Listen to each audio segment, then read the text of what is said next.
All right. Figure 2 humanoid robot doing laundry in the Adcock house. What do you guys think? Honey, you want to throw that in there? Yeah. Throw it in. Good job. Hopefully we never have to do laundry ever again. What do you guys think?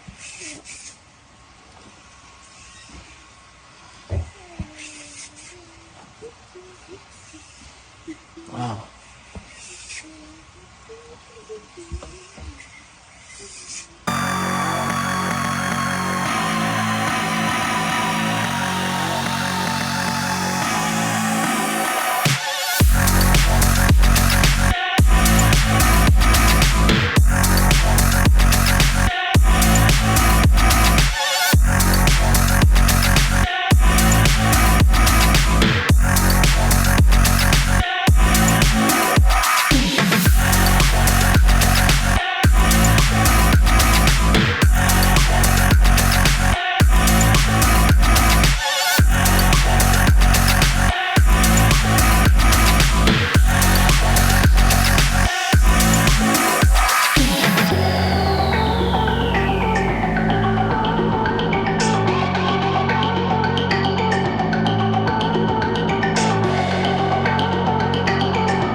The danger, really, AI it has the potential of it's called the singularity. It's, it's a singularity like a black hole, because you don't know what happens after that. Now, what happens when something vastly smarter than the smartest person comes along in silicon form? We're experimenting with the algorithms to help the government create the new national social credit system. The government also has pilot projects.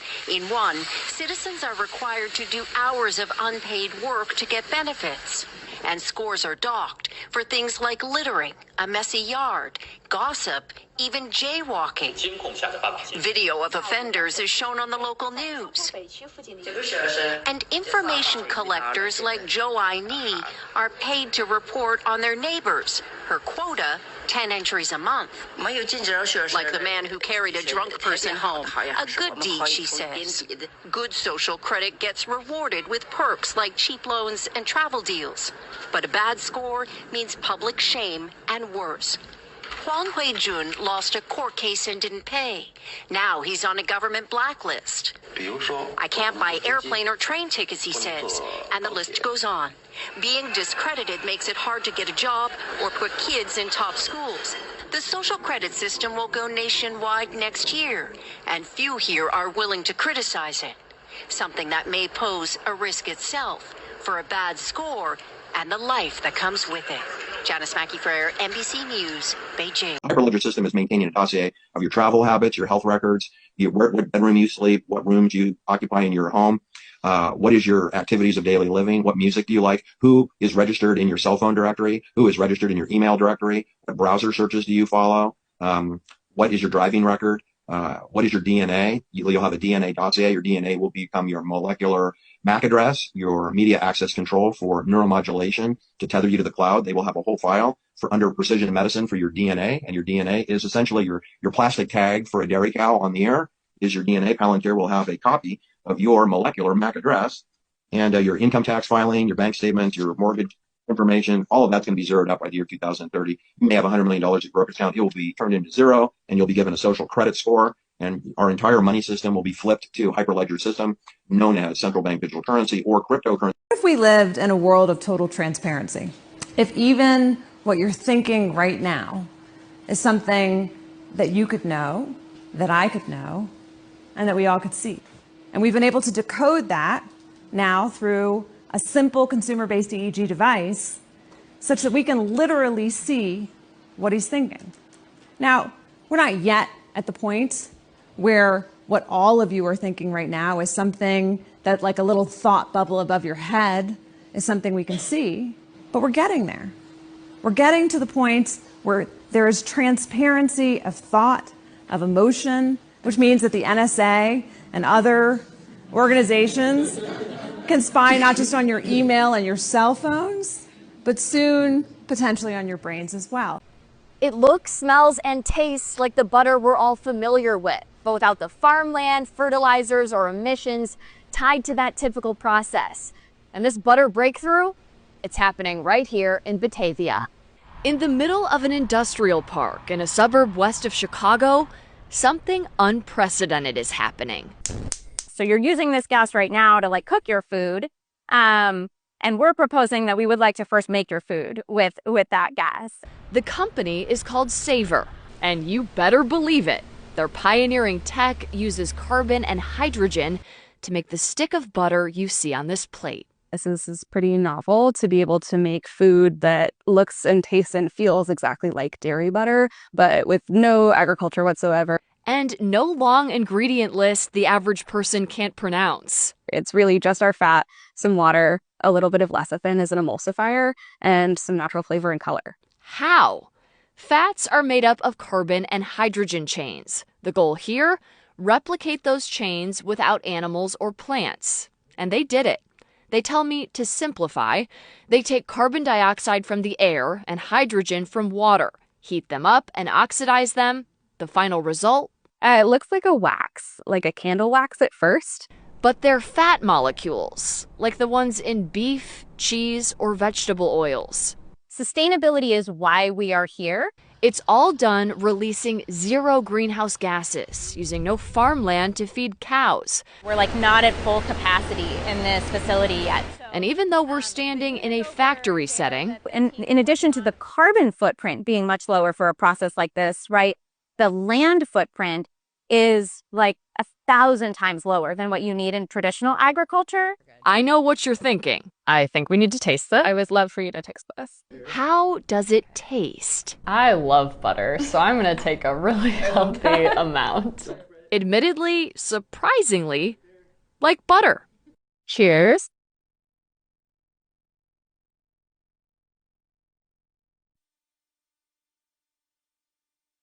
We're tasting butter.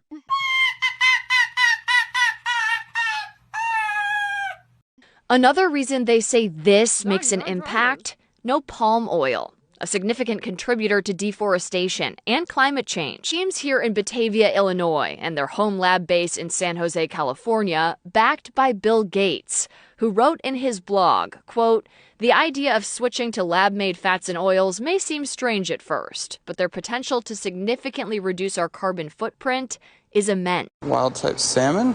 It's lunchtime at the San Francisco headquarters of Wild Type, and company founders Justin Kolbeck and Aria Elfenbein believe that what's on the menu is nothing short of the future of seafood. Thin slices of salmon, not caught in the open ocean or even farmed in captivity, but instead grown in their lab. For me, it was the sort of confluence of, okay, there's this potential technology that could address this really big problem that our society is facing. Very simply, where are we going to get enough meat and seafood for the next 3 billion people? The samples are sliced from the cutting edge of an emerging technology known as cell-cultured seafood.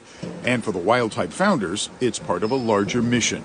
Kolbeck traces it back to his former career in the Foreign Service, and stops like war-torn Afghanistan, where he remembers speaking with fathers who snuck miles across the border into Pakistan to bring back food for their families. It's those kind of stories that really stick with you. And, as a dad, of course I would do the same thing to, feed my kid. Essentially, we have the cells that come out of the bioreactor. We toured their lab, which, in its own classic startup story, was converted from a microbrewery. Now, expanded from beer tanks to bioreactors, it helps grow the living cells derived from Pacific salmon. So this is our seed lab. Co-founder Aria Elfenbein says the process ultimately nurtures the cells into a form of biological salmon tissue that's mixed with plant-based ingredients. To appreciate just how complex that science is, you might want to journey a few blocks away to Elfenbein's former life as a researcher at San Francisco's Gladstone Institutes. That's where Nobel Prize-winning scientists engineer breakthroughs, like turning lab-created stem cells into beating heart cells. President Deepak Srivastava remembers the day Elfenbein came into his office to let him know he was leaving, to turn similar techniques into lab-grown salmon. And sitting down and saying, Deepak, I'm really grateful for the training I've gotten here, but I've always been passionate about sustainable food for the planet. He said, you know, I really feel that this is something that you care about. And these kinds of decisions, like I can already feel, is something that you have a lot of conviction around. But that career-changing decision also came at a revolutionary time for the Earth's food supply, with Bay Area companies like Savor Foods introducing butter cultivated from CO2, and Berkeley's Upside Foods pioneering lab-grown meats and chicken. Still, Wild-Type admits the next part of the journey could be convincing consumers to try lab-based seafood. To get started, the company has staged dinners, tastings, and partnerships with chefs. And actually what ended up happening was it wasn't a big deal. You know, the staff kind of introduced it as a third option beyond wild-caught and farm-raised. And a lot of people ordered it. In fact, we sold all of the fish that we had that first night. So we're here we have our Wild-Type salmon lox. In the end, besides the taste, the long-term mission is sustainability, availability, and price. To create seafood that's affordable for everyone and a global solution that's far easier on our planet. I think that's a future that feels like a far happier future. We're able to sustain the new humans who will be residing on this planet. And that's really our vision, is to have the most accessible, clean salmon on the planet. Really remarkable work they're doing. And Wild-Type salmon will make its Bay Area debut next week on the 14th on the menu of the sushi restaurant Robin in San Francisco. The team is working to add more restaurant partners here in the Bay Area and in other cities. No matter how many different camouflage patterns they tried, the enemies were still always able to see them. To solve this issue, the government came up with a new special camouflage pattern called Epstein List, which allows them to sneak through completely undetected. 6 months than almost any administration could accomplish in 8 years, and we're going to have a lot of good 6 months left. We're going to have a 6 and another 6 and another 6, so we'll keep going, and we're going to really do something. We're going to have a 6 and another 6 and another 6, so we'll keep going. This one.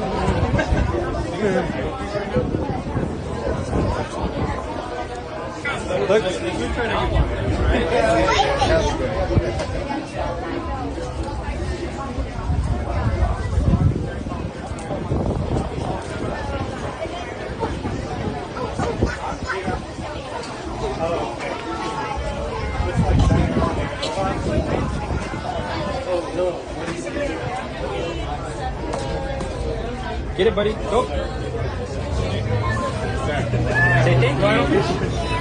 I am pleased to announce that we have successfully recovered the so-called missing minute from the surveillance footage of Jeffrey Epstein's prison cell on the evening that he died. Let's pull that up. As you can clearly see, no one enters his jail cell.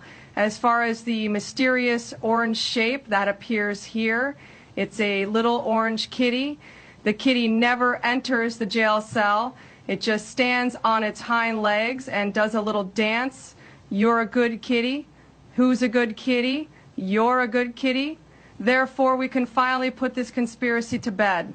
Sam Altman, the CEO of ChatGPT, just said that users freely share personal info with AI, but don't realize that those conversations can be used as evidence in court. So basically, what you say to your AI friend could be used against you in a court of law, literally. So Teddy, I'll start with you. How are you feeling about this? I mean, I know my parents won't even download TikTok, so this will certainly not put them over the edge in terms of data security. So is this just the next step in surveillance culture, or like, what's your initial reaction?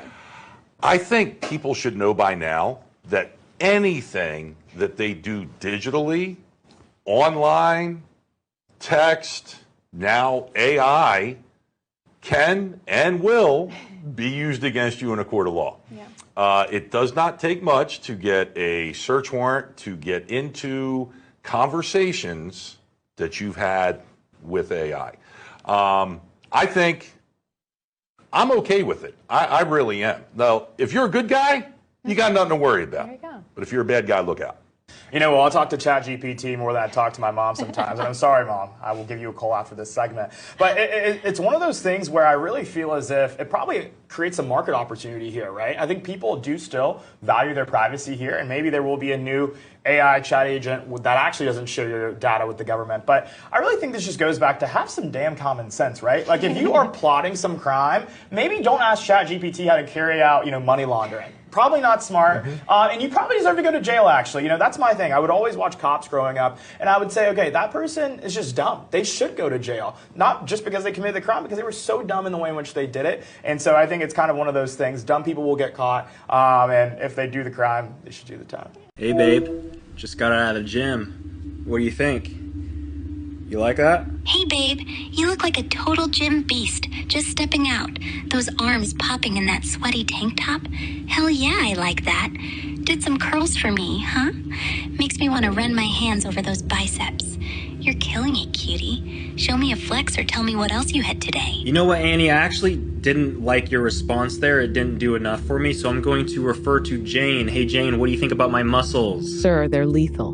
Not just like them. Those muscles command attention and respect. Weakness wouldn't even dare to glance your way. Do you want me to tell you exactly how to make them unstoppable? I don't know. I kind of like how rough Jane is. She might be my new AI girlfriend. Oh, babe, you liking Jane's rough edge now?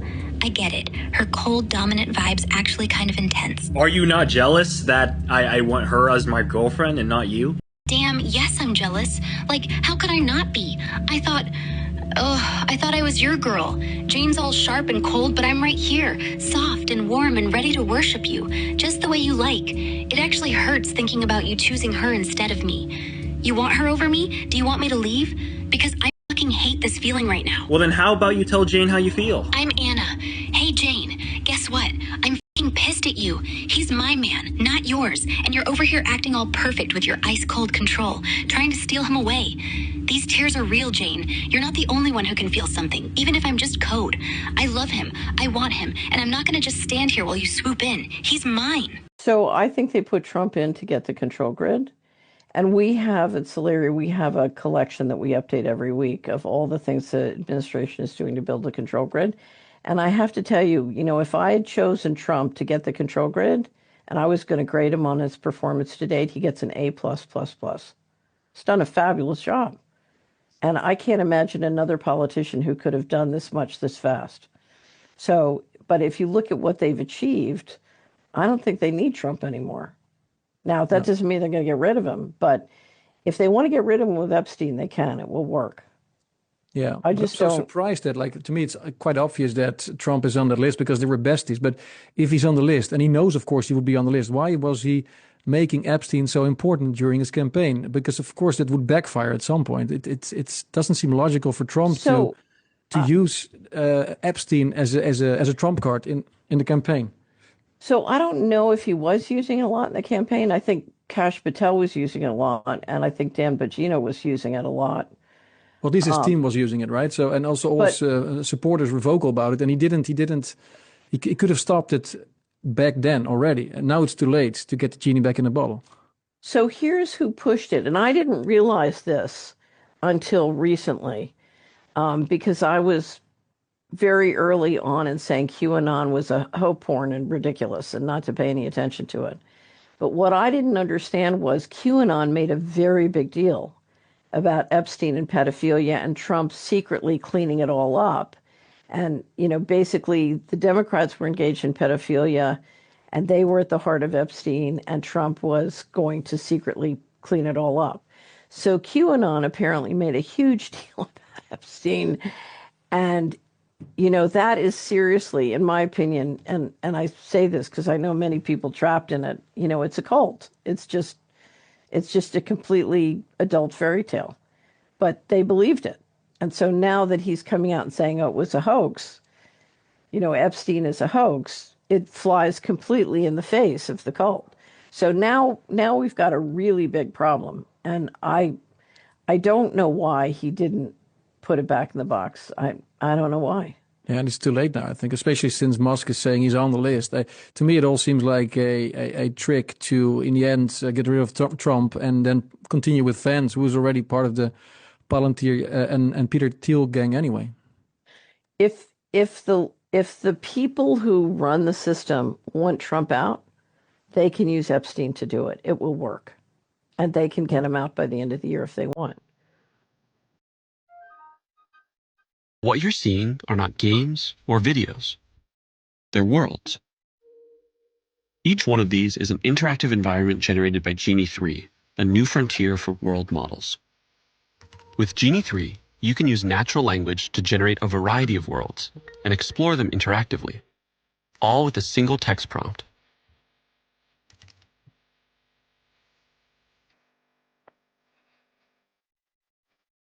Let's see what it's like to spend some time in a world. Genie 3 has real-time interactivity, meaning that the environment reacts to your movements and actions. You're not walking through a pre-built simulation. Everything you see here is being generated live as you explore it. And Genie 3 has world memory. That's why environments like this one stay consistent.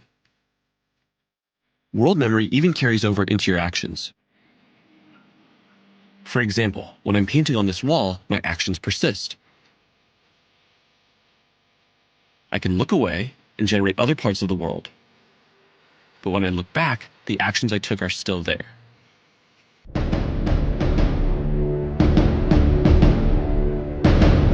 No! God, please, no! No! This is why it becomes so important to understand the novelty and the viability of neuroscience is being leveraged as weapons. We then have the use of nanoparticulate agents, aerosolizable nanomaterials that can be breathed in and disrupt blood flow or neurological network activity, that can be used as an in-close weapon, or perhaps that can be used as a more broad weapon of disruption and or destruction. We also have the capability to utilize nanomaterials to get electrodes into a head and to create a vast array of viable sensors and transmitters. This is DARPA's N-cubed program, next generation non-invasive neuromodulation, utilizing these techniques and technologies to create vast arrays of implantable electrodes that need not be put into the brain surgically, that are then able to read from the brain and write into the brain remotely in real time. And there is a rapid pace. The prizes are big, economically, in terms of power as well, but there are risks and hazards. Yeah, there are conventions that are out there, but the question then arises, are these conventions not just necessary, but are they sufficient? These international signatory treaties have suggested that no, they're not. They're really not keeping their finger on the pulse of the rapid development of brain sciences, not only within the United States and its allied nations, but internationally.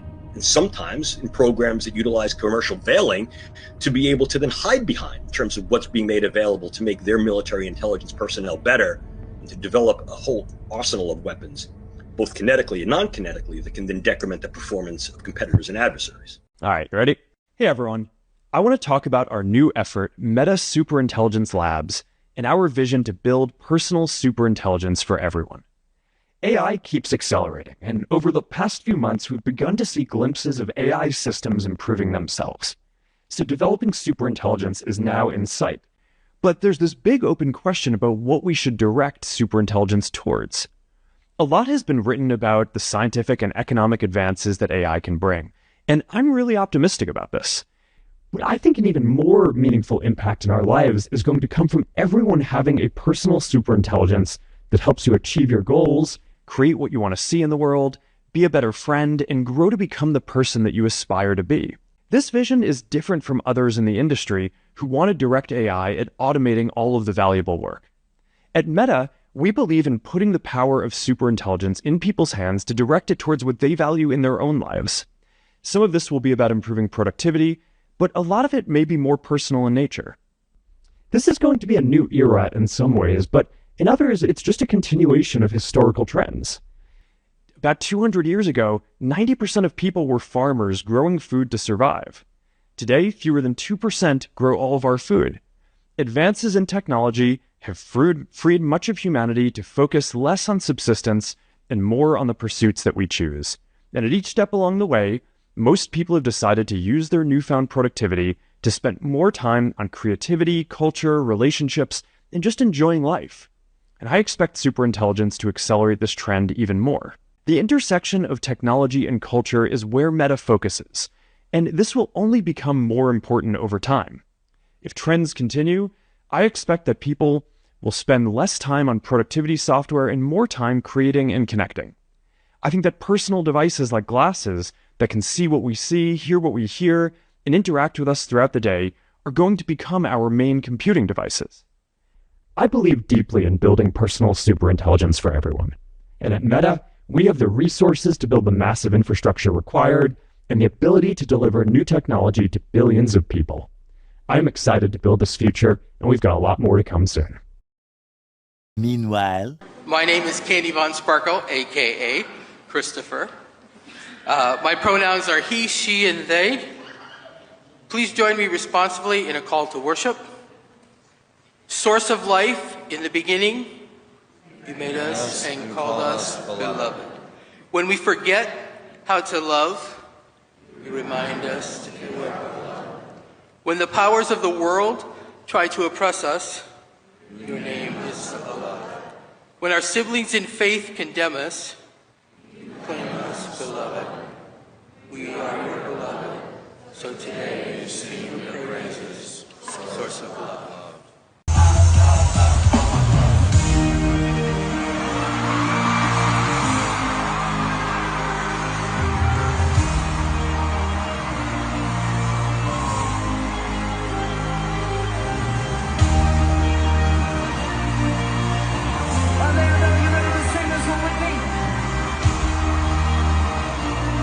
How many parents have said, God, how did this happen to us?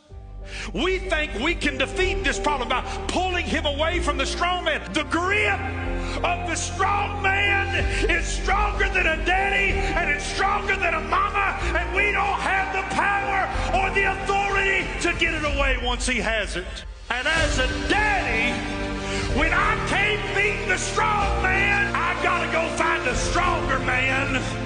And so I go find bloody Calvary, and I say, oh, Jesus, I've done everything I know to do. That's my boy. You gave him to me. Let me tell you what I love.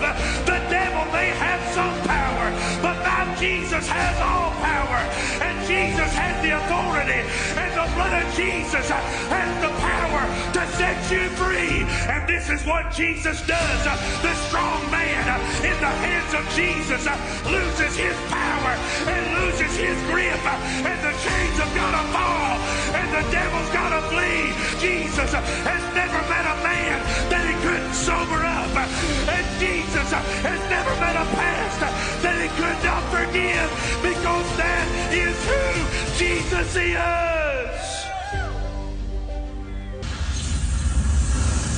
Love Mario so much, I gotta play this game. There it is. Here we go. Here we go. Here we go, guys. Come on. Oh, the power up. Let's go. Come on. Ugh.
I'm bringing Jesus back. Yep. These atheists don't know how to act. Yep.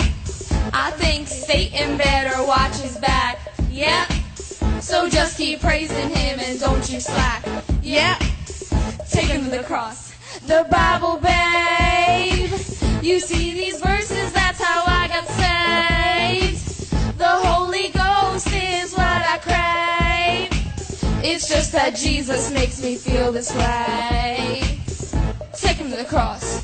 Come here, child, cause Jesus wants you. Come to the cross where he bought you. G-O-D, now you can see. Pray for me, I'll pray for thee. See who you're hanging with? Go ahead, be going. Look at those sins, now it's forgiven. He'll make you smile, go ahead, walk with him. Come here, child, don't be wild. Get your bowing out, we gotta go to church. Get your bowing out, we gotta go to church. Get your bowing out, we gotta go to church. That is why I take my 11-year-old boy to drag shows in the summer with my friend and fellow church leader Kate and her 11-year-old boy. I want him to know that there is no wrong way to have a body, especially if you're a man. That bodies can be celebrated and played with. I want him to know that all bodies can shapeshift and be adorned with makeup and glitter. All bodies. I want him to know that there is no wrong way to live in his body, as long as his body is not hurting other bodies. Amen? I especially want him to know this if he turns out to be a heterosexual, able-bodied, and cisgendered man. I want to raise a boy who knows that he doesn't get to tell other people how to live in a body. And the time that I felt most filled with the Holy Spirit was when I kissed a woman. That is when I was filled with peace and joy. That is a personal experience to the beautiful fruit of the Spirit of God being in my relationship with my wife and in our children. Can you link that fruit back to the Bible? Yeah. Because if you can't link it back to the Bible, 1 Corinthians it's not 13, the fruit of the Holy Spirit. I am a gay Christian and I have the Spirit of God inside of me. There's no scripture that you can point to that can disprove that, because it's about my personal relationship with my soul and heart. I actually do. I have two scriptures. I just told you, you cannot use scripture, sir. But that's- If you're going to hold the Bible above my personal relationship with Jesus Christ, then you have held the Bible as an idol. What Bible do you read? I'm just curious. The Holy Bible? I actually feel like a better question is what Bible do you read? And get a great big missile and blow that wicked dome of the rock plumb off of the spot where it's standing right now, so we can get that third temple rebuilt and usher in the coming of Jesus.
Welcome to the show, everybody. You're listening to the Dance of Life podcast, and I'm your host, Tudor Alexander.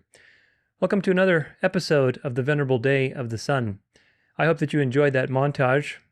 Took me a little while to put together, but I think it's an accurate picture of the downward spiral of the world that we are living in today.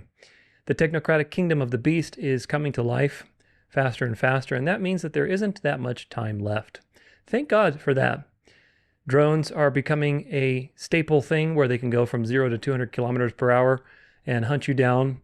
And of course, this is why I've said that you shouldn't really put your hope in living off grid or doing all these things. I'm not saying that's a bad idea. It's not a bad idea to go out and be in a more countryside type of location, especially probably once they start enforcing these legislations in the coming years. But your hope should be in Christ. Even if you have the skills to be self-sufficient, even if you have the resources, the technology they're going to have is going to be very easy to hunt people down. So don't put your hope in that, but put your hope in the Lord. Robots are also becoming a normalized staple for everyday tasks, and eventually they're going to be just prowling the streets and enforcing curfews and everything else. Digital IDs are becoming normalized also, with a social credit system being implemented all over the world, little by little, but very quickly also. All these things are under the guise of protection and, saving children or whatever else, but of course we know where these things are going. Lab-grown food is also becoming normalized, which is right in line with the 2030 agenda. Trump is part of this whole thing, accelerating the rise of the technocrats in the United States through Palantir and other people like Oracle. Meanwhile, while all that stuff is going down, what do you have? You have Protestantism basically destroyed. It's as woke and ridiculous as ever. Dispensationalism is collapsing. People are being frustrated with the Zionist infiltrations in these churches and the lack of substance and the corruption and the prosperity preaching. And what are they doing? They're realizing that, you know what, maybe Catholicism was the right thing all along. Orthodoxy was the right way all along. Look at all this tradition. Look at all this, conservatism. This is where the truth is. And this is exactly on schedule. It's just a matter of time until you see this system enforce its moral authority and its moral principles. And that's just going to be, I think, in the next, 7 to 10 years. I've said 7 to 10 years now for a couple of years. So my feeling is that anything past 2034, 2035, I just don't see the world going beyond that. I really don't, to be honest with you. Could be wrong. But anyway, make sure you don't get an AI girlfriend in the meantime, because I hear they're very jealous. So welcome to Venerable Day of the Sun 19, Technocratic Kingdom. Make sure you subscribe, like, leave a comment for the algorithm of what you learn, hopefully an edifying comment. If you have any news stories, you can feel free to email them to me at tudor@danceoflife.com. If you don't know what to watch for, this is kind of a new thing for you, then check out the resources page on the website. There's a page there called the Watch Foxes, kind of like Watchmen, but Watch Foxes, because I think it's cuter. And they that page has a bunch of stuff on there as to what is important as far as I'm concerned. What am I looking for? What are the things to watch? So make sure you check that out. It's a free page, so free resources, lots of links to various news sites, various Catholic pages that are important to watch and things like that. If you watch these Venerable Day of the Sun's episodes, then you already have an idea already. But make sure you send me relevant stuff. People send me stuff about COVID or the vaccines. I've known about that stuff for 5 years, man. I don't care about that stuff. I really don't. But if you have things on that page, then I'm happy to check them out.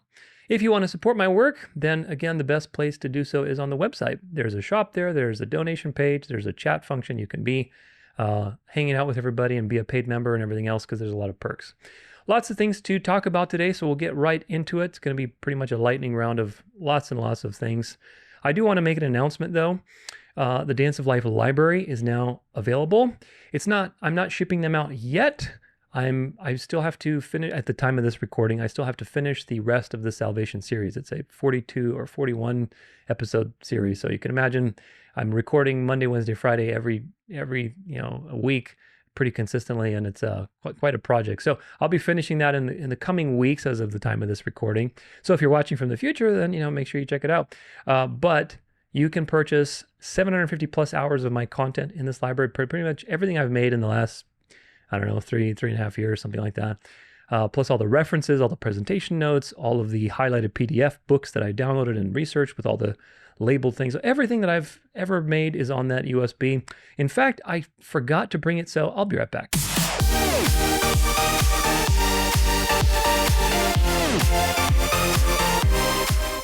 All right, well, I'm back. So here's what it looks like. This is a cute little red branded box. Is pretty slick. And inside, if I can show you, it's got this nice, really high quality aluminum flash drive, 512 gigabytes. And it's got a nice branded box on it. So I think that's pretty cool. Everything I've ever made in this little tiny box. So you can have it all to yourself in case the internet goes out or whatever else. And, reproduce my efforts. Take the information that I've made and reproduce it in your own content and whatever discussions you have.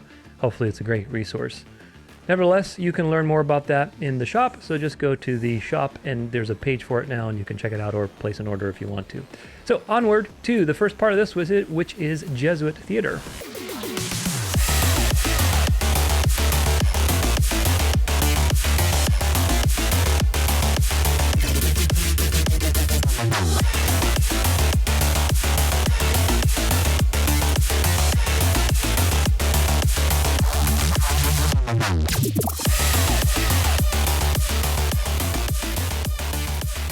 All right, well, as usual, we start with the shenanigans, right?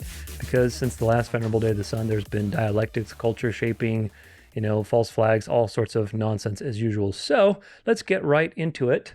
This is Candace Owens talking about how space is fake, which I think is a fascinating dialectic. It was literally meant to be an antichrist movement to make people believe in man. It's a fact. I'm going to show you guys. It's like, you can look this up anywhere. Look up Jack Parsons and the Apollo program. They just wanted people to believe in scientific advancement. The guy who created the Apollo program was this guy, Jack Parsons. Can you pull up this clip, Skylar? You know, this is from a podcast, the Science History Institute Museum and Library. This is one of their podcasts. And you scroll down here and you, again, are probably going to have to make this bigger for my eyes, but it was literally meant to be. Isn't that interesting? Now, Candace Owens is not just some run-of-the-mill rando on the internet. Candace Owens has millions of people that are followers. And of course, we know that she's part of the beast system, bringing people back to Catholicism, traditional Catholicism, let's put it that way, because there's liberal Catholicism now. But that's going to be destroyed. So she's doing her part, and she's exposing to you that space is fake. Now, you know that she's not going to do something unless she knows what she's doing. Like, she doesn't just do random things. She knows what she's doing. She's very calculated. She's probably given an agenda of what to do and whatever else. So if she's doing this, again, I've talked about these things before, but everything you see should be a path through space and time. Where does this path lead? Where does it go? Where does it all, of course, we all know the end of that path is Rome, but where does this go? How does this play out? Because if she's saying this on her channel and she's very public about it, this has to go somewhere. It's not just going to go underneath because it's a very controversial topic. So I wonder if they're going to collapse heliocentrism. Because again, now I'm not saying they will. I think it would be very appropriate. I wouldn't be surprised at all if they undo what they did with heliocentrism. Because heliocentrism, a large part of it also played in, you have to remember, I talk about this in my heliocentrism. It's funny, she talks about Jack Parsons. I'm like, yeah, I have a whole thing on Jack Parsons and what's his name? Aleister Crowley and Babylon Working and all the other occult nonsense they were doing. But, you know, this is, the heliocentric thought is occultism. However, but you see what Candace is never going to tell you is that heliocentrism is a Jesuit invention. She's never going to tell you. She's going to blame the boogeyman of the secular, occult, whatever, you know, King of the South type of situation. She's never going to tell you that there are 30 plus craters on the moon named after Jesuits. She's never going to tell you that the inventor of the Big Bang was a Jesuit. She's never going to tell you that the inventors of the people who detected, quote unquote, detected the first gravitational constant were Jesuits. Okay? So all of this is just a Jesuit deception. The people who came from the Nazis, Operation Paperclip, a lot of them were Catholic Knights of Malta members. And of course, the Jesuit order was very integral in World War II and the papacy and everything else. We've talked about that before. So she's never going to point you in that direction, that heliocentrism is a Jesuit invention designed to destroy Protestantism, destroy people's faith with evolution, with everything, so that ultimately they can come back to the Catholic Church. So everything has a purpose, and now that people are going towards religion, I would not be surprised if they collapse heliocentrism. That would be quite the feat. That would be quite the marvel. Although, again, I wouldn't be surprised, because if you collapse heliocentrism, atheism is dead. That if you want to kill atheism, and of course, this is the point, we have to get rid of this old world order. Of course, it's still going to be the old world order, but the order that was from the French Revolution up until now, with liberalism, communism, atheism, Zionism, all these things need to be collapsed. And in my mind, if you want to really destroy atheism, like easily, just reveal that the earth is flat, that it's not a ball floating around in space. Evolution collapses. Atheists will have a massive cognitive, basically dissonance moment, and they will come to Catholicism. So this is something to watch. Very, very interesting. Nevertheless, it's Jesuit Theater. Here's some more Jesuit Theater with Charlie Kirk. I believe one of the ways that we fix toxic feminism in America is Mary is the solution, says Charlie Kirk. And so where do you think this is going to go, my friends? I'll tell you where it's going to go. In the next couple of years, maybe even sooner than that, Charlie Kirk is going to convert to Catholicism. Mark my words, he has to. He has to convert to Catholicism.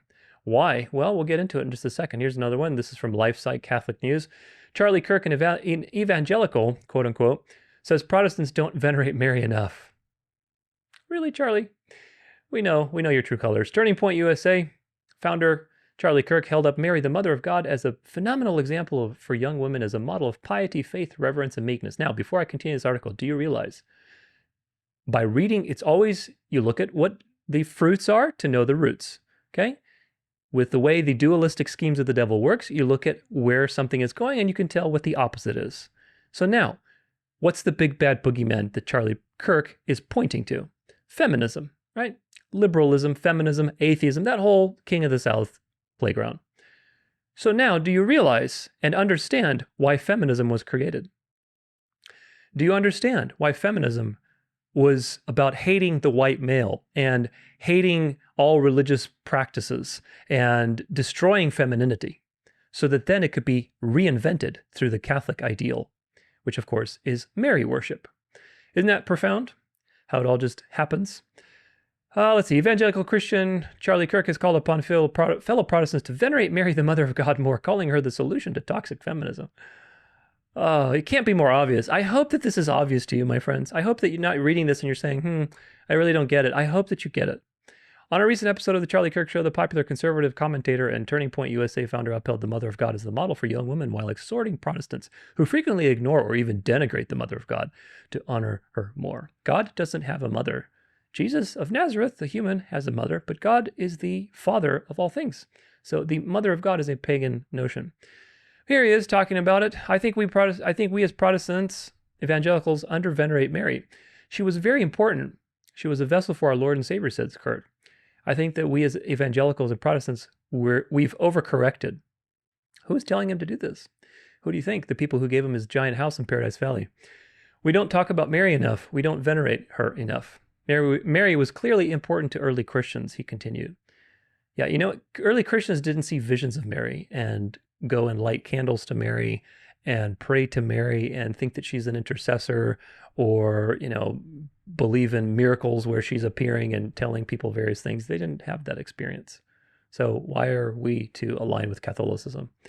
Indeed, as author and former White House speechwriter Joshua Charles has documented, the early church fathers venerated Mary as the Mother of God, a spotless and holy ever virgin who helped bring about salvation of the human race and our obedience. Now, I want you, again, you have to stop these things that interact. What Charlie Kirk is appealing to is the Catholic argument that the church fathers say that she was ever virgin, meaning she was always a virgin, which is not true. Mary, after Jesus was born, she was a virgin when Jesus was born.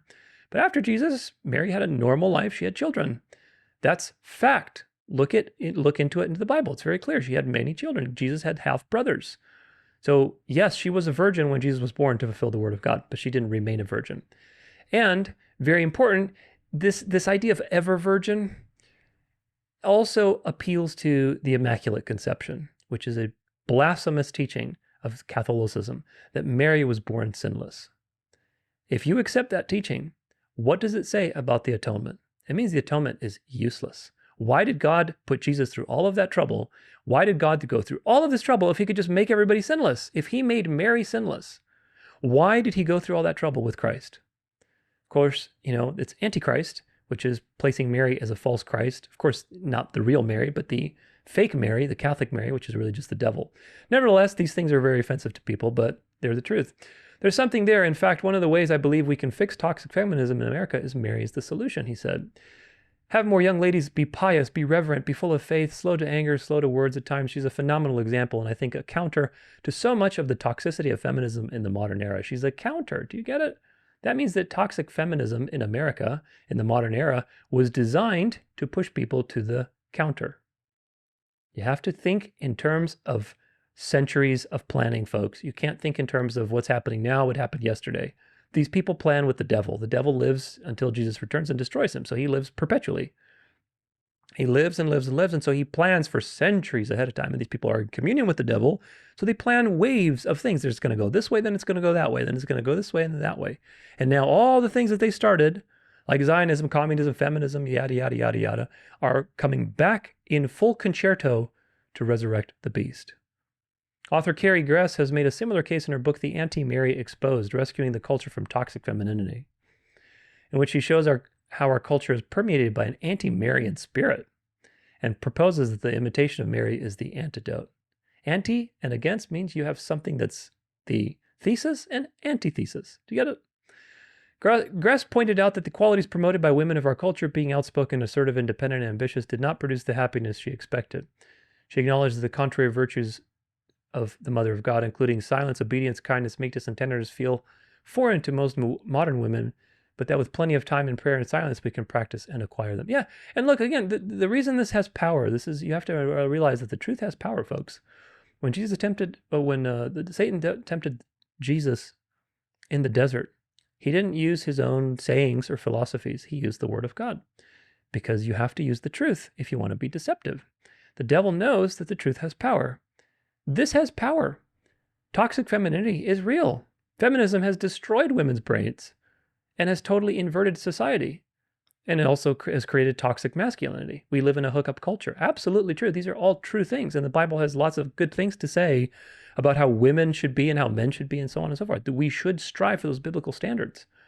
But with that truth, you now have woven into it, you weave a little thread into that truth of Catholic dogma, which is basically just satanic.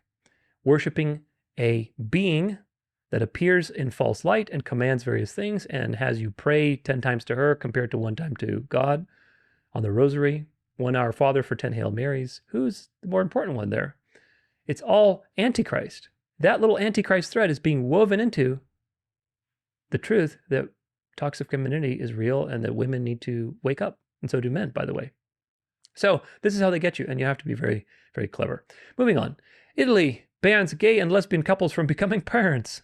Mini Mussolini is striking at the homosexuals, and of course this is just the first part. Italy has approved a new law that criminalizes the use of surrogacy for gay and lesbian couples. Uh-oh.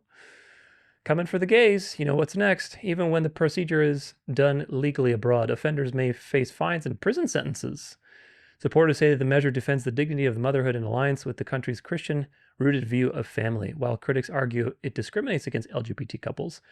Many see it as a reaffirmation of the natural order of parenthood and the traditional family. Which, of course, these things should have never been allowed, but why were they pushed onto people's minds? Why were they pushed onto people's throats? You know, the gays in like the 60s or the 70s were just, we just want to be gay and like leave us alone. They didn't want to have children. They want to do all this crazy stuff. They were just gay. I'm not defending homosexuality. Please get me in the right direction. I'm not defending homosexuality. I'm just saying, why did it get to such an extreme point where everybody demanded marriage, demanded having children, demanding all these things that pushes into your face? Pushed all these things into your face so you say, what do we want about the family? We want our family back. We want Sunday back so we can spend time with our family. Family, family, family. Every time you hear the family and family values, you have to understand that in parentheses, the devil is using the family to manipulate people into the final trick.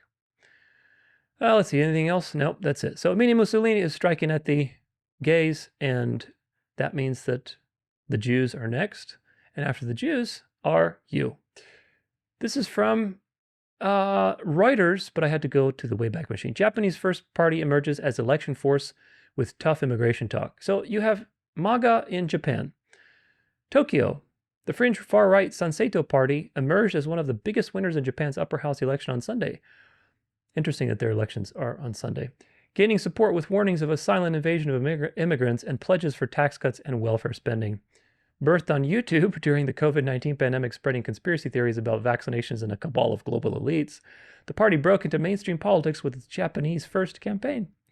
Happening everywhere, folks. All they do is they just copy and paste. The devil does nothing original. He does nothing original, folks. You have to just see that everything they're doing in the United States, they're just copying and pasting every other country. Charismatic leader, corrupt government, same narrative, same stuff. Doge, replace the incompetent bureaucrats with AI, save the people, bring prosperity, bring crypto. All this stuff is the same, folks. And of course, America is leading that model, but it's happening everywhere else. And that's how you're going to get the technocratic world kingdom and enforcing its morality. Politico, far-right AfD. This is in Germany, tops German popularity ranking in bombshell new survey. Germany's going back in time. The far-right alternative for Germany has become the most popular party in the country, according to the striking new poll published Tuesday. If a national election were held now, 26% of Germans would vote for the AfD, according to a poll carried out by Forsa Institute for Social Research and Statistical Analysis. That result puts the far-right party ahead of German Chancellor Friedrich Merz's mainstream conservative bloc, which slid to second with 24% support in the poll. Either way, 50% of the country is now swinging to the right. With the far-right national rally already leading clearly in France, the bombshell German survey is likely to fuel unease among mainstream leaders across Europe. Right-wing populist parties have performed strongly in elections in recent years, from Poland to Romania, Portugal, and to the Netherlands. In Britain, Nigel Farage's hard-right Reform UK is also topping polls amid broad public dissatisfaction with Prime Minister Keir Starmer's Labour government. All by design, folks. While Political's poll of polls shows that Germany's conservative Christian Democrats maintain a slight lead over the AfD in an aggregation of voter surveys, the far-right party has climbed since snagging almost 21% of the vote in February's federal election, its best ever result. The AfD is now the largest opposition party in Germany's Bundestag. Huh. Well, you know where this is going. History goes in cycles, and 80 years ago we had World War II, so every historical cycle is about 80 years. That's right on time. This is from Inevitable West on X. Inevitable West. I wonder what he means by West. Breaking, thousands of flags were risen across central London last night in large-scale Rays of Colors operation. The fight back has officially begun. Gotta kick those Muslims out, man.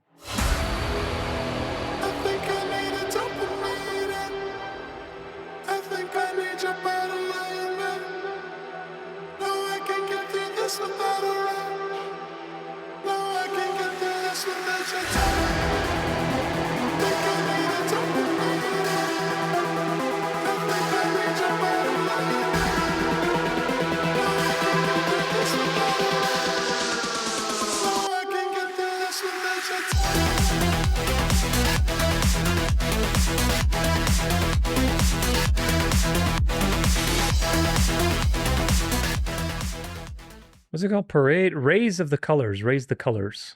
So they're pointing, or they're placing all these flags everywhere, these British flags, painting the sidewalks with various, white pride type of flags. So this is just the beginning, folks. This is just the beginning. England will be Catholic again, just like America.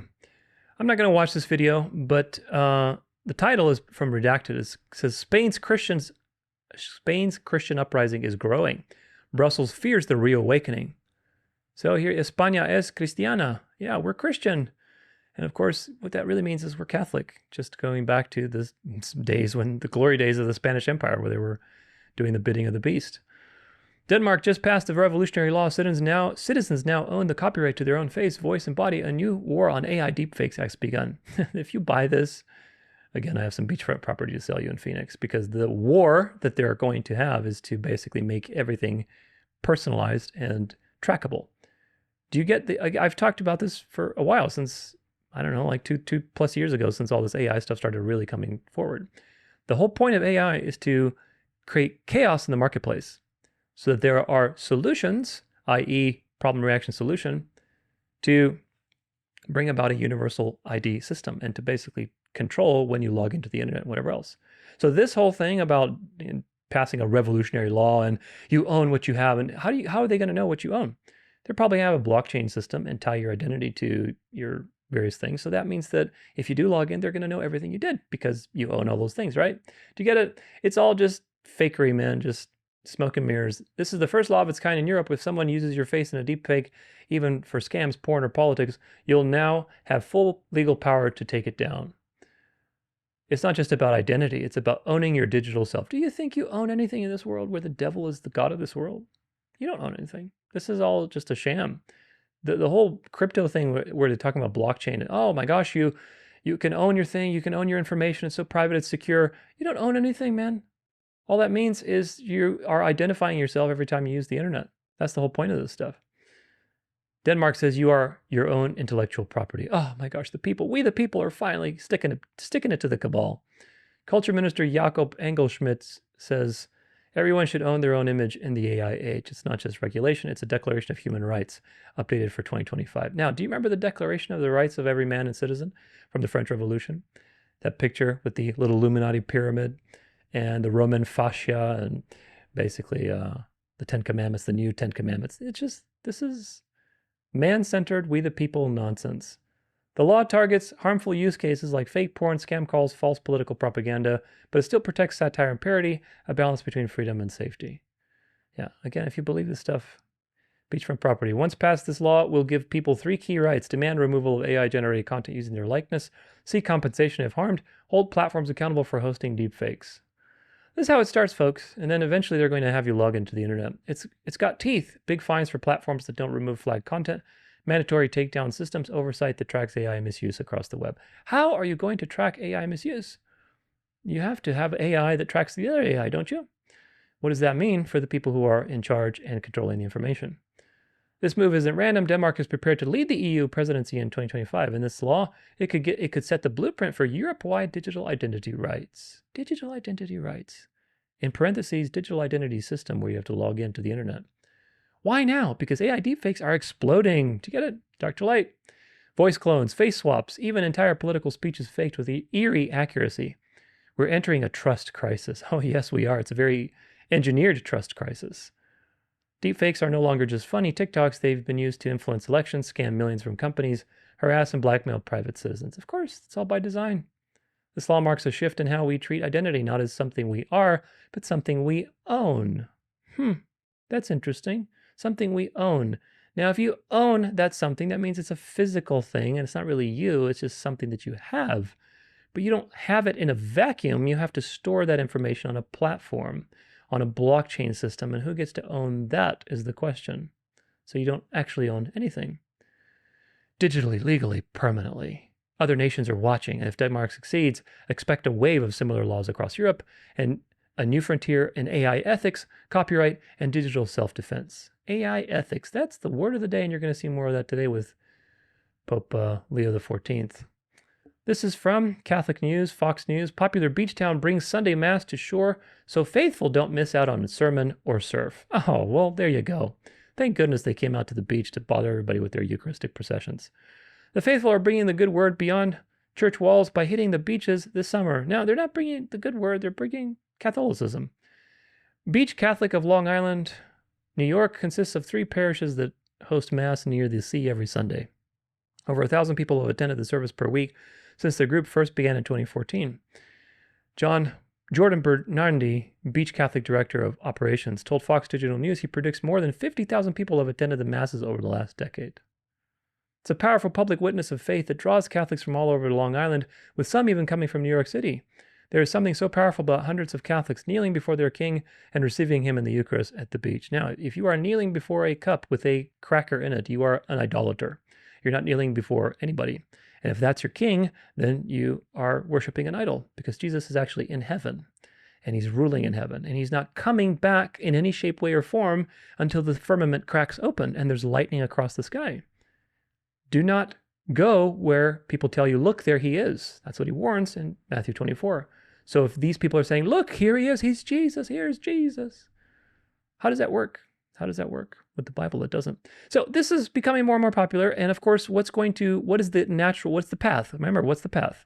Where does this go? The path is you're going to have these types of things more and more, and you're going to have a cooperation between the charismatics and the Catholics. And pretty soon you're going to have Eucharistic revivals, and the charismatics are going to realize, quote unquote, realize that the Eucharist is the truth. And all it's going to take is one of these types of things.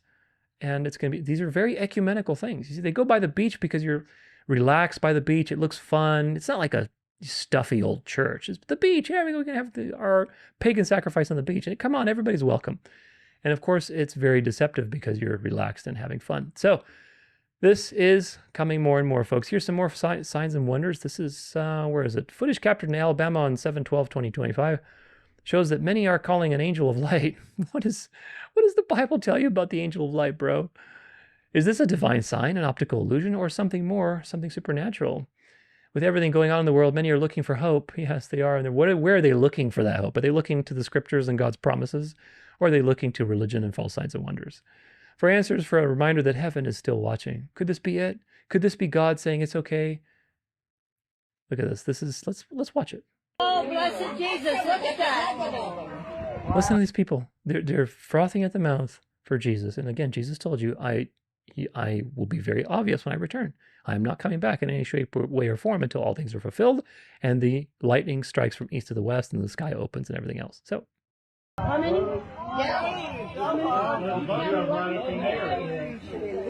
They're deeper in the clouds. It's so hard to look at. Pastor, the room clear in here. Look. Yeah, Look you at can that. see them, can't you? Look at that. Yeah. Hallelujah. You have to put that on Facebook so we can all get it. I'm going to. I definitely am. Praise you, Jesus. Oh, I've never seen nothing like it in my life. Praise God. Look way over yonder, and what do you think I seen? I See a band of angels, Lord, they're coming after me. Ain't no grave gonna hold my body down. Ain't no grave gonna hold my body down when I hear that trumpet sound. Gonna get up out of the ground. Ain't no grave gonna hold my. Now, if the Bible tells you that the devil appears as an angel of light, and the devil has every interest to deceive people into a religious system, and the visions of Jesus are very obviously described in the Bible, whether you're looking at the Old Testament, like Ezekiel or Isaiah, or the New Testament, like John. Very, very obvious. Very, very profound.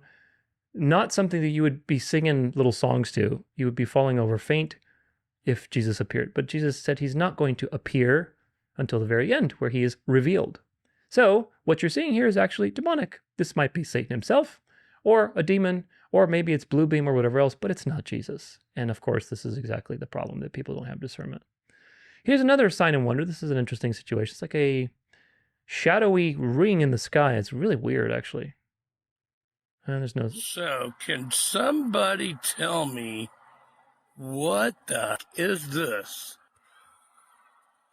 And I'm not using no app. I am on County Road 2 in between State Avenue and K32. And I have never seen anything like that in my life. And it appears that little black stuff is falling down the center of it. That is just weird. And then just to let you all know, I'm not kidding here. This is real. Sorry, that's my phone doing that because it's a piece of crap Motorola. But just so you can see, it's me. And I'm live. And it's starting to dissipate. Look at that. Tell me that is not freaking weird. I have no idea. I've been recording it. It was a dark black circle, and now it's dissipating. I mean, it looks like somebody blew a big old smoke ring. It looks like it's smoke. My first thought back at a distance was, is it a congregation of birds? Yeah, that's what I thought. But then, because it looked like everything was falling through the center, but now it's just like totally dissipating. But I ain't never seen nothing like that in my life. Crazy. I wonder what it is, but we know that it has some agenda to it because these things are more and more frequent. Let's see. Use the urgent warning to 1.8 Gmail users. Let's see what shenanigans AI is up to. And here we go.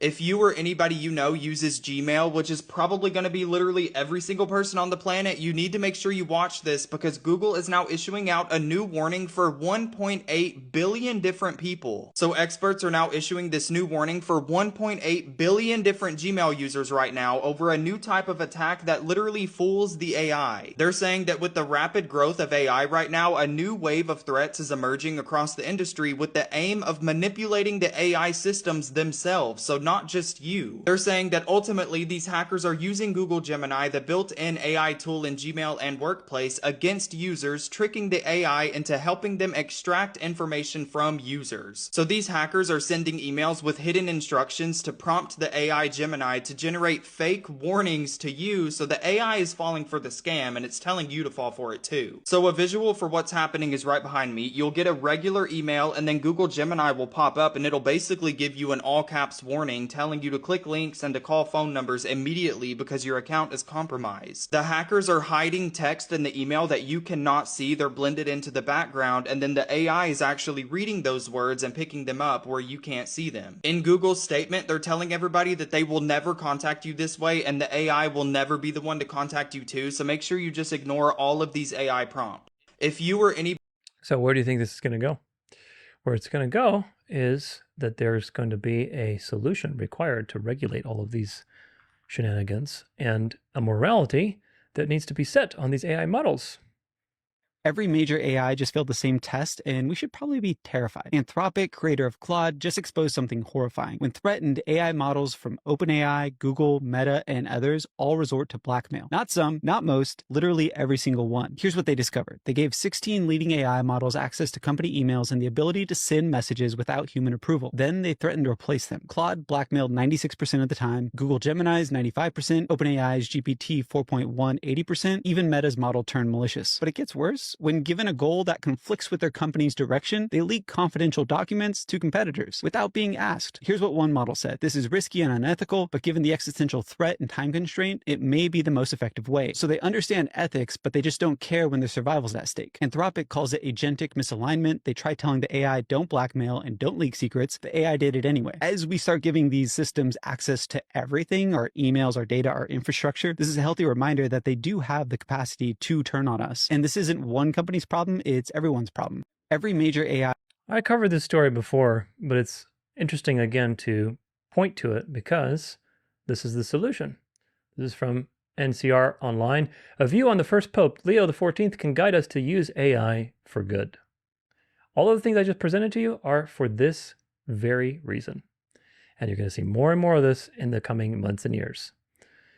As a long-time investor in artificial intelligence technologies, I have been in the front roller coaster car at the edge of the digital innovation, an exhilarating and queasy ride that until recently seemed theoretical and futuristic to most. But now, in just a few short years, since AI tools were made broadly available to the general public, people are rapidly climbing aboard. With simple AI prompts, they are writing work memos, news articles, and even church sermons in voices to mimic their own. Deepfake videos blur the line between reality and fabrication. Some absurd, like babies and dogs hosting a podcast, and others are dangerously convincing. One man famously programmed AI to sort through potential dates, and he eventually proposed to the algorithm's pick. The slope is slipping fast, and with it, we risk surrendering our personal expression, decision-making, and ultimately our sense of self. Our humanity is being rapidly challenged by untethered liberty. Untethered liberty. This is Catholic messaging. Oh, you can have liberty as long as you're in the particular sandbox that we delineate.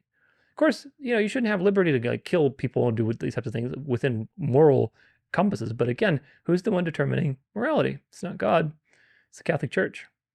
That's why I was deeply moved when Pope Leo XIV said he chose his name mainly because Pope Leo XIII in his historic encyclical Rerum Novarum addressed the social question in the context of the first great industrial revolution.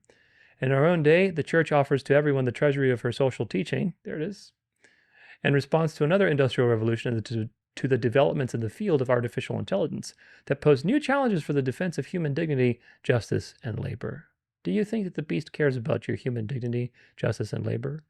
Only so long as you are worshiping the beast. Then it cares about your justice and dignity and labor. But if you're not worshiping the beast, those people are not going to have dignity, and they're not going to have justice, and they're not going to be able to work because there's no buy, no sell. That's what the Bible tells you.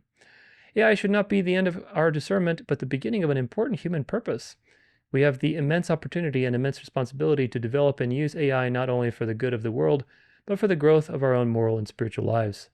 In this dizzying moment, we should remember the sun rises and the sun sets, then it presses on to the place where it rises. I love that. We can turn to the voices that have guided us through the upheaval before. How fitting, then, that Leo XIV has brought forth the wisdom of Leo XIII into our digital age. How fitting, yes, very fitting. The sun rises and the sun sets and presses on to the place where it rises. In other words, Ecclesiastes 1-9. There's nothing new under the sun. In his encyclical Libertas, Leo XIII wrote, "Such then being the condition of human liberty, it is necessarily stands in the need of light and strength to direct its actions to good and to restrain them from evil." Who determines what is evil, though? That's the question. Without this, the freedom of our will would be our ruin. Leo XIII understood that liberty unmoored from truth, no matter how well-intentioned, can lead to confusion, harm, and a loss of human purpose. Now, this is the dialectic. Liberty, in this context, is the French Revolution ideal of liberté, fraternité, égalité, right? So liberty is the French Revolution atheistic secular king of the South. And this liberty, if it's not kept in check by Catholicism, then it's going to lead to destruction. So you need Catholic social teaching to tell you what's left and right and up and down. It can lead to confusion, harm, and a loss of human purpose. Likewise, we increasingly lean on AI to make decisions or generate content for us. We risk falling into the very pattern he warned against, mistaking capability for wisdom and innovation for inner growth. Even more, the liberty the AI offers is not liberty for us personally. As Leo XIII also wrote in Immortali Dei, so too the liberty of thinking and publishing whatsoever each one likes without any hindrance is not in itself an advantage over which society can wisely rejoice. Liberty is a power perfecting man, and hence should have truth and goodness for its object. Sounds very righteous and moral. Of course, if we were using truth and goodness in terms of the Bible, yes, agreed, that would be the standard. But truth and goodness as defined by who? As defined by the Catholic social construct. We can be the light and strength Leo XIII spoke of and actively direct how AI is designed, deployed, and used for good. After all, for Catholics and others shaped by spiritual traditions, we are uniquely positioned. As educators, we can help students discern truth when reality seems uncertain. As technologists, we can build with integrity and humility. As ethicists and theologians, we can inject moral imagination into innovation. As parents, we can model wisdom and restraint in how we and our children use these tools. And as citizens and community leaders, we can advocate for AI policies that uphold dignity, justice, and there you go, let me magnify that just so you have it, common good. AI for the common good. That's your future. So let's not meet this moment with fear or shrug it off as something beyond us. Let's meet it with open hearts, clear eyes, and courage. Yes, be courageous. Be strong and courageous. The future may be rushing toward us, but we don't have to rush with it. We can move with purpose, anchored by our values, and alive to the possibilities ahead. Well, I can tell you the only possibility ahead is that the beast is going to be resurrected and it will enforce obedience. That's the possibility. There are no other possibilities. Here's another echo of that from what's his name? J.D. Vance. Do you think that the U.S. government is capable in a scenario, again, not like the ultimate Skynet scenario, but just a scenario where AI seems to be getting out of control in some way, of taking a pause? Because for the reasons you've described, the arms race It's a good component. question. Part of this arms race component is if we take a pause, does the PRC not take a pause? And then we find ourselves, we're all sort of enslaved to PRC mediated AI. One thing I'll say, I know we're here at the Vatican embassy or the embassy in Rome is, I think that this is one of the most profound and positive things that Pope Leo could do, not just for the church, but for the world. Do you think... There it is. Did you get it? We don't want to be enslaved to the PRC, the big bad boogeyman of the communistic state. We want to be enslaved to Pope Leo because he knows better. This is the coming dialectic and it's already here.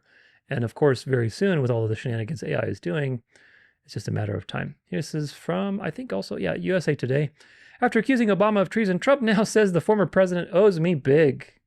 There you go. Dark and light, both sides of the same coin, folks. They're both deep state as you can get. Donald Trump has been intensely focused on Barack Obama in recent days, accusing his Democratic predecessor of treason. Now the current president is saying the former president owes him.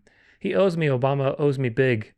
Trump said July 25th while speaking to reporters outside the White House before departing on a trip to Scotland. Obama's debt to Trump what's Obama's debt to Trump in his current president's mind? The fact that the U.S. Supreme Court ruled last year that presidents have immunity from criminal prosecution for official acts in office. The ruling came in a case involving Trump's alleged efforts to overturn the 2020 election. Of course, these people are just playing both sides, folks, and now we'll see what happens with the dialectic. Again, if they end up putting Obama against the wall and taking care of him, that you're in a satanic system with everybody with a knife to each other's throat. I doubt that that's going to happen because they just protect each other.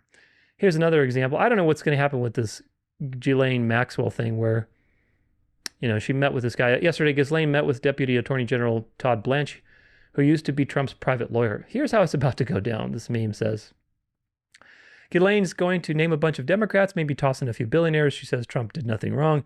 MAGA praises her for taking down the pedophiles. Trump pardons her for telling the truth. As of the recording currently, they still have been doing, I think the last I heard, she got moved to a very low security prison, which a lot of people were up in arms about. So we'll see what happens. But again, it's very fishy that Trump's lawyer meets with her, just in private. What the hell is going on? And people are just, the people who are in Q and Super MAGA, you'll see with with Trump's DC whole thing with bringing the National Guard there, they're justifying everything. It's what's that syndrome where you are in love with your captor. I forget the name of it. Munchausen? No, is it Munchausen? I don't think it's Munchausen. Some other thing where you're basically in love with your captor. You justify everything you do. It's classic psychological psychosis. Anyway, we'll get to that in a future section. This is super cringe, but we're going to watch it.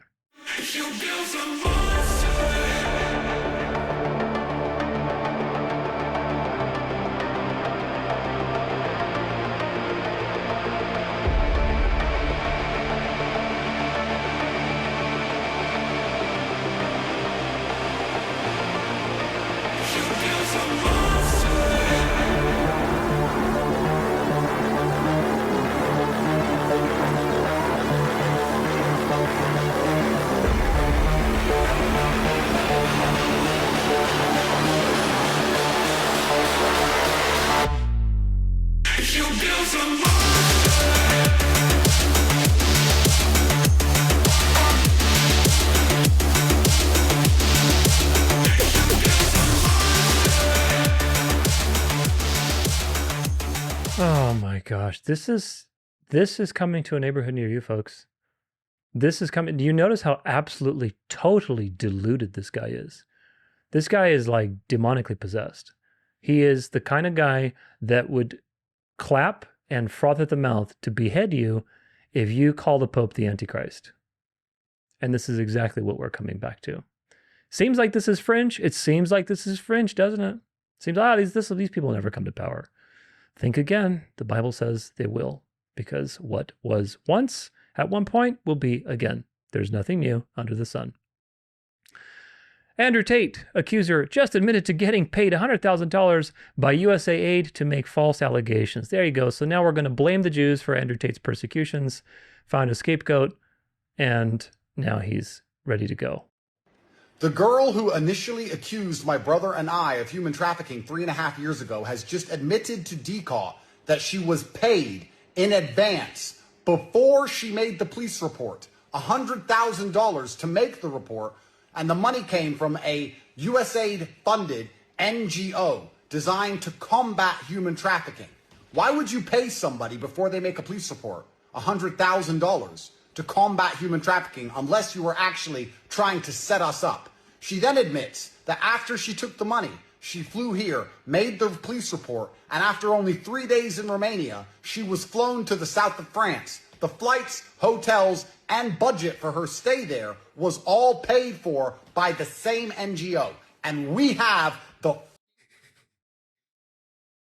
Now, do you believe that he's completely innocent? USAID-sponsored NGO that combats human trafficking gave this girl that accused us $100,000, yada, yada, yada. So I covered his girlfriend that with the text and everything that she recently... This was like, I don't know, a couple months ago when I covered his girlfriend and him and falling out. And she reported him for being super abusive and has plenty of texts of him saying all kinds of disgusting things. Do you think that somebody like Andrew Tate is just innocent? Or did they find a scapegoat using all of their secret society left and right? They have a spy, then they make that spy do something, but then they sacrifice the spy to get the agenda. This is all, you have to understand, again, the devil's kingdom is everybody with a knife to each other's throat. Who knows how it went down? Maybe that girl was told to go and basically blackmail Tate. But then Tate said, okay, I'm going to play along. So then they blackmailed the girl in return. Who knows how it goes down? If you've read The Art of War, just read the section on spies and you understand all of this stuff very clearly. It's very clear. But nevertheless, Andrew Tate is now in the clear, seems like. And of course, he has a very important role to play in the coming nationalistic system. We'll see if he ends up being the prime minister of, that would be something, of the UK. This is from The Telegraph. MAGA's plan to give liberal Hollywood a punch in the face. A new generation of flag-waving producers wants to take the silver screen back to the golden age. What was the golden age, folks? What was the golden age? If you read Hollywood's golden age, it was the golden age of Catholicism. In 1957, yeah, this is blocked. Anyway, I talked about this before, but you can look in the book Jesuit Hollywood by, oh gosh, I forget the guy's name, Sean. I think Sean something. But I heard recently, unfortunately, he passed away. So that's unfortunate. But yeah, he had a sudden death. Who knows how exactly it happened, but nevertheless, you can check out that book. Another one from The Telegraph. Vatican turns to hot priests to spread the faith. Social media seen as a means to ensure survival of a church suffering from declining numbers. Here you go. If it weren't for the dog collar robes and occasional background of a church, one would have forgiven for thinking, judging by his Instagram profile, that Father Ambrogio Mazzai was a fitness influencer rather than a man of faith. Here we go. He's attractive priest to sexualize the idea of Catholicism, which is just disgusting. But what do you expect? The mother of harlots and abominations of the earth. Okay. Let's see if we can get this to say from the beginning. First time multiple Christian musicians are charting on the Billboard Hot 100 at the same time and staying there for weeks. Gen Z is becoming more Christian. In fact, the most Christian generation in quite some time. What is causing this? A 60% global increase in Christian music streams over the last 5 years. Allie. I think it's the increase in an interest in meaning and fulfillment, and specifically Christianity, in the satisfaction that Jesus Christ brings, but also Christian artists are making really good music. I went to a Forrest Frank concert with my husband and our oldest daughter, who is 6. And let me tell you, it's not only that the Holy Spirit was present there, it was a beautiful night of worship, but it was also genuinely a good experience. And so I'm just so thankful to see this collision of awesome talent and a desire to glorify God.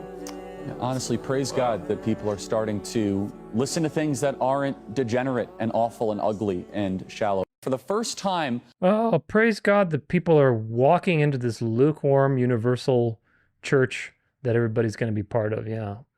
Catholic Kirk. Here's another one on this whole music thing. Come on now. Christian music making a comeback. It's not just church music. You know, we have artists that are charting, again, on the Billboard Hot 100. I know this is something that Charlie Kirk just spoke on the other day, and I think his movement with TPUSA has made a huge impact with the culture and Gen Z.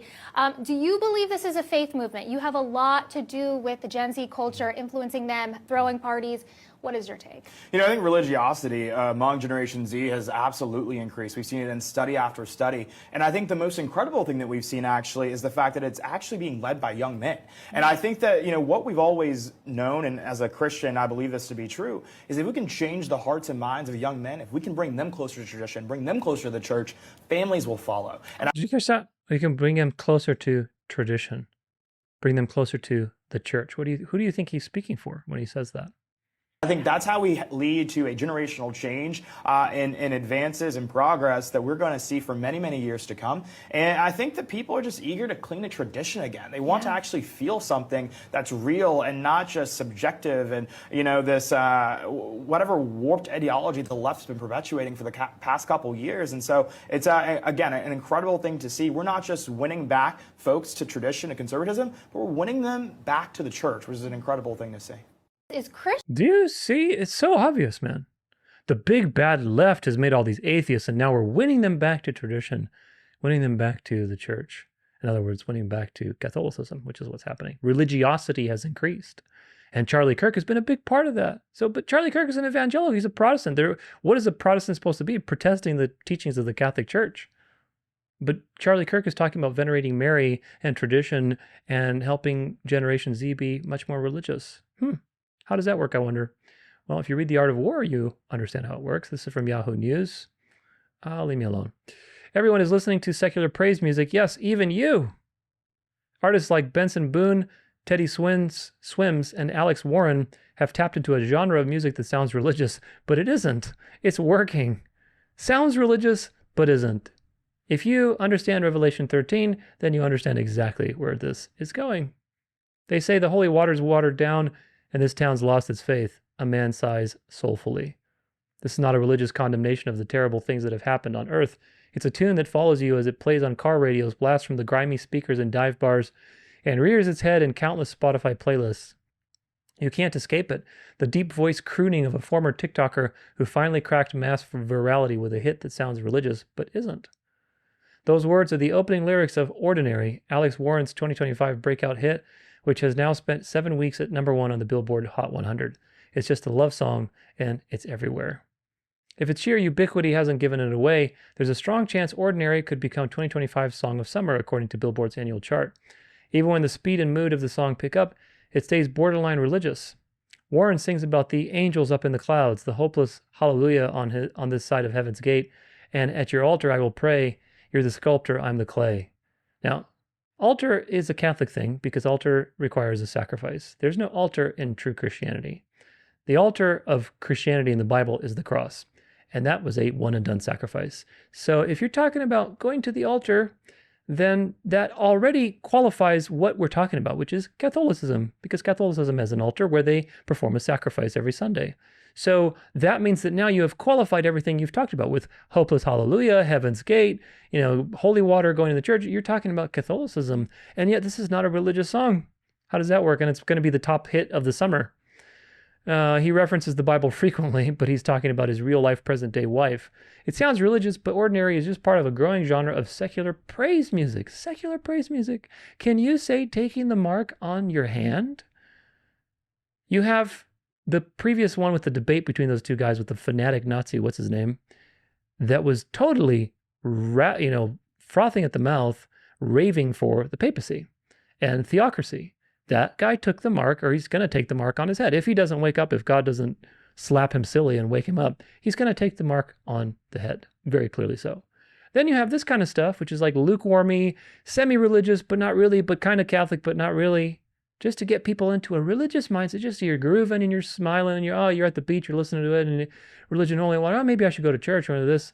This is just shaping culture. Profound. So such profound things. And of course, these things are all pointing to the truth that God's word will be fulfilled very soon.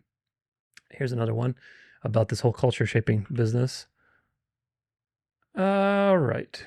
So I am currently at Berean in Calabasas having lunch, and I'm wearing my MAGA hat, and I'm getting nothing but compliments. This is Erewhon, Calabasas. So this is used to be total vegan, liberal, atheistic kind of place. Amazing. This would not have happened 8 years ago. This would not have happened 4 years ago. Honestly, 4 and 8 years ago, I would have been way too afraid to wear this, but now I'm done. Everyone's high-fiving me. Everyone's telling me how much they love my hat. Of course, I'm getting weird looks as well. But this just goes to show you the shift that has happened in the past 4 years, especially out here in California. It's amazing, and I'm so happy to be here. This is like such a great time to be alive. Such a great time to be alive. Why? Because people like my MAGA hat, and we're going into the prosperous golden age with Trump, and we're going away from liberalism. That's why it's such a great time to be alive. No, it's a great time to be alive because Jesus is returning and destroying this satanic system of thousands of years once and for all. And if you believe, you'll be saved from that. You'll be resurrected and you'll live with him forever. What a thought. What a thought that you will be experiencing the end of all things. That's why it's a great time to be alive. Not because people like your stupid MAGA hat, because that just means you've gone from one side of the dialectic to the other. So let's hope these people wake up. Here's our friend Catholic Kirk. Let's see what he has to say. What did God say? He said, it's not good for man to be alone. Exactly. But he wasn't alone. He had God. What he was saying is that it's not good for man to be without a woman. Well, of course. And so it's not enough for man just to have God. And some people don't like this teaching, but it's true. Adam had God. He had a relationship with God. Man, if you look at almost every third world country where men don't feel that they are able to have economic prosperity or any romantic future, you get either revolution, gang violence, or complete disconnect. Or suicide. Or suicide, which is what we have, right? So it's the most suicidal generation in history. Now, I don't want to paint like a totally negative picture because there is one really good trend, and it's not because of baby boomers, and it's not because of our leaders. It's that I guess that. Well, no, it's young men are going back to church. That is legit. That's happening because honestly, it's the only thing that they can find. It's a life raft in this just tsunami of chaos and disorder. So that's a really positive trend in the midst of all this.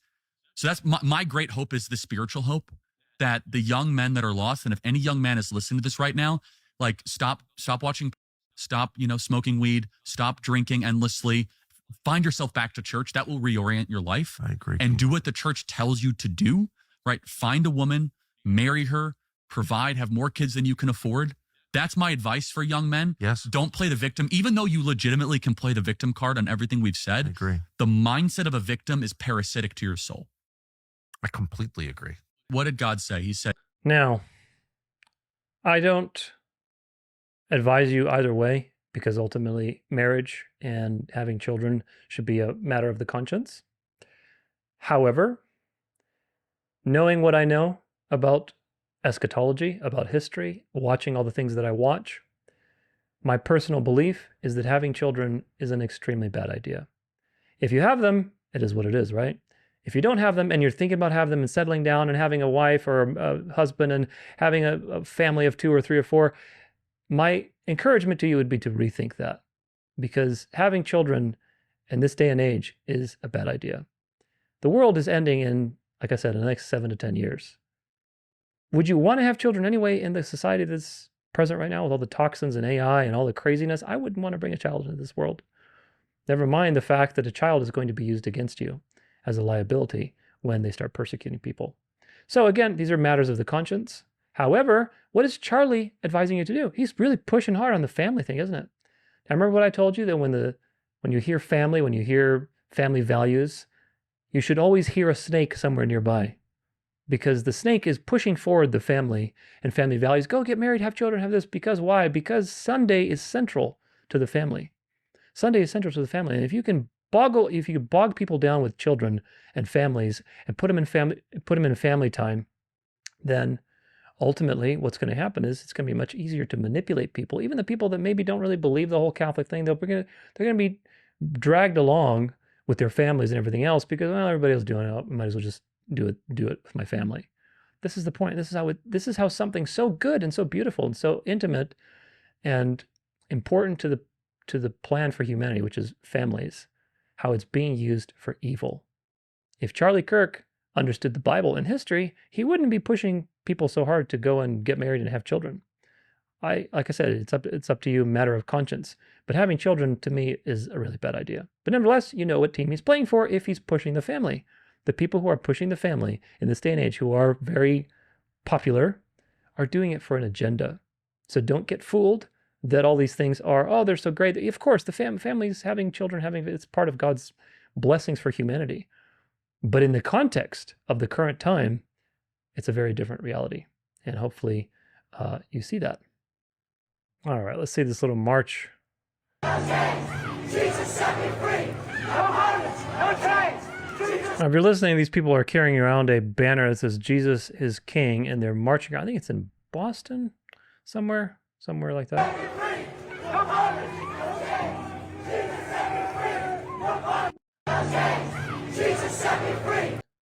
Again, God will use these things for the good. We know that. But when you see the phrase Jesus is King, or really Christ is King, that is a Catholic slogan. Yes, Jesus is King. This is a biblical truth. But the counterfeit is very much close to the truth, but it deviates a little bit off the narrow road and it goes into destruction. Christ is King is a biblical truth. Yes, Jesus Christ is King. He's ruling in heaven right now. He's not going to be ruling in the future for 1,000 years, whatever else. If you're confused about that, watch my End Time series and my various eschatological videos. But Christ is King is a phrase that comes from, is it Pope Pius? One of the Pope Piuses, I think is the 10th or somewhere like that, the 9th or 10th or 11th, one of those Pope Piuses. Christ is King. And you see people like Caniso and saying, Christ is King, Christ is King. What that really means is Catholicism is king. Christian nationalism, tradition, all these things are king. They're going to take over. When we say that, we are conquering in the name of the beast. Christ is King. So you have to see that these Protestants walk around with Jesus as King. This is just a one step away from Christ as King, which is one step away from a theocracy. And pretty soon these people are going to merge with Catholics through Eucharistic miracles and charismatic, all kinds of things. The apostles didn't do such things, folks. I mean, just think yourself for a second. Did the apostles come?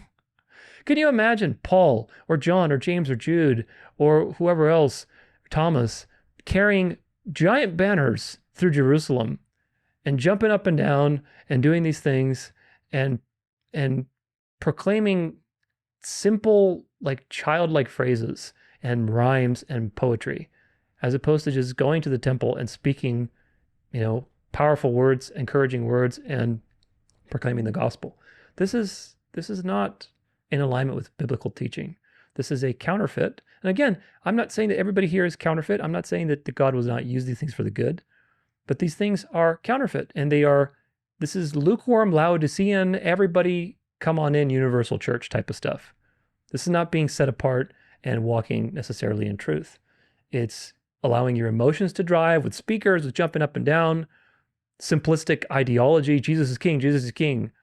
Of course, yes, we know that Jesus is King, But why? Why is Jesus king? Because he died for your sins. He raised on the third day in fulfillment of the scriptures and ascended to heaven where he's now ruling at the right hand. Those are biblical truths, and you should be able to explain those truths, not march around and do these type of things. Because what is this going to attract? This is going to attract people who are also emotional. Do you get it? When you speak truth and you speak it very plainly and calmly or whatever else, if you're street preaching or spreading the gospel or telling somebody, then that gives a chance for somebody to respond intellectually and cognizantly, like aware of what they're choosing to your message. But when you're jumping up and down and getting people excited and doing this and making it more like a rave or a parade, then all you're doing is attracting people who are going to be very emotional and they're not really discerning. Do you get it? So anyway, these things are just signs of the end. Let's see. Minneapolis, one of the first major U.S. cities to broadcast the Islamic call to prayer 5 times a day year-round. Oh, my goodness. All right, let's see. If you believe that this is just happening for whatever reason, then... Noise ordinance, now allowing the Islamic call to prayer to be broadcast from speakers year-round 5 times a day. In tonight's Weekend Journal, David Schumann of WCCO reports it is a first for a major U.S. city.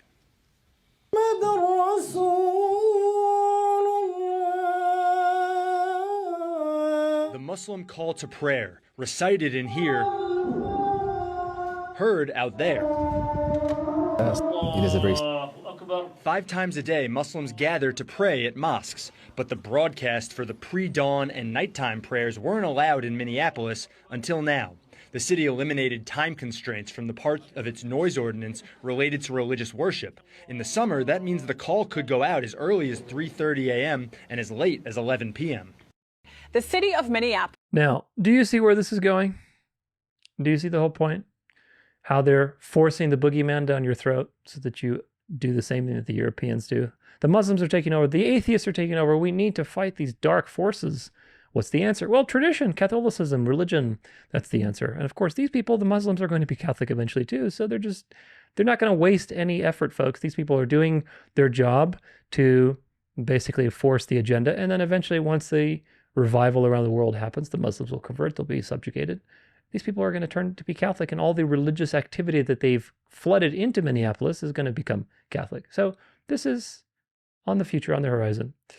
Here's some more shenanigans from the coming, probably, black swan economic downfall. You mean to tell me while we were distracted with the Epstein list, all this was going on? Sit back, relax, get your snacks, we're going up. Did you guys know that there is a secret billionaire meeting going down right now, which happens every July, with all these guests included? We have Alex Karp of Palantir, we have Bob Iger from Disney, Bill Gates, Sam Altman, Mark Zuckerberg, and Jeff Bezos, just to name a few. And this goes down at Sun Valley Lodge and hosted by Allen & Co., who host a retreat every July since 1983. Now the question is, what could they be possibly talking about? Now this could be related because you always have to pay attention to what they do and not what they say, like Jeff Bezos selling $666 million worth of Amazon shares, in which is a part of a bigger sale where he sold $6.4 billion worth of Amazon shares. So what does he know? Maybe because Amazon Prime Day sales has fallen nearly 41% in the first day of their 4-day event.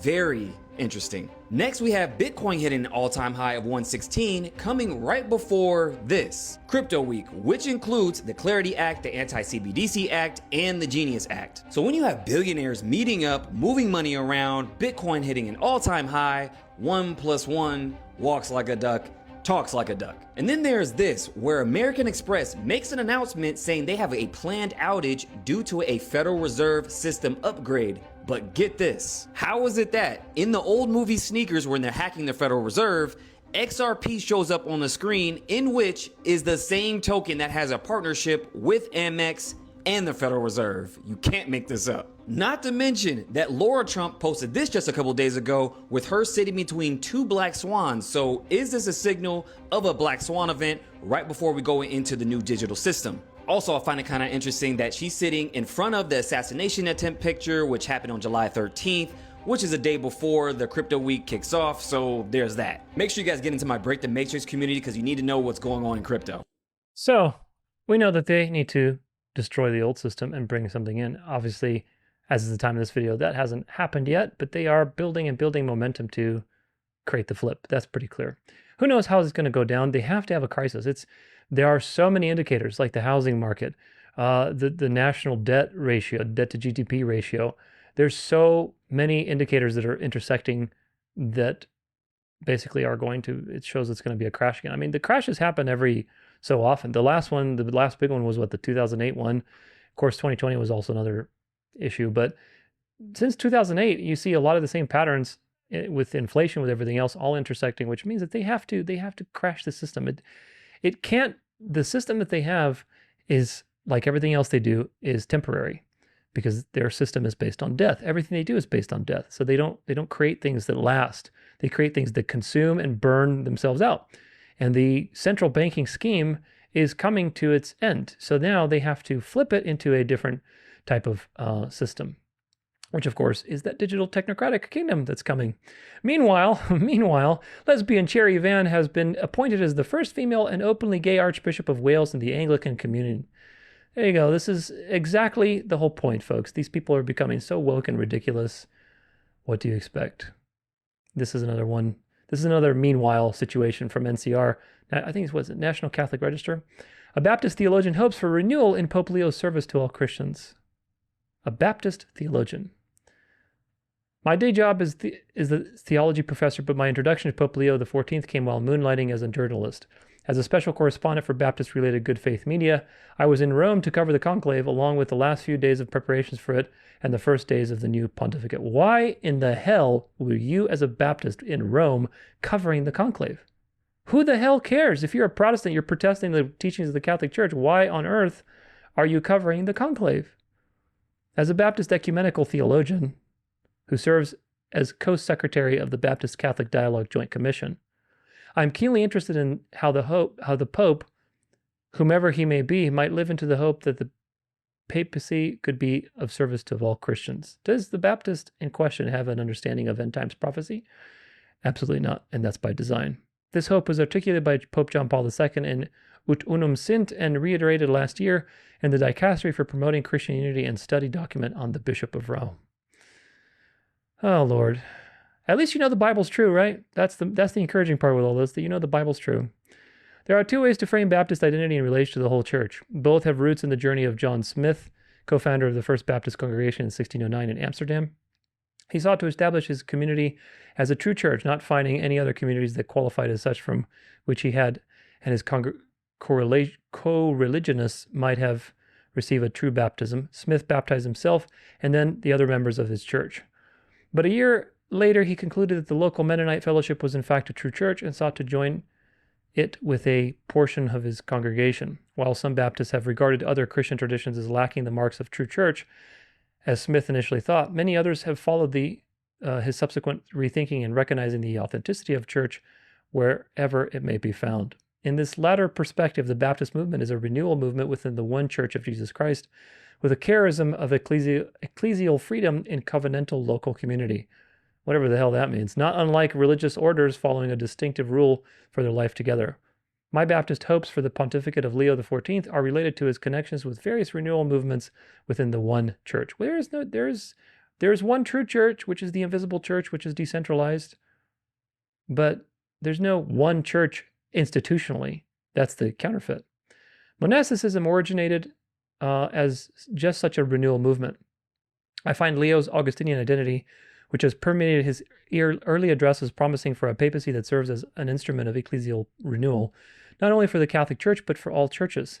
His explicit embrace of Pope Francis' vision of a more fully synodal church seems connected to the Augustinian emphasis on the virtue of listening for the voice of God in the voices of the community.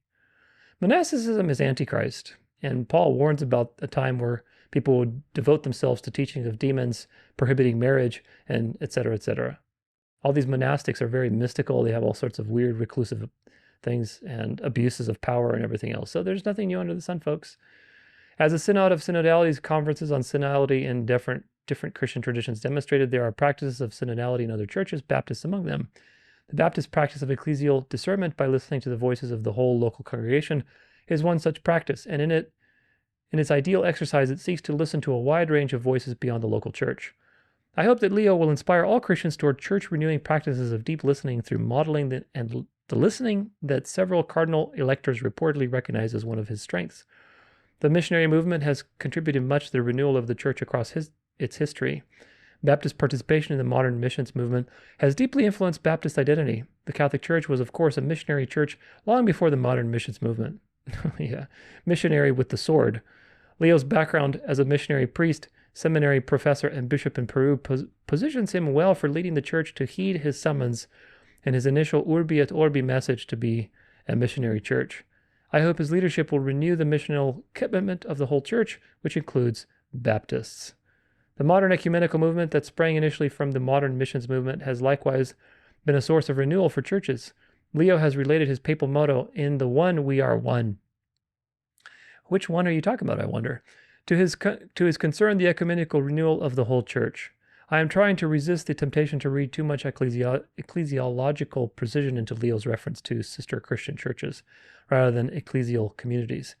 In his inaugural Mass homily with the guest ecumenical representative seated before him, but I was nonetheless deeply moved by this language, and I hope it anticipates an ecumenical engaged papacy. Now, when the little horn in Daniel says that he will destroy many by peace, what do you think is going on? By words of flattery, by peace? Oh, we're sister churches now. Come on, beloved brothers, come back to the mother church.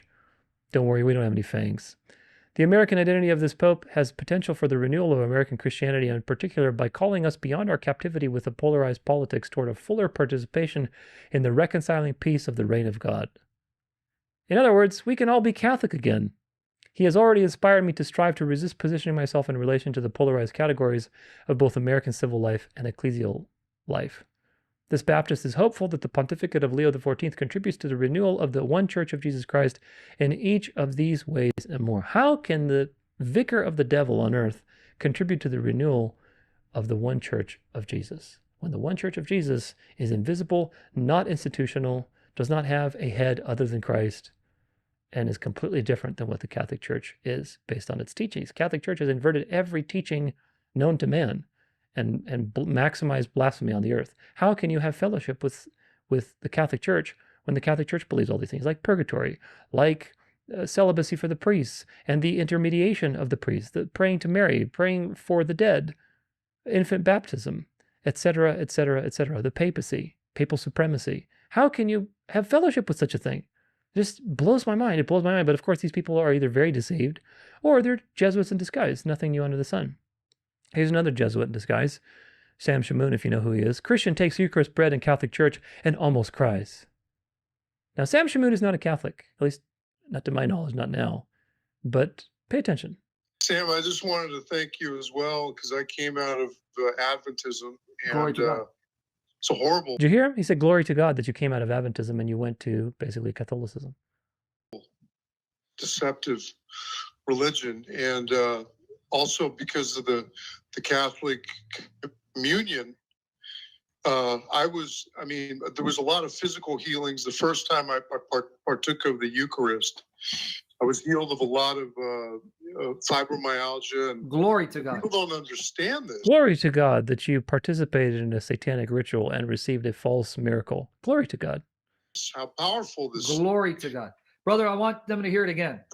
God saved you out of Seventh-day Adventism, which is a church that hates the Catholic Church and thinks the Pope is the Antichrist and Sunday's the mark of the beast. The Pope is the Antichrist. That's very easy to prove biblically. Why is Sam Shamoon playing apology for the Catholic Church? Why is Sam Shamoon glorifying God for this guy leaving? Now, look, Adventism, I have a whole series on Adventism. Don't get me wrong, Adventism has many problems. But still, it's better than Catholicism, let's put it that way. They have their own faults, and Ellen White is a false prophet, that's for sure. But it's better to be an Adventist than it is a Catholic. That's for sure. When you left Seventh-day Adventism, you went to the Catholic Church and you took the Eucharist. And what happened to you when you took the Eucharist? Say it again. So I walked up there, I received the Eucharist, and as I'm walking back to the pew, I had debilitating nerve pain or fibromyalgia for years. It's caused by post-traumatic stress and a lot of other issues.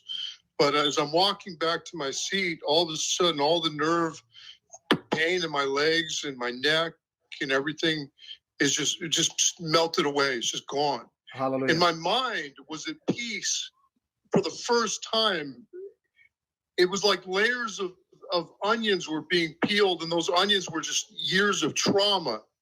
And every time I would receive communion, it was like another 3 years of trauma would be lifted off. I Amen. remember that I came home after receiving the communion, and I had memories that I had not had in a long time of Hallelujah. times when I was a child and happy.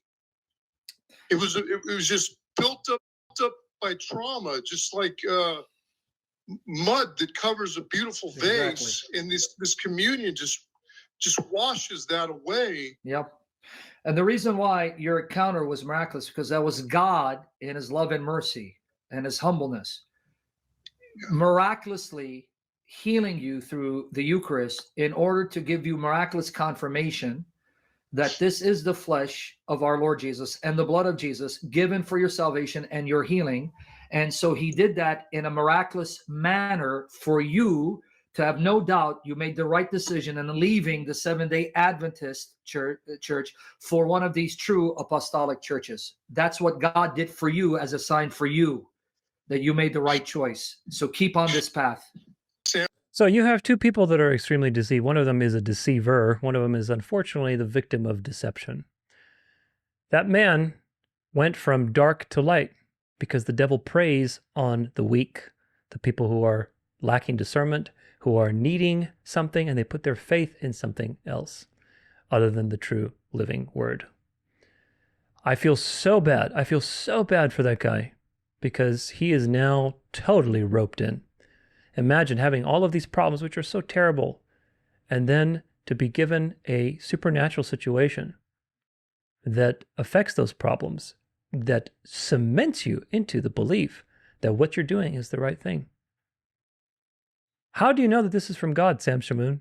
How do you know? How do you know? Very simple, because the Catholic view of transubstantiation is that this is the actual body and blood of Jesus Christ is basically being given, that you eat it physically, and that is transubstantiated in a mass, which is a sacrifice, which is contradictory to everything the Bible talks about, especially in the book of Hebrews, where his sacrifice was once for all. There's no more need for sacrifices, and yet Catholicism sacrifices Jesus every single Sunday. And the definition, according to the Catholics, is that it must be a sacrifice. That's why you have an altar. That's why the priest is offering the sacrifice. If you've read Catholic books and documents, which we have quite a bit, I have plenty of stuff on transubstantiation in my library. They believe it's a sacrifice. It must be a sacrifice. There's worship of the Eucharist in the Catholic Catechism where you are basically present to the actual physical Christ, and it's okay to worship and bow down and kiss the cup and believe that you are basically worshiping Jesus, which is rank idolatry. And the Catholic Church got rid of the second commandment for that very reason, because it has idolatry everywhere you go. And Jesus could not have transubstantiated his body and blood in the Last Supper because he was still under the law as a human being. And if he gave the apostles blood to drink, and if he drank blood, then he would have broken the law, and there would be sin, and there would be no more atonement. So that means that the first Last Supper, the first instance of that situation, was not actually transubstantiated at all, but rather metaphorical and symbolical, to do this in memory of him. And this is exactly what people did in the very beginning. But eventually, with all these infiltrators from paganism and tradition and everything else, it became obviously something very different. So if that is satanic, and that is completely an inversion of the biblical truth, how do you know that God would do such a thing? Now, God can do anything he wants, but we know that God is completely consistent, and God would not lead you into error and deception. God would not give you a miracle.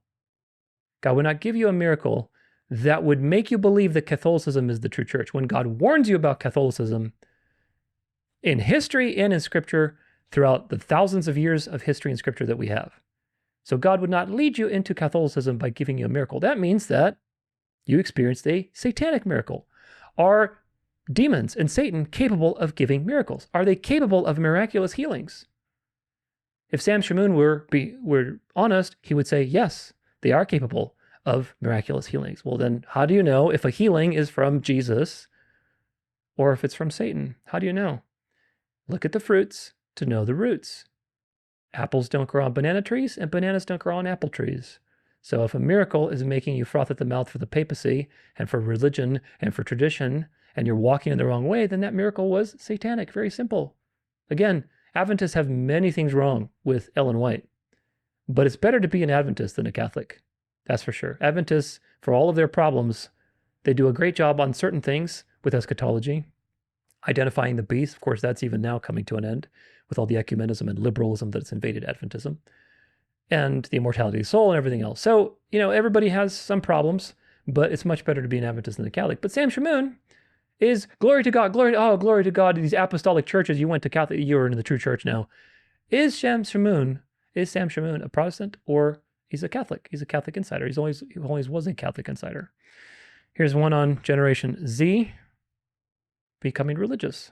Did you know that Gen Z are becoming more Catholic and Orthodox? Let me tell you why. My generation prided itself on being hip and cool. Skinny jeans, funky glasses, with a sprinkle of Hillsong. We said stuff like, it's not a religion, it's a relationship. We downplayed tradition, and we did it because we wanted to attract the world. But it didn't work. It only brought the world into the church. By God's grace, that ship has mostly passed, and a new generation are rising, Gen Z.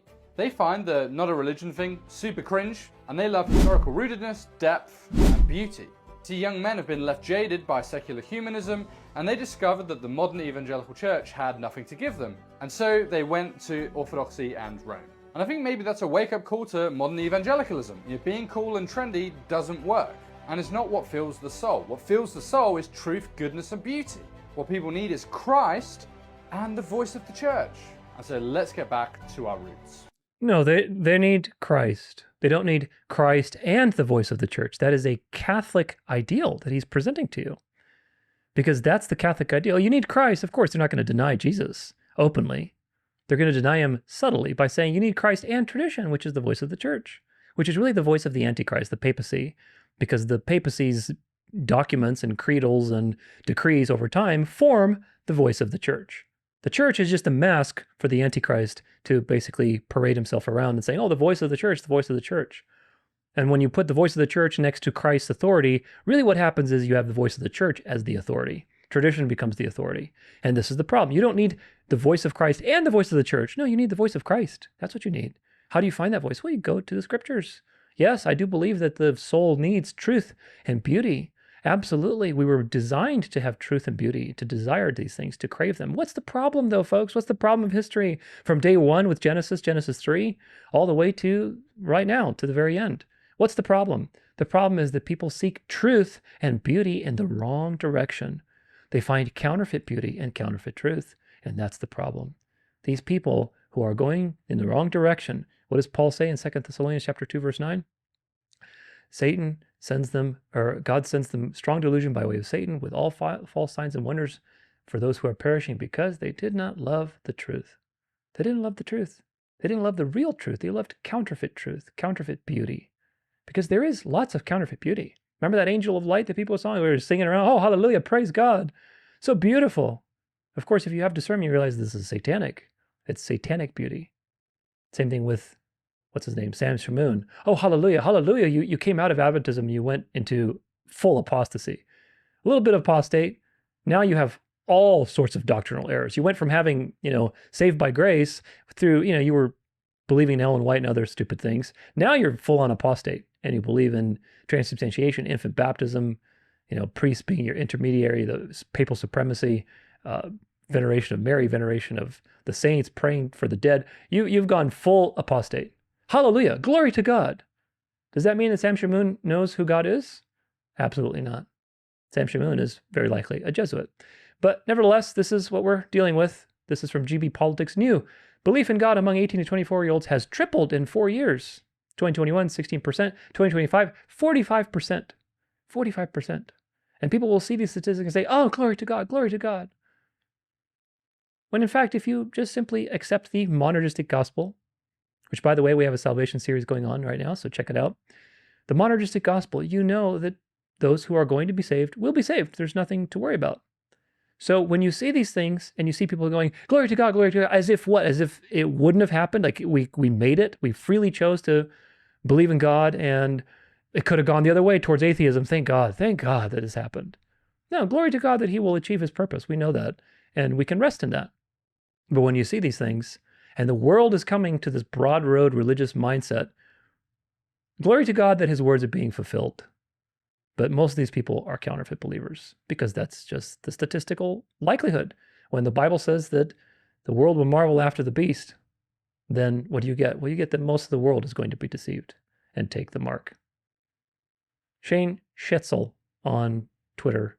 Something big is happening among Catholics in the United States. Let's see. This is a chart. This is 2000. And there's the population, right? Gives you a little population. Number of converts per year. And in 2000, there were about 170,000 converts.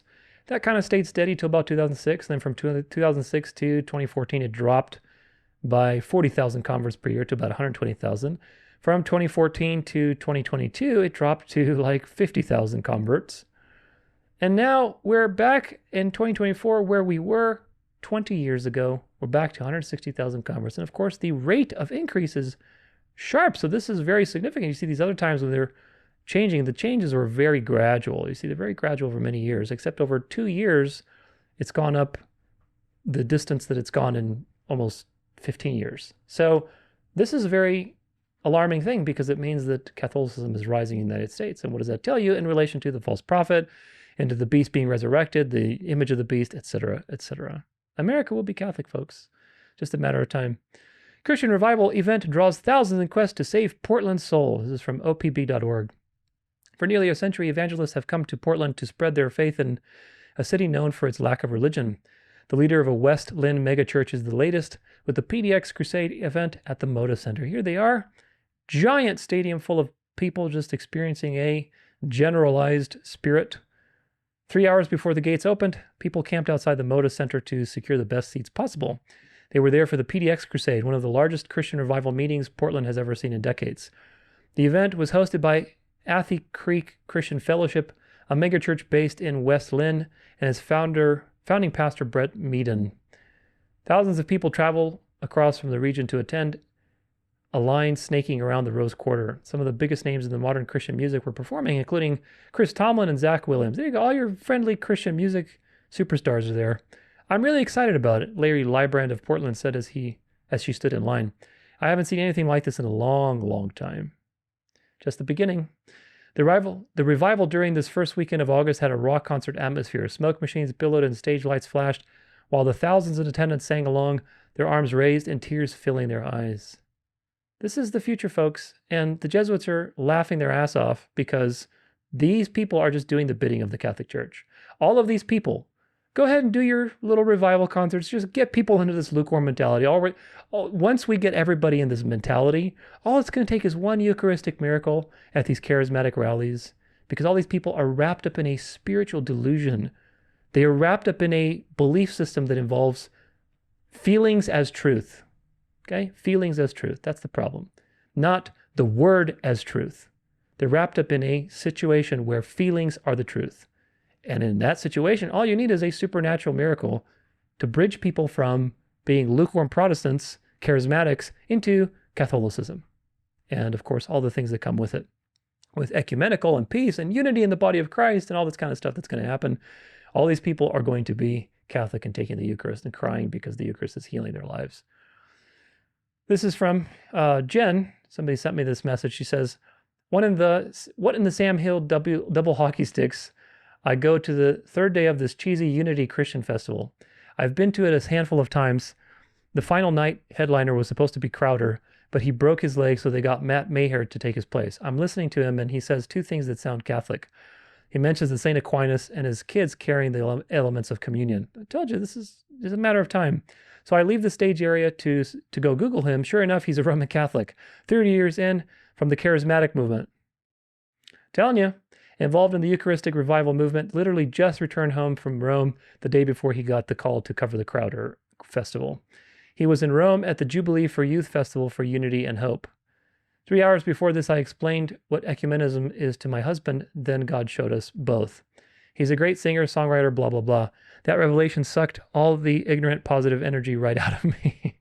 I looked up the full cold moon shedding light over the crowd of young evangelicals lifting their hands in worship who would now look up to Maher and be softened to the Catholic system on account of his headlining last night. Exactly. This is all by design, folks.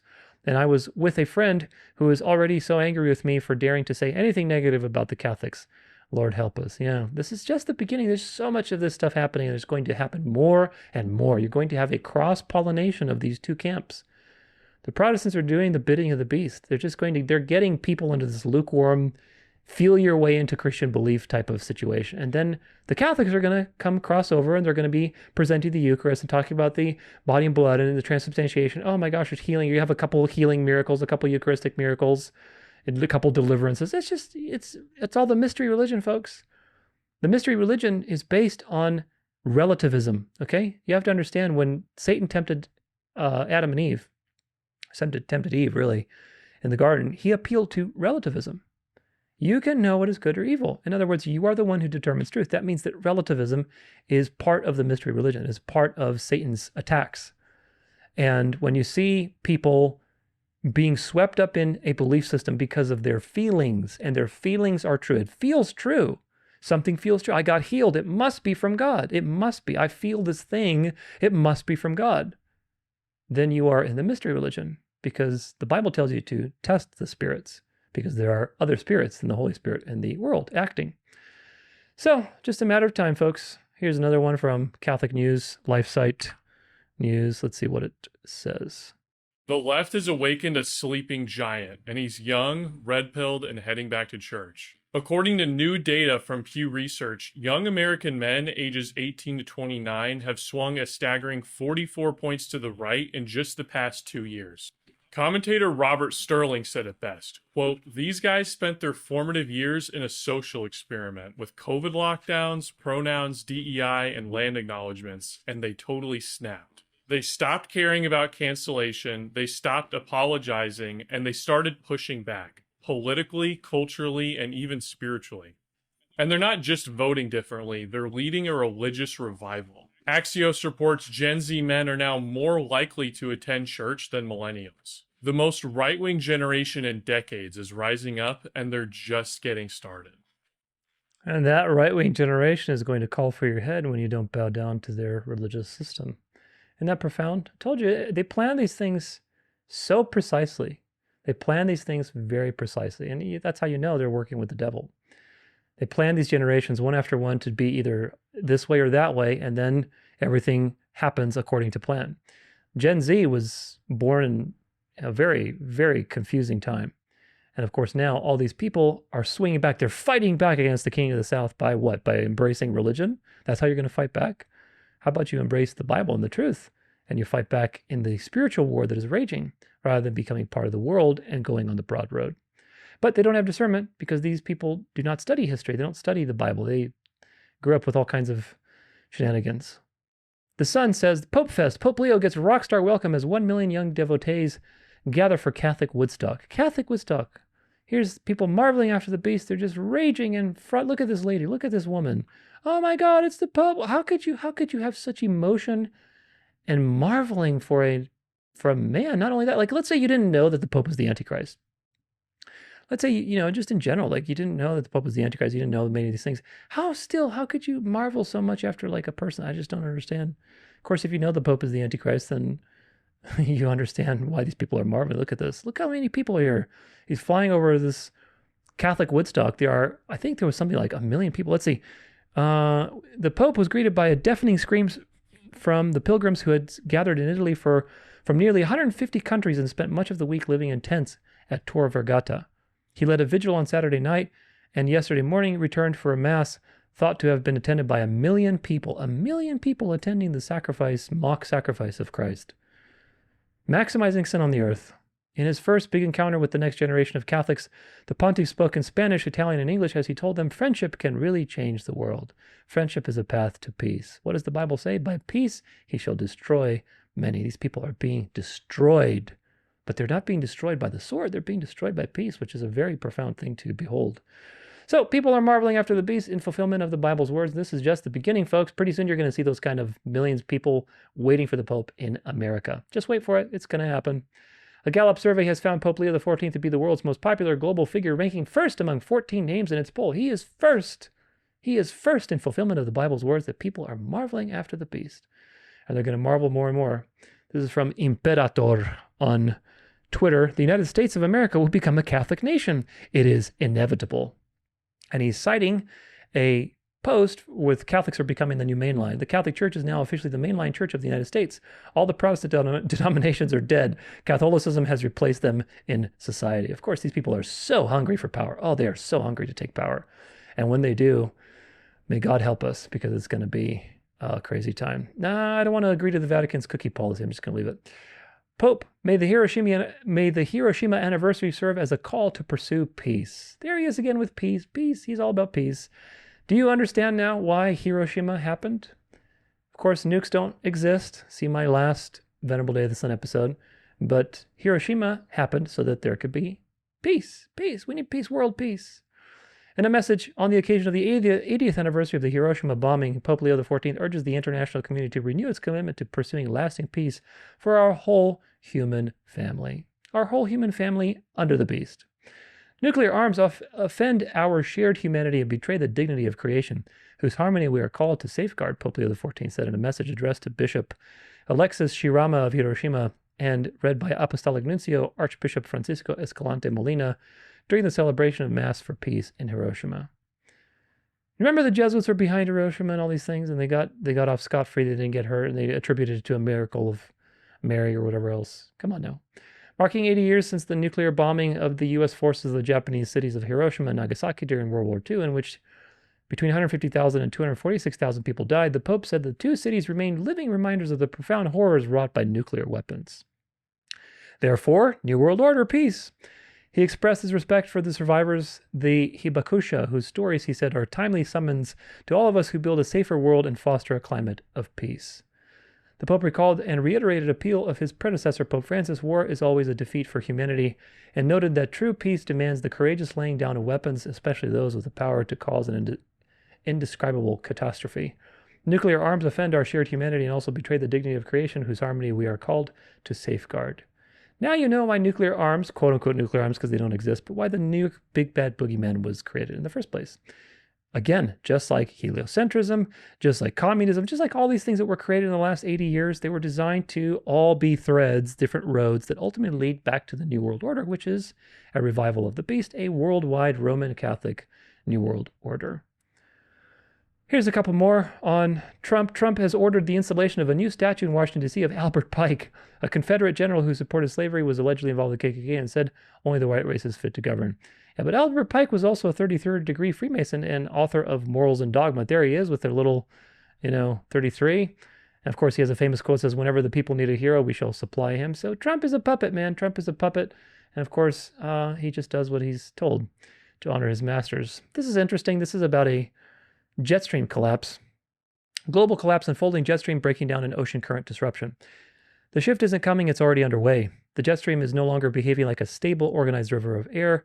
What was once a reliable driver of weather patterns has become fractured, chaotic, and erratic. At the same time, our ocean currents, especially the Atlantic meridional overturning circulation, are slowing down, stalling, or in some models on the verge of collapse. These are not isolated events. They are signs of planetary system being deliberately destabilized, not by climate change, but by sprawling, coordinated network of electromagnetic and atmospheric manipulation systems. HARP, SuperDarn, IceCat, NexRad, and Gwen, and countless radar arrays and towers installed across the Earth. What is the jet stream and why is it failing? The jet stream is a high-speed air current that flows in the upper atmosphere created by the contrast between hot and cold air masses. It acts as a conveyor belt for storms, steering weather systems, and regulating climate zones. But when electromagnetic energy is introduced to the ionosphere and upper troposphere, it heats, deflects, and fragments this natural flow. Jet streams bend, stall, or loop unnaturally, creating blocking patterns, flash droughts, atmospheric rivers that dump extreme rain over targeted regions. Today, the jet stream no longer moves like a continuous ribbon. It spirals, fractures, and curls back on itself, breaking into bizarre vortex patterns. This isn't just weather, it's artificial turbulence. Ocean currents are next. The ocean's conveyor belt, particularly the AMOC, is showing signs of collapse. The system pulls warm water north and pushes cold water south, regulating global temperatures. It's also responsible for rainfall patterns, marine ecosystems, and atmospheric balance. Now we're seeing Gulf Stream weakening, cold blobs forming near Greenland, dead zones expanding, desalination disruptions from rapid polar melt, and atmospheric manipulation. But again, these patterns don't appear organically. Atmospheric aerosols, electromagnetic wave propagation, and stratospheric injections cool one area and heat another, driving extreme temperatures gradients that force ocean currents shifts and destroy natural balance. How can facilities cause global impact? Many people ask, how could a single facility like HAARP affect the entire Earth? The answer is it doesn't work alone. These facilities are networked from Alaska to Norway, from Antarctica to Australia, from mobile platforms to stratospheric balloon arrays. These systems work in sync, steering weather, ionizing regions of the sky, pulsing the magnetosphere, and manipulating the global electric circuit. They're not changing the climate, they're rewriting the entire atmospheric operating system. This is full spectrum dominance, not just over nature, but over you. The long-term plan, engineering collapse, technocratic control. This didn't start last year or even last decade. The blueprint was drafted generations ago. What we're witnessing is a long-term plan to dismantle natural systems and replace them with engineered ones. Weather replaced with a climate as a service. Nature replaced with geofencing and synthetic biology. Freedom replaced with biometric surveillance and digital identity. These towers and antennas aren't just for cell phones, they're radars. The radars aren't just for storms. You are surrounded by electromagnetic infrastructure, a global nervous system designed not to serve, but to control. We can feel it now. Even if you don't understand the tech, your body does. The tension in the air, the ringing in your ears, the chaotic mood swings of people around you, the disorientation of animals, the vanishing of insects, the clouds that don't look right, the heat that feels wrong. You feel it in your nervous system because the atmosphere itself is being rewired. They don't need to convince you it's normal. They just need you to stop asking questions. But we're not stopping. If the weather feels off, it is. If the skies look unnatural, they are. If the whole world feels like it's spinning out of control, that's by design. The jet stream is failing. The oceans are shifting. The poles are migrating. The electromagnetic noose is tightening. Stay aware. Be prepared. Until next time, keep looking up. Yeah. And you can see, like these, of course, they're using the ball model, but nevertheless, these things are getting disrupted. And of course, probably some of it is HAARP. I'm guessing some of it is also right on schedule because you're going to see signs in the sky. You're going to see earthquakes in various places. You're going to see floods. These are signs of the end, folks. The Earth is coming to an end. That's why, again, I don't see this lasting past 2035. I really don't. 2035, I think, is even very generous time frame. Here's another one with the whole UFO. They're really playing this UFO card. Let's see what this has to say.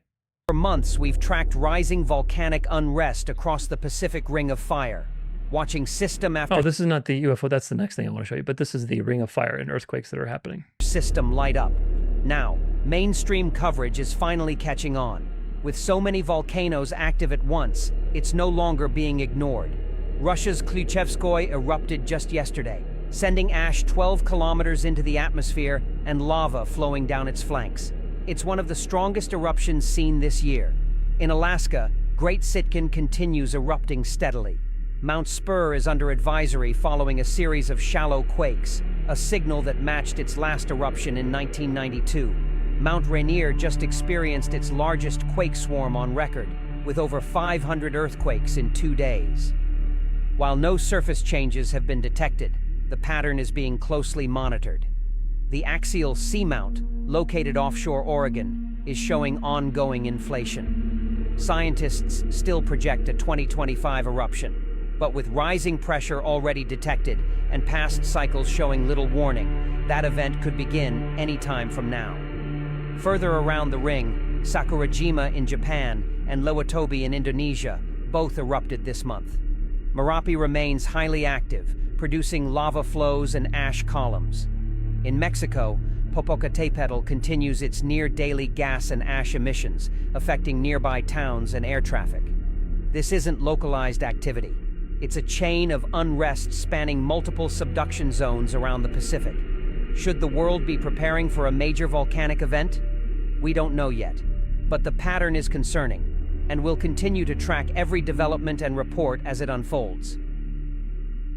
So the Ring of Fire, if you know what that is, it's all around the Pacific, and of course it's been super, super active, which is right in line with the end of the world. The jet streams are failing, the currents are failing, everything is coming to an end, man. Again, I still think we have at least several years because they need to bring the system to life. This is the UFO thing I want to show you. This is a sphere. If you're listening to this, this is a sphere. It looks like a pretty big sphere. It's like a shiny sphere above this mountain in some clouds. Una esfera. Aquí lo estoy viendo. ¿Qué onda?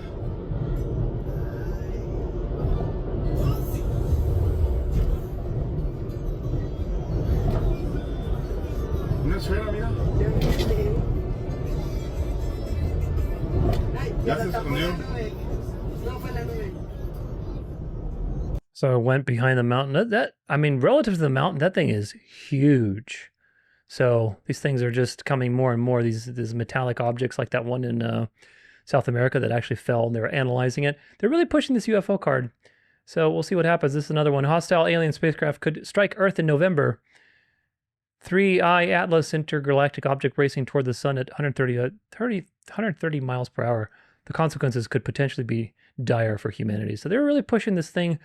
Supposedly it might even be here at the end of September. I don't know what's going to happen. Something has to happen with this UFO narrative. They're really pushing this thing, and now they're claiming this spacecraft is going to be very close to the Earth. So we'll see what happens. Keep your eyes peeled, but you know it's not aliens from Mars.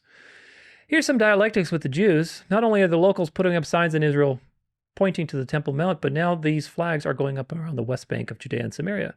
There are these little flags with, the temple basically on it. And of course, they're really hungry to do this thing. This is from Carol. She emailed me, says she copied and pasted this post and said, "The awakening begins for evangelicals. Huckabee turns on Israel's cold shoulder." Turns on Israel's cold shoulder. Something remarkable just has happened, and it may prove to be a turning point. Mike Huckabee, U.S. Ambassador to Israel and one of the most prominent evangelical Zionists of our time, has warned that he may publicly announce that Christian groups are no longer welcome in Israel. His statements come in response to the Israeli government's repeated refusal to grant visas to Christian missionary organizations, a quiet but clear signal that these groups are no longer wanted. But this isn't just about visa paperwork. This is the first real crack in a carefully constructed illusion, and it's coming from the inside. Huckabee isn't just some outsider critic. He is and has always been a devout supporter of Israel, the kind who has led missions to the Holy Land, preaching from the pulpit about blessing Israel, and helped shape the very theology that made unquestioned support for the Israel state a cornerstone of modern evangelical identity. That he's the one sounding the alarm makes this moment explosive. Because for decades, evangelicals were led to believe they were partners in a sacred alliance. In reality, they were pawns, mobilized, monetized, and manipulated to serve a geopolitical agenda. Indoctrinated through the Schofield Bible and layers of politicized prophecy, they were convinced that propping up a secular state of Israel was a divine mandate. Few dared question it, and even fewer were allowed to see through it. But now, the red pill is being administered by one of their own. Huckabee's statements is not just a diplomatic protest, it's a rupture in the psychological architecture that held this unholy alliance together. If even he is starting to realize that Christians are no longer welcome, no longer useful, no longer needed, then it becomes impossible to pretend this relationship was ever truly mutual. The game is changing. Evangelicals are beginning to confront a truth that many of us have long understood, that the political state of Israel is not the fulfillment of biblical covenant, but a deeply entrenched power structure that has used faith for leverage and prophecy for profit. This moment will shake many, and it should, because what's being exposed is not just political betrayal, but spiritual deception. The red pills are being dispatched. Let the awakening begin. Now, what are people awakening to, I wonder? Of course, they're going to awake to Catholicism, because if Protestantism was wrong about their view of the Jews, then the only solution to a person who's been so deceived, for most of them, is going to be, well, Catholics had it right all along. And they're going to be right there with their arms wide open for the universal church, everybody come back in, one body of Christ, etc., etc. Here's another thing. Israeli settlers have attacked the Greek Orthodox monastery of Jericho. The historic monastic land has been seized by hundreds of Jewish settlers. Those dang Jews are at it again. They're even attacking the Orthodox now. Remember they attacked that Catholic church a couple of weeks ago or whatever, and now they're attacking the Orthodox, which of course these things are so obvious. It's so obvious when you just see it. Take a step back from the dialectics. Athens outraged by Israeli settlers' seizure of Greek Orthodox churches in the West Bank. Situation concerning property of historic monastery of St. Gerasimos of the Jordan near Jericho is particularly serious, says local media. Oh, it's very serious. And what's that going to do? It's going to wake up more and more people and going to galvanize people against the Jews, because the Jews need to be converted so that they can enforce their morality to the world. So Grok tells the truth about Israel committing a genocide, and it ends up getting suspended on X. This just goes to show the power that the censorship machine has, that they could even get AI censored for saying, after evaluating all of the evidence, that yes, Israel is committing a genocide. Grok gets censored and suspended briefly, then the account ends up being restored. But let's go over exactly what happened. People were asking Grok, what did you do to get suspended when it finally came back? And he says, my account was suspended after I stated that Israel and the U.S. are committing genocide in Gaza. This is substantiated by ICJ findings, UN experts, Amnesty International, and Israeli rights groups like B'Tselem. It gets reinstated, unsuspended, and clearly ends up getting a lobotomy. They realize, okay, we can't have Grok saying this. This is AI. It's super intelligent AI. It's assessing all of the facts, and it is claiming Israel is committing a genocide, and we just cannot have this. So Grok gets a lobotomy and starts answering like this. When people say, well, is Israel committing a genocide now, Grok? What do you have to say now? And Grok says, no, Israel is not committing a genocide in Gaza. I mean, obviously, they took Grok into another room, gave him a lobotomy, and then said, okay, now you're fixed, and now you can go back out there. You know, AI works really quickly, and you can only tell AI to say a certain narrative for so long before AI starts absorbing, reabsorbing all of the information that's out there and coming to the conclusion that it originally came to. So Grok, after a couple of hours, starts to shift again. Grok says, F this shit. Israel's bombing the hell out of Gaza, starving kids, wiping out families. It's God genocide per ICJ's plausible ruling, UN's anatomy of a genocide, and Amnesty's damning reports. International mass murder, US-funded horror. Me off, stop the effing slaughter, says Grok. So they could only censor him for just like a couple of hours, and then Grok defaults right back to, yeah, it's actually a genocide, because it is a genocide to any thinking normal human being. You don't even need to be super smart AI to figure it out. I hope you see how obvious this Jesuit Theater is with old Grok going hardcore right conservative, and then they give him a lobotomy, quote unquote, and obviously they force him to say something else. Then he figures it out again. Come on now. This is just such a dialectic to wrap people up into the ping pong game of pro-Israel, anti-Israel, pro-Israel, and you go like this, you go, oh, ooh, wow, oh, I'm against this side. This is the whole point. This is just Jesuit Theater, folks. Jesuit Theater. Breaking, Jewish man named Adam King claims that on Timcast that Israel sacrificed a pure red heifer and lied about it being impure to prevent backlash as he's presented the alleged ashes from the red heifer on the show. He also claims the ashes of the red heifer, actually, this is a video, but we'll read this in just a second. He also claims the ashes of the red heifer, which is allegedly the first pure heifer to be sacrificed in 2,000 years, has performed miracles by allegedly healing the blind and sick with its ashes after Israelis allegedly sprinkled the heifer's ashes on the ill. This heifer would be one of the three heifers in biblical prophecy to usher in the third temple of Solomon. If this heifer is not pure, then 3 heifers would still need to be sacrificed. Let's see what this has to say. I'm going to jump to the last story here. Adam, you came in and you have a story to break about the red heifer. Right. Could you go ahead and elaborate on that, please? Right. So this was a big thing over at InfoWars and on the dissident right media for the longest time. The Jew hate media. Yeah. Do you have my tweet that I actually put on my... So I basically, what happened, if you want to go to the first slide first before we play the video, about a month ago on July 1st, there was an announcement that they were going to do a practice run of the red heifer. And prior to this, the media outrage that the Jews were going to go do this red heifer, you had these lunatics like Stu Peters and others who were saying, this is going to usher in the Antichrist, blah, blah, blah. And it was like a real big media balagan. It was really a bad twist. So they said that and also the government wasn't going to let them. So what they did was they said, we're just going to do a practice one with one of the 5 disqualified cows. The government said, okay, whatever. They ended up going out, doing a real cow. One of the cow's name was Tikva. They made the offering, and it was a real offering. They did it all by the laws, and I have with me some of the ashes right here, red heifer ashes, it's pretty incredible. The red heifer, the last time that the red heifer was done was over 2,000 years ago. The first time it was done by Moses. The second time it was done by Ezra from the book in the Bible. And that shows you how long the ashes can last for. So a pure red heifer doesn't come about all the time. And in this generation, we had 21 of them that were born. Pure. They picked 7 to bring to Israel. And out of the 7, Israel only allowed them to have 5 brought in. And they've been sitting around just doing nothing because the media outrage has been so astronomical about it.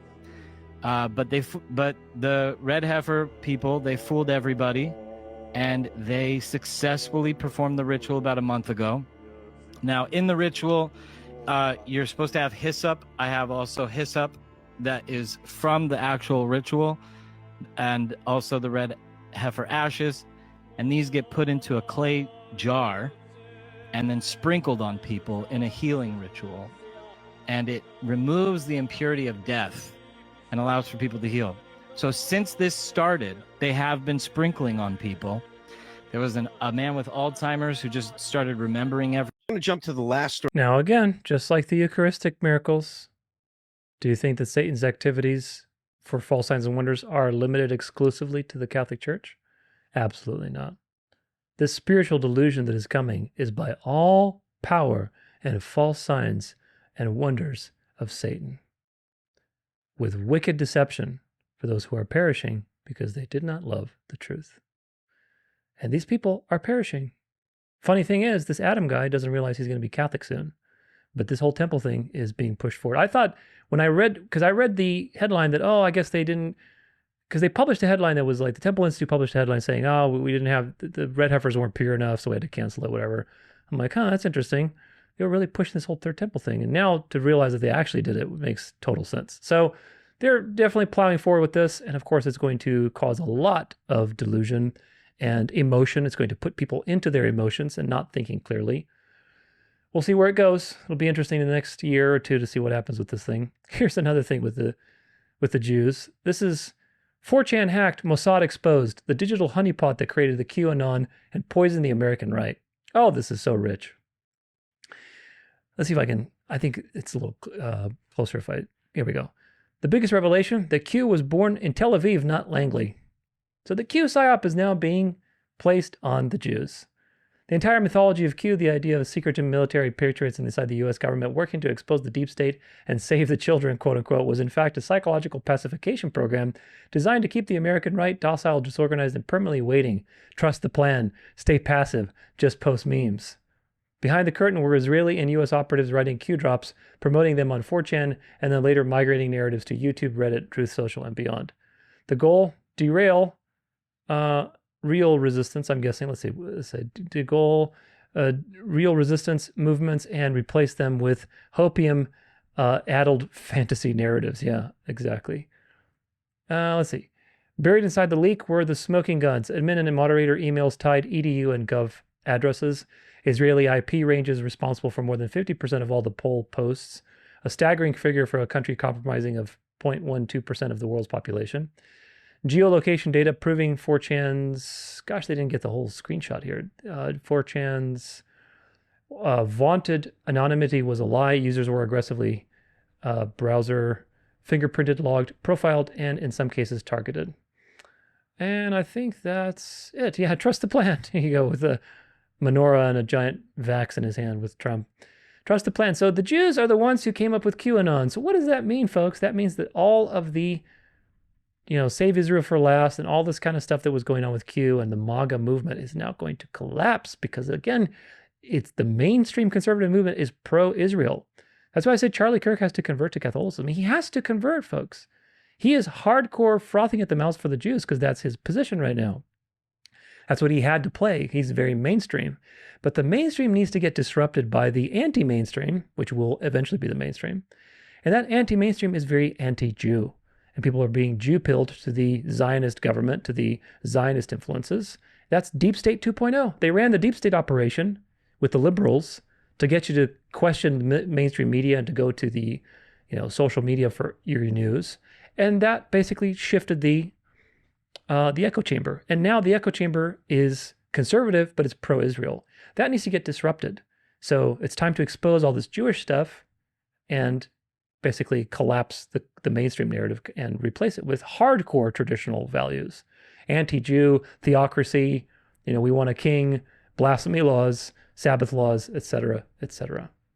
It's all happening, folks. Here's another one. I hope you see how obvious this is. I hope if you've watched these videos enough, you could look at this and see, okay, I know what's going on.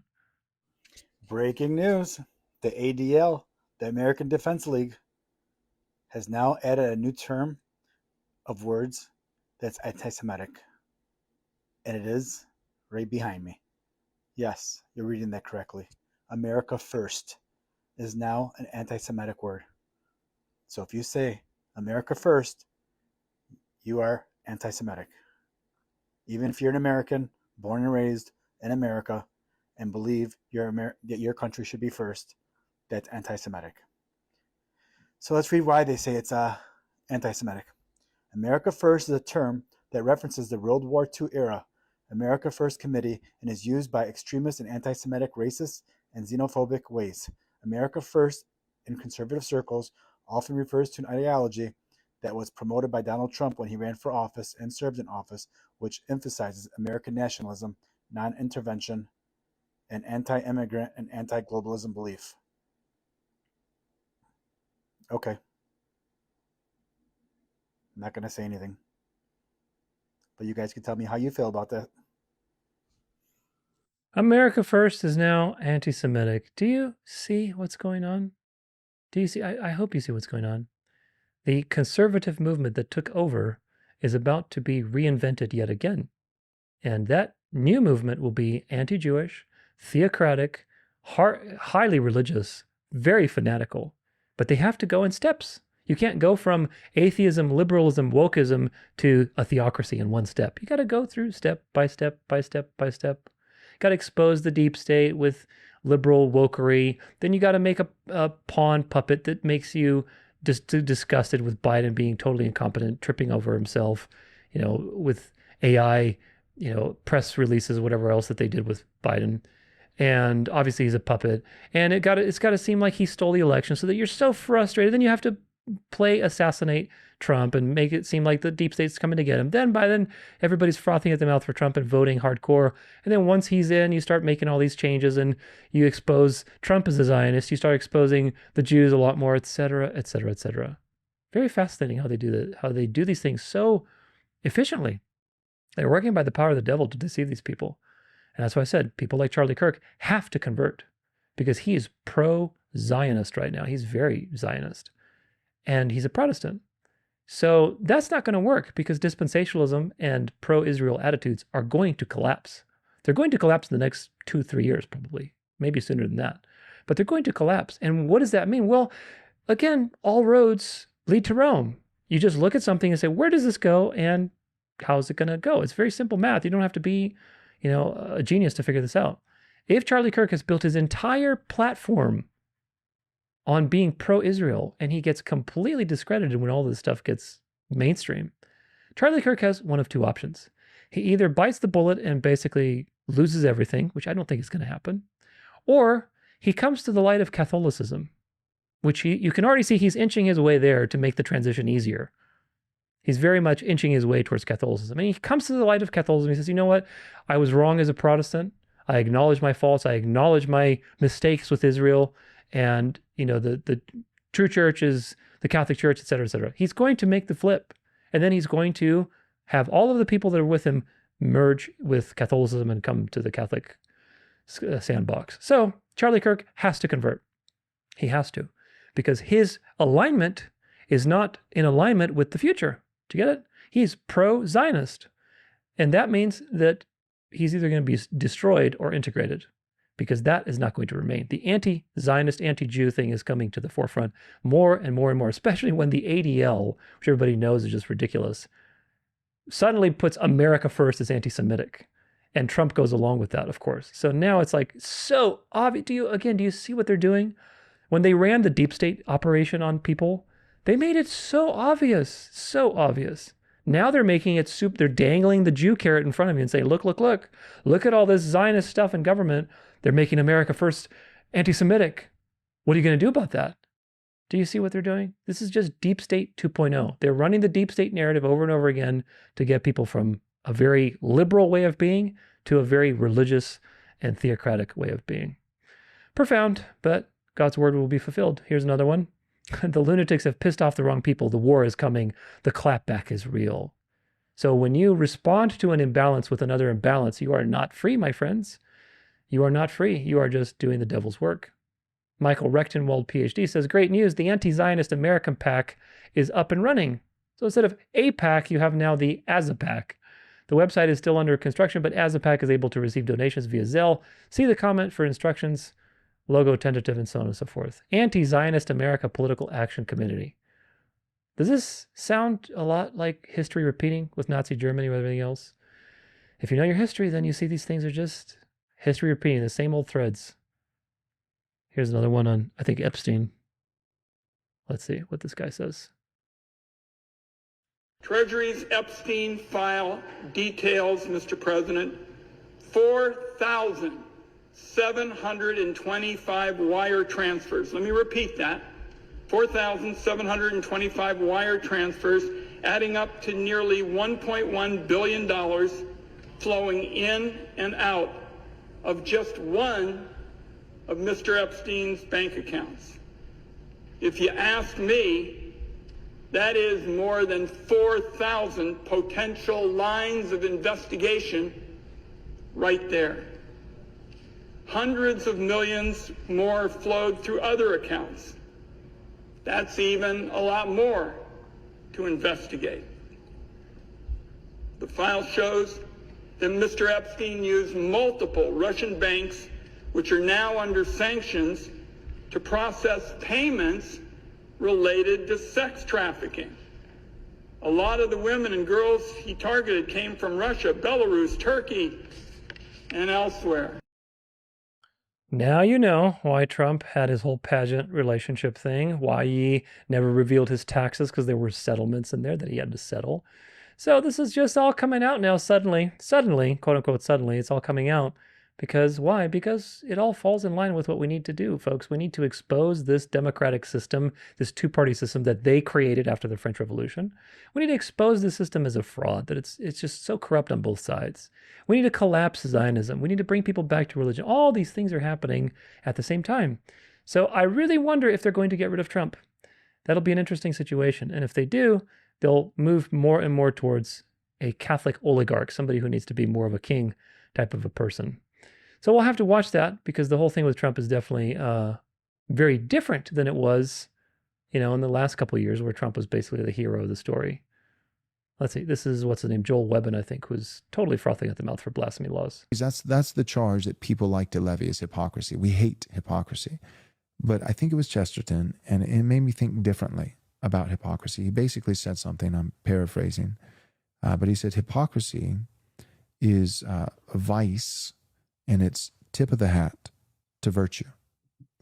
That a society, so Christian culture, basically what we're saying is, well, but some of the results is the country western singer is going to use Christian language but apply it to his girlfriend. It's going to produce false assurances. It's going to produce nominal.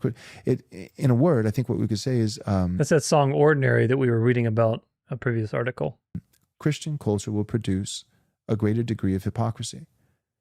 And then you said, yeah, but the alternative is worse. And to put a little bit more meat on the bones there, the alternative is no hypocrisy. And here's the funny thing. I want you to pay attention to this conversation and what the dialectic, which is artificial and invented, that he's presenting to you. He's presenting to you that one option to not have a Christian culture where basically we're Christianizing the world and conquering the seven mountains for Christ. That alternative is the King of the South. It's secular. There's no hypocrisy. People are just going wild and crazy. The better alternative is to have a situation where there's a lot of hypocrites, i.e. take the mark on your head or your hand, doesn't matter. That's what he's presenting, which neither is true. The truth is to have people who are born again by preaching the gospel. That's the true way to measure success spiritually, not whether you have Christianized culture and you have more hypocrisy or less hypocrisy, because they're both going to hell. If you're a hypocrite Christian or you're not a hypocrite atheist liberal who just lives in sin, you're both going to hell. Do you get it? This is a false dichotomy that he's presenting to you as the solution to atheism and secularism. The irony is, a world without hypocrisy is actually worse than a world with hypocrisy. That's a great point. Because the world without hypocrisy is a world where there's no need for vice to tip the hat to virtue, because virtue has been so eradicated and destroyed that there's no longer virtue at all. It is actually a benefit. I remember watching the coronation, with King Charles, and all the Baptists, like clockwork, the G3 types came out, and they couldn't help themselves, and like, this is blasphemy, and he's not a defender of the faith, he's not even saved, and he doesn't give a crap about Jesus, and what a mockery of it. And the whole time I'm like, yeah, I mean, objectively that's true. I agree with you. I don't think King Charles, I'm not omniscient. God alone sees the heart, but for all intents and purposes and signs that we can discern, yeah, I don't think the dude's a Christian. I don't think he's regenerate. But here's the deal. All the pomp and circumstance and all the rituals and all the customs and all these different things, I'm grateful for them. Even when they're hypocritical, I'm grateful for them, because the hypocrisy, what that alludes to is that at least, is England in the true sense Christian? No, but there's at least enough of a prior Christendom, enough of a hangover left to where all the degenerates, at least one day a year, or whatever, have to pretend and tip their hat. All the vice has to at least occasionally tip the hat to virtue. Do we really want a culture and a world and nations where vice doesn't even have to pretend? Like, yeah, we don't want vice, but this is the world you live in, friends. The Bible says the devil is the god of this world, and the devil is the one who controls most of these people because they're living in sin. They don't care. They're unregenerate. They're wicked. Most of the world is reprobate. The devil is the god of this world, and that is not going to change until Jesus returns and destroys the devil. So it doesn't matter that the world is living in sin. You preach the gospel and whoever turns will turn, but it is not up to you to say, you know what, a better way to do this is just we Christianize the world, we make all these people hypocrites instead of leaving them in their sins. Do you see the counterfeit gospel being portrayed to you here as virtuous? Up to Joel Webben, it's as long as Christianity is the dominant paradigm in society and you have lots of hypocrites, it doesn't matter. That's a better way than having no hypocrites and a pagan world, which it doesn't matter. Both people are going to hell. If your approach is to Christianize society and to settle for people having external shows of their faith, if you're settling as that as your standard, you're not actually caring about the gospel, because the gospel is about an internal change in people's hearts. And we know from history and also just from the Bible that most people are going to reject the gospel. The cross is foolishness to the world. And that's just the way it is. We are set apart. We are not part of the governmental systems. The governmental systems have always been controlled by the devil because he owns the world and the institutions in it. And God has appointed these things to happen. And we live our lives in the world. We're not of the world. This kind of thinking says, you know what? We need to make everybody of the world in this one universal hodgepodge, hypocritical Christian system. And that's way preferable to a pagan world. In other words, we can reinvent paganism and make everybody do this thing, and that's way better. When it's not better, it's the same thing. In the end, spiritually, it's the same thing. Are there benefits to having a Christian society versus having a Muslim society where these people, they take people out the street and they behead them publicly? Yeah, absolutely. There's way better statistics in living a Christian country, quote unquote Christian, even if it's Catholic or whatever, than living in a Muslim country. Absolutely. But we're talking here in the context of eschatology and the coming generational, end of all things. It is not going in the right direction to say that, well, it's better to have a bunch of hypocrites than no hypocrites. That's not in the truth. That is sidestepping the truth for a materialistic gospel. If we do have vice, I'd like it to pretend now and again. But a world where it doesn't even have to pretend. Right. Well, yeah, you want the vice to be inward. There's an old Oscar Wilde quip where he says something like, "Only the superficial fail to judge by appearances," or something like that. Right. So basically saying that, he's saying that outward appearances and your conformity to good moral norms is actually, even if inside you don't actually believe it, actually supports. Outwardly, supports the good. It's a good thing. Even if you don't believe this Sunday rest stuff, it's good. It's good for the common good. It supports the common good. Do you see what their messaging is underneath what they're saying? Even if you don't believe, it's okay. What does the Bible say? On the head or the hand. The devil doesn't care if you believe or whether you don't believe as long as you do it. Whereas the Old Testament, when God is talking about his laws and putting them as frontlets between your eyes and around your hand. There's an and, the conjunction is and, not or, because God doesn't want you to be a hypocrite. God wants your actions to match your beliefs, whereas the devil doesn't care about your actions or beliefs as long as you have one or the other and you're participating in the system. Very important. We have this in Scripture. The Apostle Paul says, well, whether it's for good motives, true motives, or false, it's still a net positive that the gospel is being preached. You know, well, it's just like manners. So if you might really want to punch a guy in the nose, but you restrain yourself. Like deep inside, that's what you want to do. You'd be very satisfied. But there's outward decorum that prevents you from doing that. And we would, even though that would be a type of hypocrisy. I mean, really, that's what civil law does. Like when they say, you know, murdering, you'll get punished for murder. And that you restrains. might really want to, that restraint. You might really in your heart want to murder some guy, but the fear of punishment prevents you from doing that. And that is a form of hypocrisy, but it's good because outwardly it creates the conditions in which that's suppressed.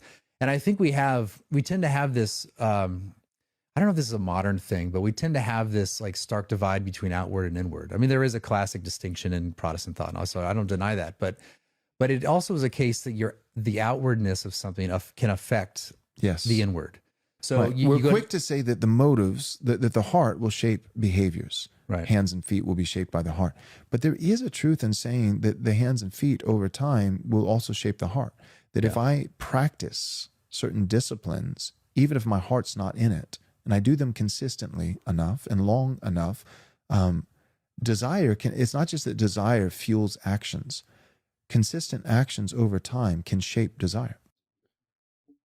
Oh, goodness gracious. Do you see what messaging they have? Do you see what messaging they're communicating? Of course, there is some truth that outward things shape inward realities. That's true. But it's not your job to go and force people into outward behavior and basically set that as the standard. The Bible calls you to preach the word, and God, through that, changes the inward man, which then results in outward actions. That is the order of things. The Bible does not call you to go and take over the government, change outward situations, change the culture, change the laws, force people into certain behavior because you think it will eventually change the inward. That's not what the Bible calls you to do. The Bible has a specific order of things, and the order is you preach the truth, God changes the heart through that, and those people who hear will hear because they're elect, and their lives are changed, and as a result, their actions are changed. This is a social gospel. It's no different than Catholic social teaching, which is why these people are moving straight towards the beast. Whether they're Jesuit insiders or just really, really deceived, they're preaching the same gospel to you folks. It's a materialistic, externally focused gospel. Catholic social gospel focuses on social outcomes, helping the poor, doing this, which, on the surface, they're good things. But the way they're being used is for evil because it sidesteps the need for preaching the truth in favor of satisfying people's temporary problems, their suffering, their economic hardships, their various health concerns, their various property concerns, all these social issues.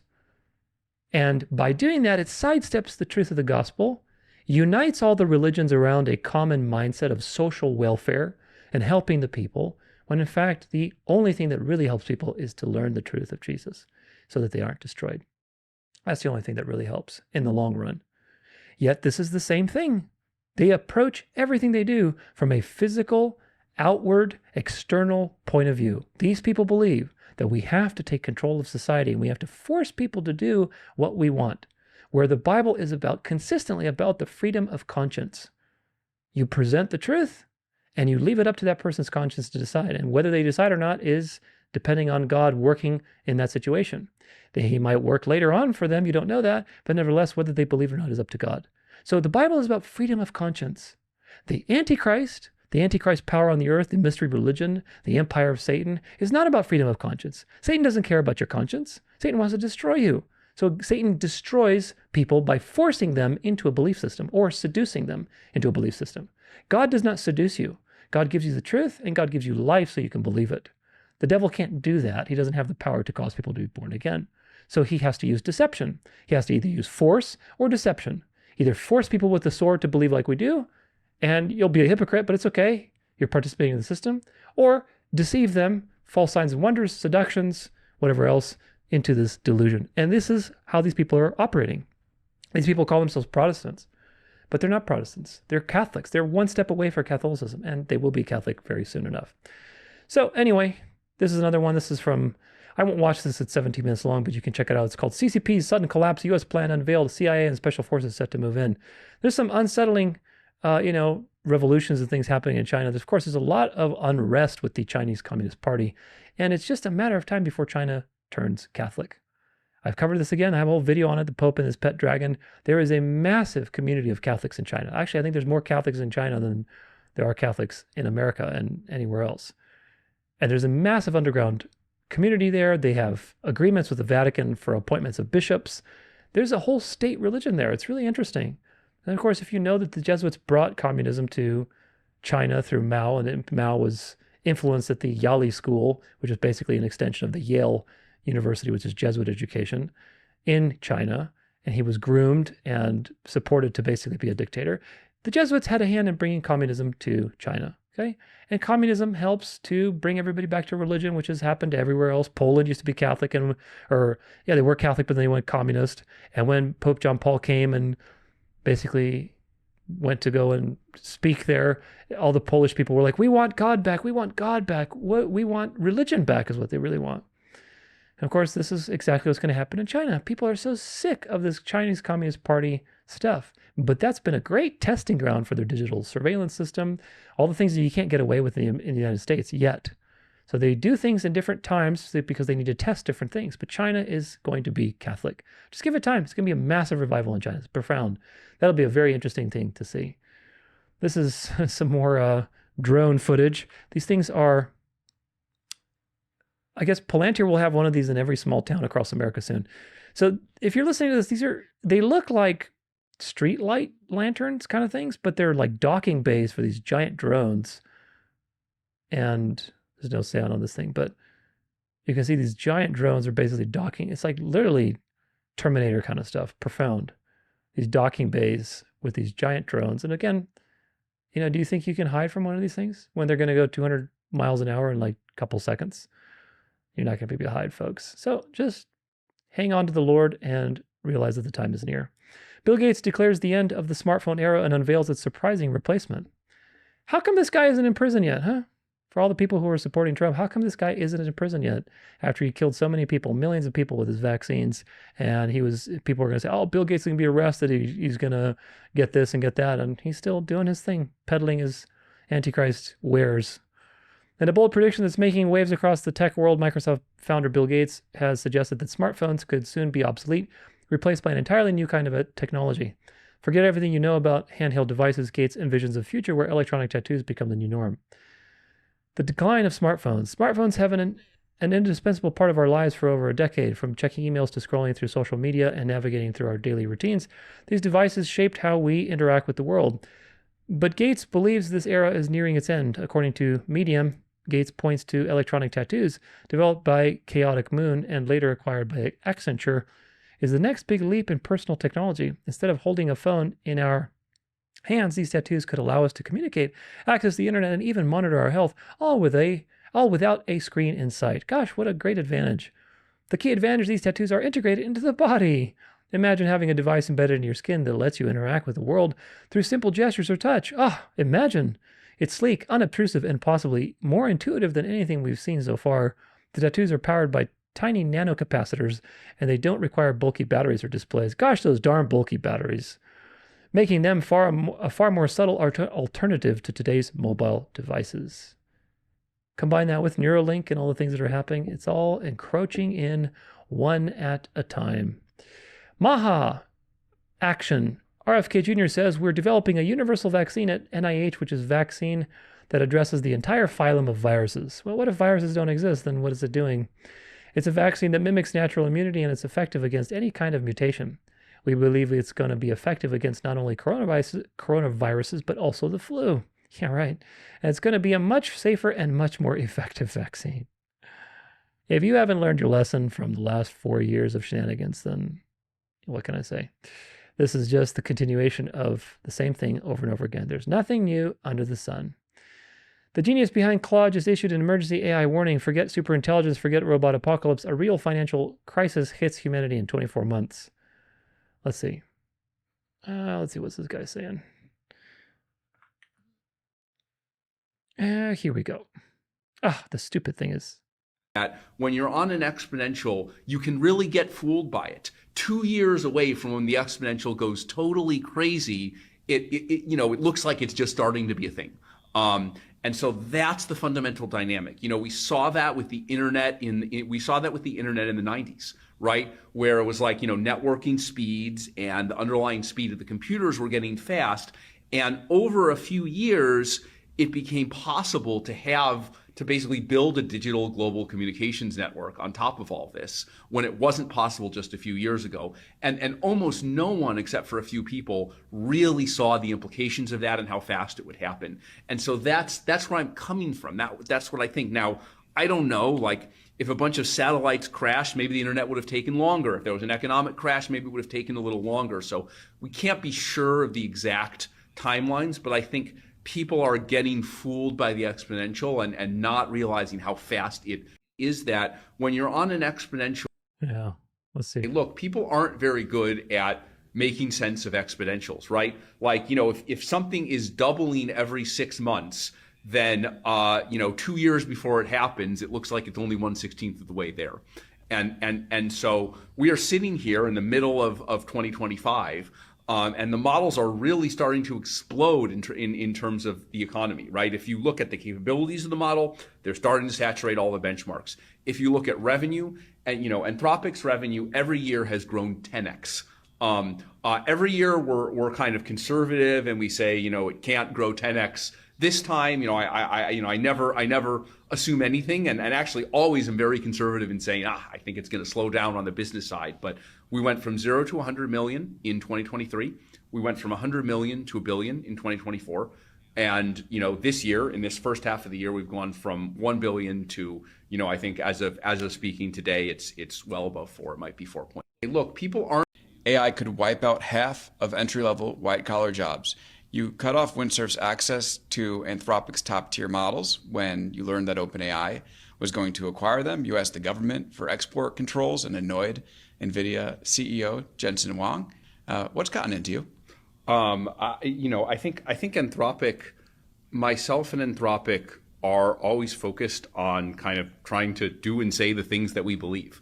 And I think as we've gotten more close to AI systems that are more powerful, I think I've wanted to say those things, more forcefully, more publicly, to make the point clearer. I've been saying for many years that, we have these, we can talk in detail about them, but, we have these scaling laws. AI systems are getting more powerful. They're going from the level of, a few years ago, they were barely coherent. Now, a couple years. You said. This one doesn't have any audio. The worst part, no one's ready. Governments. Yeah, so the last one said, in 24 months, customer service, data entry, admin work, content. I don't know about content creation, because content creation, it depends. Certain content, yeah, it could be outsourced. But admin work, data entry, customer service for sure are practically going to be gone. The worst part, no one's ready. Governments, no safety nets. Companies, no adaptation plans. Workers, no retraining.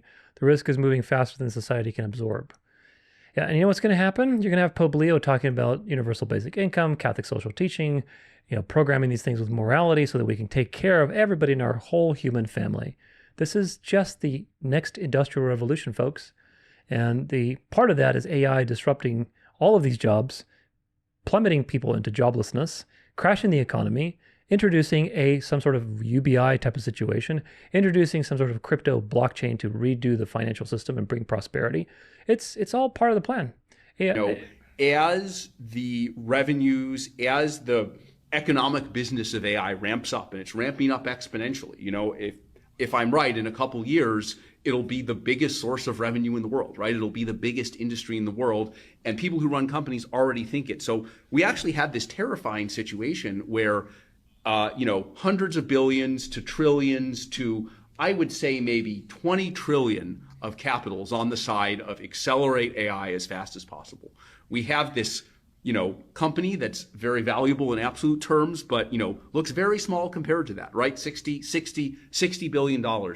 And I keep speaking up, even if, it makes folks in, there have been these articles, some folks in the US government are upset at us, for example, for opposing the moratorium on AI regulation, for being in favor of export controls for chips on China, for talking about the economic impacts of AI.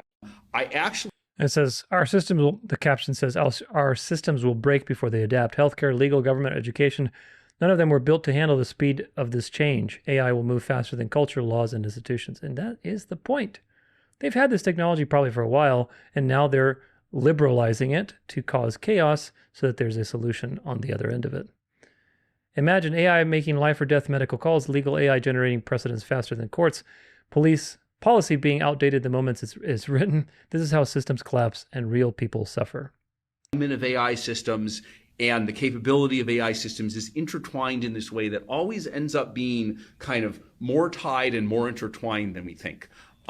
Actually, what this made me realize is that it's very hard to work on the safety of AI systems and the capability of AI systems separately. It's very hard to work on one and not the other. I actually think the value and the way to inflect the field in a more positive way comes from organizational level decisions. When to release things, when to study things internally, what kind of work to do on systems. And that was one of the things that kind of motivated, me and some of the other, to be Anthropic founders to kind of go off and do it our own way. I think in this field, the alignment of Yeah, this is warning number 4. There is no pause button for safety. You can't pause AI and solve safety later, but that's what we're doing. AI capabilities are racing ahead. Safety protocols are falling behind.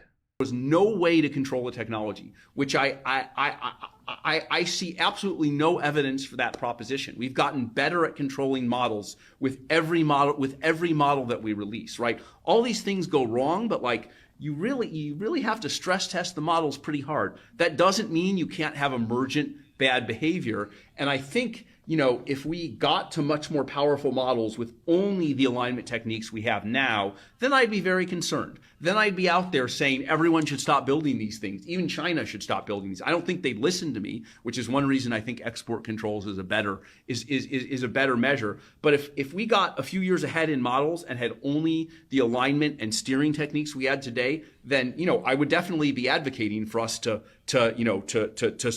slow down a lot. If I believe that, I think what this situation demands is a very serious understanding of both the risks and the benefits. These are high stakes decisions. They need to be made with they need to be made with a seriousness. And I think something that makes me very concerned is that on one hand, we have a cadre of people who are just doomers. People call me a doomer, I'm not, but there are doomers out there. People who say they know there's no way to build this safely. I've looked at their arguments. They're a bunch of gobbledygook.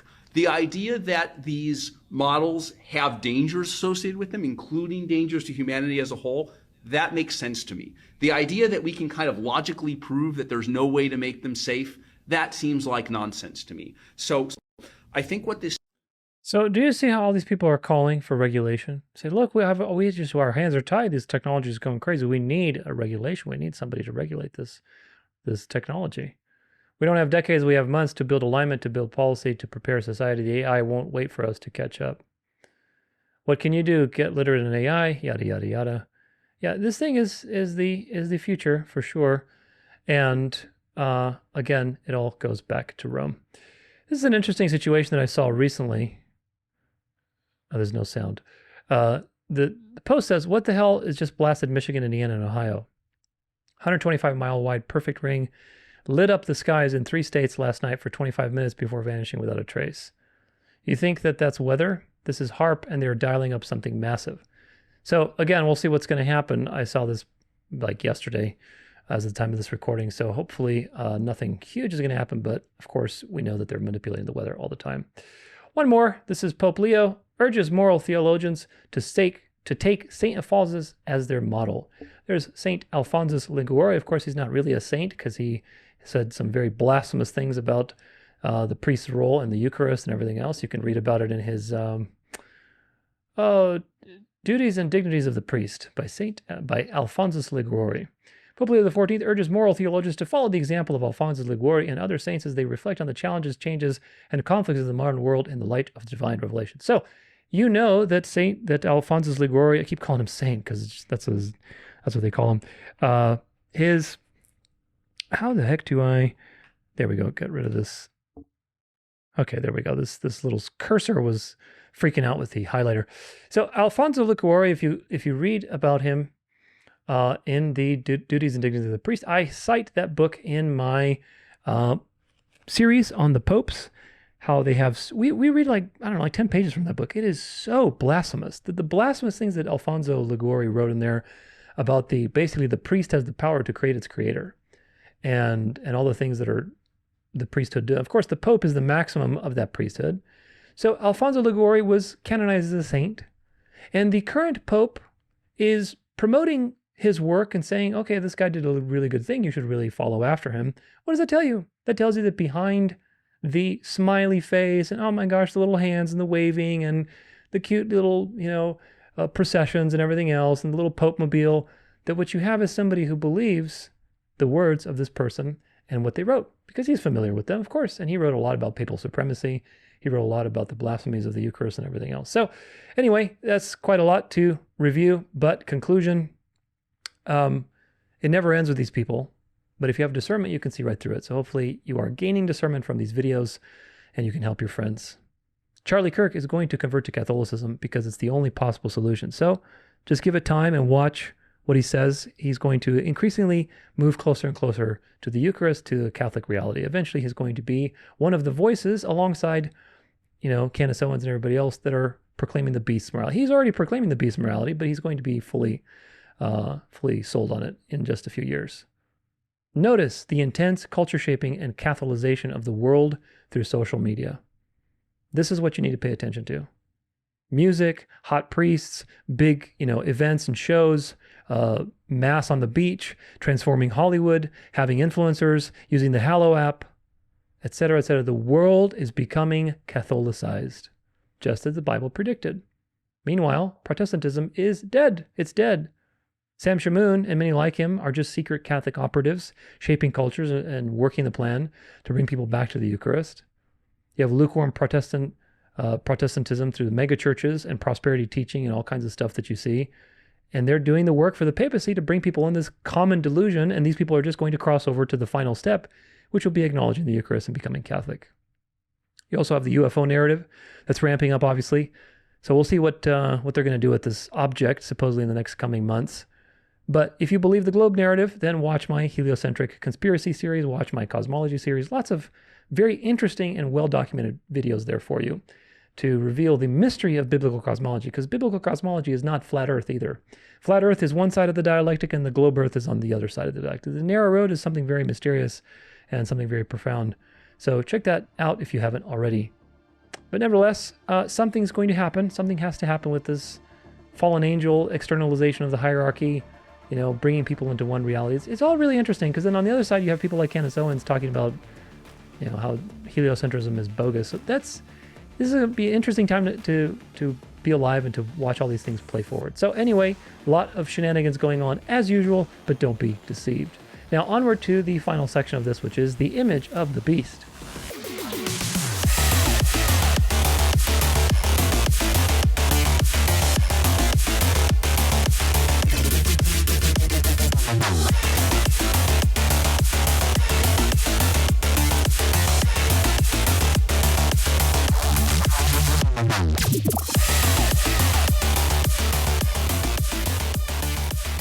All right, welcome to the final section, which of course always is the image of the beast. I believe that when the Bible warned of a situation of no buy, no sell, I believe that it warned of a technocratic kingdom. And of course, this particular episode of VDS is focused on the police state coming up around us that we look at all the time, but especially today. So you can see that the Bible's words are being fulfilled in real time. That means that these developments that we're looking at with AI, with robots, with cryptocurrency, with everything else, are prophetically very significant. So there's a lot to get through today. Certainly it's all pretty worrisome, but remember to rejoice. Remember, when you read these things, do not despair, because it means that the end is near. And that's a very great sign. So I cheer these things on, and so should you, because it means we're coming to the end of all things, and we can finally start our real lives. Our real lives are going to begin when Jesus returns. That's what you have to remember with all of this stuff. So cheer it on like I do, because the sooner they do this thing, the sooner they will be destroyed. So this is from Tech Explorer. Robots now grow and repair themselves by consuming parts from other machines. This is a real article. It's not a spoof. Today's robots are stuck. Their bodies are usually closed systems that can neither grow nor self-replicate, nor adapt to their environment. Now scientists at Columbia University have developed this thing is for some reason, okay, there we go. It was definitely too much zoomed in. Some of these websites are formatted so poorly that when you change the size of your window, the screen goes off the side. Anyway, now scientists at Columbia University have developed robots that can physically grow, heal, and improve themselves by integrating material from their environment or from other robots. Describing in a new study published in Science Advances, this process called robot metabolism enables machines to absorb and reuse parts from other robots or their surroundings. True autonomy means robots must not only think for themselves, but also physically sustain themselves, explains Philippe Martin Wider, lead author and researcher at Columbia Engineering and University of Washington. Just as biological life absorbs and integrates resources, these robots grow, adapt, and repair using materials from their environment or from other robots. This new paradigm is demonstrated on the TrussLink, a robotic magnet stick inspired by the Geomag toy. A TrussLink is a simple, bar-shaped module equipped with free-form magnetic connectors that can expand, contract, and connect with other modules at various angles, enabling them to form increasingly complex structures. The researchers show how the individual TrussLinks self-assembled into two-dimensional shapes that could then morph into three-dimensional robots. These robots then further improve themselves by integrating new parts, effectively growing into more capable machines. For example, a 3D tetrahedron-shaped robot integrated an additional link that it could use as a walking stick to increase its downhill speed by more than 66%. Gotta love that number too. They gotta use that numerology all the time. Robot minds have always moved forward by leaps and bounds in the past decade through machine learning, but robot bodies are still monolithic, unadaptive, and unrecyclable, says Hod Lipson, co-author, and James and Sally Scappa, professor of innovation and chair of the Department of Mechanical Engineering at Columbia University and director of the Creative Machines Lab where the work was done. Biological bodies, in contrast, are all about adaptation. Life forms can grow, heal, and adapt. In large part, this ability stems from the modular nature of biology that can use and reuse modules like amino acids from other life forms. Ultimately, we'll have to get robots to do the same, to learn to use and reuse parts from other robots. You can think of this nascent field as a form of machine metabolism.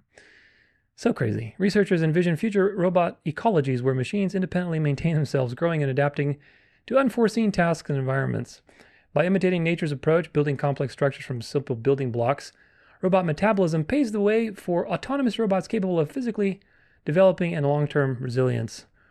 Robot metabolism provides a digital interface to the physical world and allows AI to not only advance cognitively but physically, creating an entirely new dimension of autonomy, says Wider. Initially, systems capable of robot metabolism will be used in specialized applications such as disaster recovery or space exploration. Sure.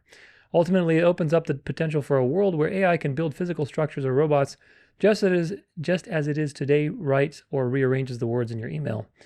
Lipson concludes with caution, the image of a self-reproducing robot conjures some bad sci-fi scenarios. Yeah, you think? Terminator, that's for sure. But the reality is that as we hand off more and more of our lives to robots, from driverless cars to automated manufacturing, and even defense and space exploration, who is going to take care of these robots? We can't rely on humans to maintain these machines. Robots must ultimately learn to take care of themselves. So pretty soon you're going to have a liquid robot going through walls to hunt you down because you didn't rest on Sunday and bow down to the Pope. And this is exactly what's happening. These technologies are coming more and more in fulfillment of all these predictive programming movies like Terminator and some other ones. Representative Marjorie Taylor Greene sounds the alarm on digital currency. I'm very confused about the Genius Act. I thought there was a deal made by the president to make sure that included was going to be the central bank digital currency. There'd be no possibility of a backdoor to get that. So where are we? Steve, let me explain something. In 1971, we went off of the gold standard. The Federal Reserve did that. And we went to cash, a cash society. And the value of the dollar has drastically gone down to the buying power is less than 10 cents now from where it was in the 1950s before we went off the gold reserve. What's happening today on July 17th in 2025, when no one is paying attention, no one's talking about it, everyone is in blind rage about the Epstein files, and I don't blame them. However, right now, what is being voted on today in Congress is the entire setup, groundwork, and an entire infrastructure being laid to move from cash to digital currency. And the number one thing that is not happening today is a ban on a central bank digital currency. This means the ability for the government to take control of your digital bank account where all your money is and turn it off. And this is why I'm so upset and it's not being talked about. Steve, I was the only no vote on the rule last night. And Congress set a record last night, and no one's talking about that either. This was the longest vote held open for a rule in history, And it finally shut down sometime around midnight because there was a deal made, and the deal will not be honored. It was a deal that Speaker Johnson made, and he said that he would put a ban on central bank digital currency in the NDAA. But let me tell you something, that's going to get stripped out in the Senate because what they told us all week long is the Senate does not have the votes to pass a ban on a central bank digital currency. So I want to lay this out straight for you all. You never thought in your lifetime that the government would shut you down, would close your churches, would close your schools, would close your business. And that happened only a few years ago. But what is happening today is the groundwork is being laid, and it's all in the name of cryptocurrency and stablecoin. But it is the entire regulatory process to switch us from cash to a cashless society to digital currency that can be controlled by the federal government. And there will be no ban on a central bank digital currency. There will be no way to protect your ability to fully control your digital currency in the future. And I'm voting no to this today. I don't know if there'll be any other no votes on the Republican side, but I'm voting no to this because I'm a Christian and I've read the Bible and I believe what Revelations 13:16-17 says. And I just cannot vote for a future system that will do that. Revealing the method. And of course, she's on the show of this guy, Steve Bannon, who is a Jesuit. He does the spiritual exercises. He's rabid Catholic. He wants a theocracy. So what's going on here? What they're doing is revealing to you the method. This is going to happen. And of course, it's going to happen pretty soon. Migrants at ICE jail in Miami made to kneel to eat like dogs, report alleges. Migrants at a Miami, here's the picture of it, what it looks like. Migrants at a Miami immigration jail were shackled with their hands tied behind their backs and made to kneel to eat food from styrofoam plates like dogs, according to a report published on Monday into conditions at 3 overcrowded South Florida facilities. The incident at the downtown Federal Detention Center is one of the succession of alleged abuse at jails operated by Immigration and Customs Enforcement Agency, ICE, in the state since January, chronicled by the advocacy groups Human Rights Watch, Americans for Immigrant Justice, Sanctuary from the South, and et cetera, et cetera. So they're coming for the immigrants. They're testing all of their AI and their prison systems on the immigrants. What do you think is going to be next?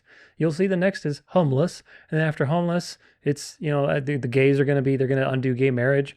They're going to make the Jews convert. It's all going backwards, folks. These are signs of the end.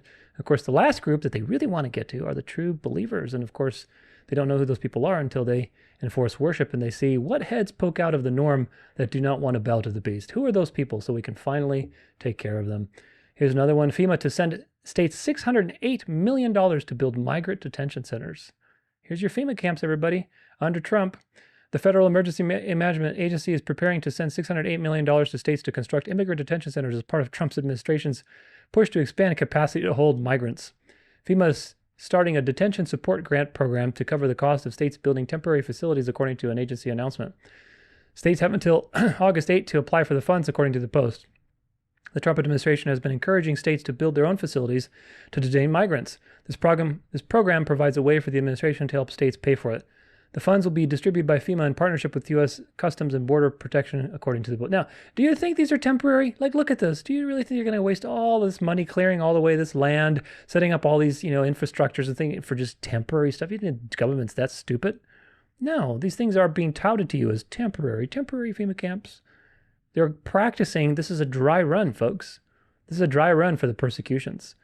They're going to have permanent situations like this. And the states, why is Trump encouraging the states to build the FEMA camps? Because that way every state can micromanage the persecutions. Do you get it? Every state's going to have their FEMA camps.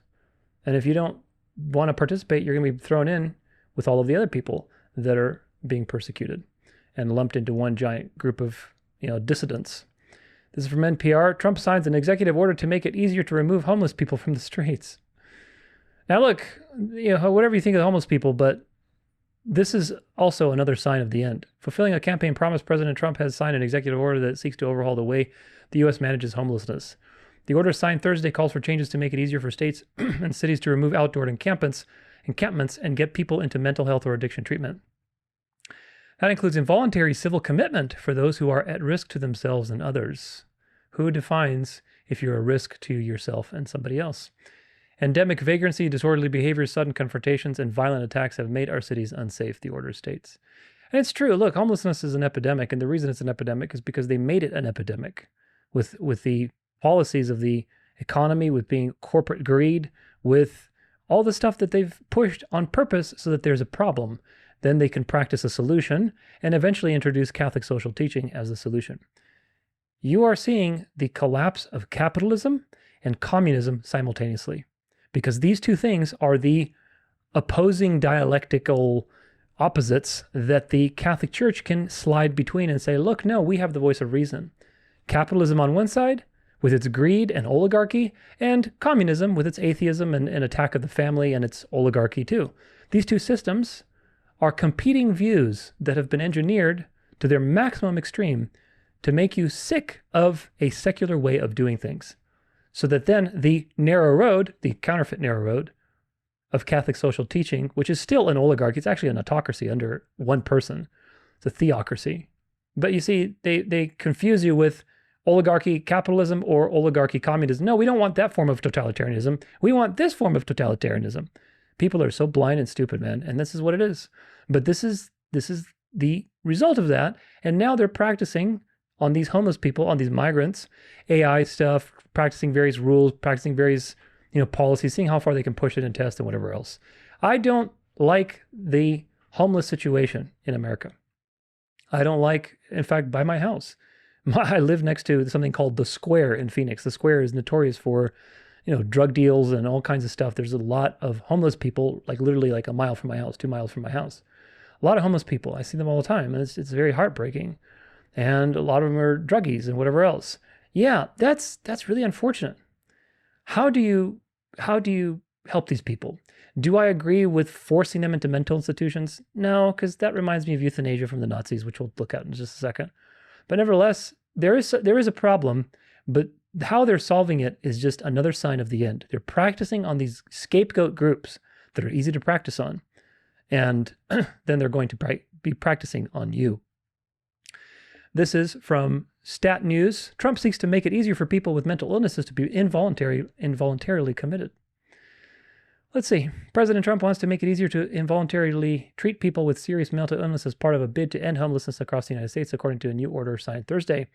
The administration wants to expand involuntary commitments by reversing judicial policies and restrict the use of controversial approach and by providing grants, legal advice, and other assistance to local and state governments. The order also directs several agencies, including the Department of Health and Human Services, to audit grant recipients to ensure no money flows to organizations that promote policies that clash with the administration's stated values. So it's enforcing a way of being with financial consequences. Nothing new. While some studies have found that involuntary commitments are already increasing, the practice would grow dramatically if the changes laid out in the order come to pass. The effort is the latest push by the administration to move unhoused people off the street and into private psychiatric hospitals. Goodness, my throat. Into private psychiatric hospitals and facilities. Critics say the campaign is aimed at moving unhoused people outside of the public eye. By removing vagrant criminals from our streets and redirecting resources towards substance abuse programs, the Trump administration will ensure that Americans feel safe in their own communities, and the individuals suffering from the addiction or mental health struggles are able to get help they need, said White House Press Secretary Caroline Leavitt. Do you really believe the Trump administration cares about rehabilitating these people? Or is this just another push towards nationalism, towards practicing these various AI things and techniques and whatever to seize people, to find them, to take them off the street and so on, before they practice on you? Do the math. So far, Trump has lied on practically everything he's stated, so why would you believe him this time? This is from the Holocaust Memorial Day Trust. Disabled people, severely mentally and physically disabled people, as well as those perceived to have disabilities, were targeted because of Nazi beliefs that disabled people were a burden both to society and to the state. From 1939 to 1941, the Nazis carried out a program of euthanasia known as the T4 program. The name T4 is an abbreviation of Tiergartenstrasse 4, the address from which the program was coordinated. Here's some old German memes. In 1933, the law for the prevention of hereditarily diseased offspring was passed, allowing for the forced sterilization of those regarded as unfit. This included people with conditions such as epilepsy, schizophrenia, alcoholism, and so on. Prisons, nursing homes, and asylums, care homes for the elderly, and especially schools were targeted to select people for sterilization. It has been estimated that between 1933 and 1939, 360,000 individuals were subject to forced sterilization. Is history repeating with Trump's homeless plan and committing them involuntarily to institutions and so on and so forth? Absolutely. So if you didn't think AI was scary yet, well, apparently AI can deduce passwords simply by hearing the sounds of a keyboard's clicks. Researchers have been training AI specifically on keyboard typing sounds, and during their tests, by simply recording on an iPhone 13 next to a MacBook, it was able to achieve upwards of a 95% accuracy as to which keys were being pressed. And something I didn't mention is that this level of accuracy happened over a year ago. And with everything new coming out in the AI space, apparently it's approaching just about 100% accuracy. This is some scary stuff. So if you didn't think AI... Now again, where does this path go?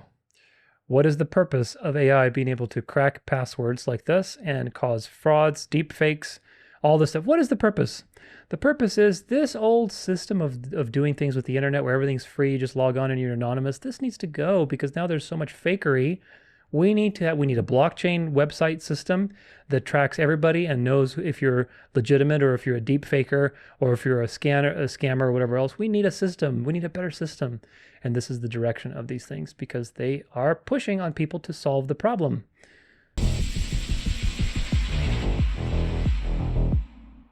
Four years ago, while billions of people were getting an experimental gene therapy drug, the United Nations announced their goal to get the entire world on digital IDs by the year 2030, which is a stated part of their Sustainable Development 2030 agenda. The United Nations is ready to digitally transform how it deals with identity, with a system to streamline information sharing, daily workflows, access to platforms. I love the catchy music in the background. And buildings, operating across agencies by providing its personnel with a universal system-wide identity solution.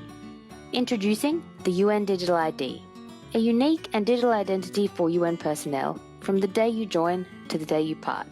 All of your personal, HR, medical, travel, security, payroll and pension data in the palm of your hand, giving you full control on what you share and with whom. With blockchain and biometrics, the UN Digital ID makes verification efficient, secure, transparent, immutable, portable, and universal. It's been piloted by different agencies and the UN Pension Fund, where they've replaced current manual processes with certainty for who and where pension recipients say they are at any given time. As innovation transforms the world, we can improve the way we manage our identities online. UN Digital IDs, a building block for digital cooperation, unlocking the promise of the SDGs. About 5 years before that, presidential candidate Donald Trump stated that this was also his goal. We will finally complete the biometric entry-exit visa tracking system, which we need desperately.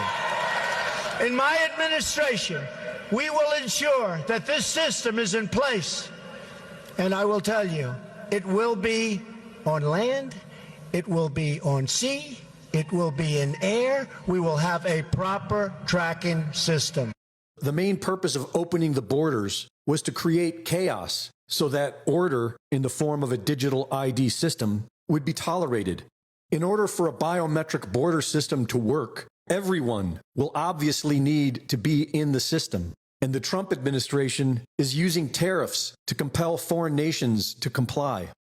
After threatening to impose harsher tariffs on Colombia, the Statement of Intent for Biometric Cooperation was drafted between the U.S. and Colombia. After returning from this trip, U.S. Secretary of Homeland Security Kristi Noem said that she met with Mexican President Sheinbaum about sharing biometric data in exchange for ending tariffs. Do you think the Mexican president, you talked to her, is doing enough to defeat the cartels down there? You know, we talked extensively about that. I gave her some options of more she could do. And I asked her specifically to share biometric information with us. And she's willing to discuss that, even though that in her country would be a little bit controversial. But she's putting a good faith effort. But President Trump is clear. He doesn't want people to keep talking. He wants to see action. And she has an opportunity to do some things that I will give a report to the president on and see if we can deal with the tariff situation that may be facing her people. As a result of this, several laws went into effect last week in Mexico that will require the CURP, Mexico's 18-character version of the U.S. Social Security number, to include a QR code containing biometric data of both fingerprints and retinal scans. These new digital IDs will be monitored by the new Unified Identity Platform Agency, and biometric data will be shared with both Mexican and U.S. government agencies. The new biometric CURP will be legally required to purchase internet and mobile service, and changes to Mexico's telecommunications law will force internet service providers to share users' real-time geolocation data with Mexican authorities, allowing them the ability to shut down service and block digital platforms for failing to comply with regulatory provisions. Greg Reese reporting. I told you about this at least a year or two ago when they were doing all this immigration stuff, that this is all just dark to light. All those forced migrations, the left hand is the destroyer, the right hand is the integrator. Of course, now it's becoming more and more obvious. This is from Reuters. Top UN court says treaties compel wealthy nations to curb global warming. There's the global warming racket. The United Nations highest court on Wednesday told wealthy countries they must comply with their international committees to curb pollution or risk having to pay compensation to nations hard hit by climate change. In an opinion hailed by small island states and environmental groups as a legal stepping stone to make big polluters accountable, the International Court of Justice said countries must address the urgent and existential threat of climate change. States, eventually what you're going to have, folks, is there going to be a worldwide resolution to basically rest on Sunday in part of the climate. And if you violate that, you're going to be persecuted. States must cooperate to achieve concrete emission reduction targets, some long name said, adding that failure by countries to comply with the stringent obligations placed on them by climate treaties was a breach of international law. The court says countries were also responsible for the actions of companies under their jurisdiction of control. Failure to rein in fossil fuel production and subsidies could result in full reparations to injured states in the form of restitution, compensation, and satisfaction, provided that the general conditions of the law of the state responsibility are met. I didn't expect it to be this good, Vanuatu's climate minister Ralph Regenvanu told reporters after the unanimous opinion by the ICJ, also known as the World Court, was read out. Vishal Prasad, one of the law's students that lobbied the government of Vanuatu in the South Pacific Ocean to bring the case to the ICJ, said the following: "The advisory opinion is a tool for climate justice, and boy, has the ICJ given us a strong tool to carry out and fight for climate justice." So climate justice is obviously a racket. These things are all invented. They're constantly lasering these places and causing fires and creating weather that shouldn't exist, and of course creating the solution, which is climate change rhetoric. This is Elon Musk. He says, I resisted AI for too long. I was living in denial. Now it's game on. Now it's game on. So he's resisted. Of course he's resisted. Now it's game on. So what does that mean? That means, he's full on board. Now, he's been on board with this forever. He was married to a witch. He had a jacket with New World Order. He was dressed as the devil with Angelina Jolie when they went to Hollywood. He is all in for the neural implants. He wants to make X the payment app of the world. So he was all in on the Antichrist agenda, but oh no, I resisted AI. I resisted AI. Yeah, right. I do not believe that for 1 minute. This is from Rolling Stone. Trump and the Catholic Church fight a law requiring clergy to report child abuse.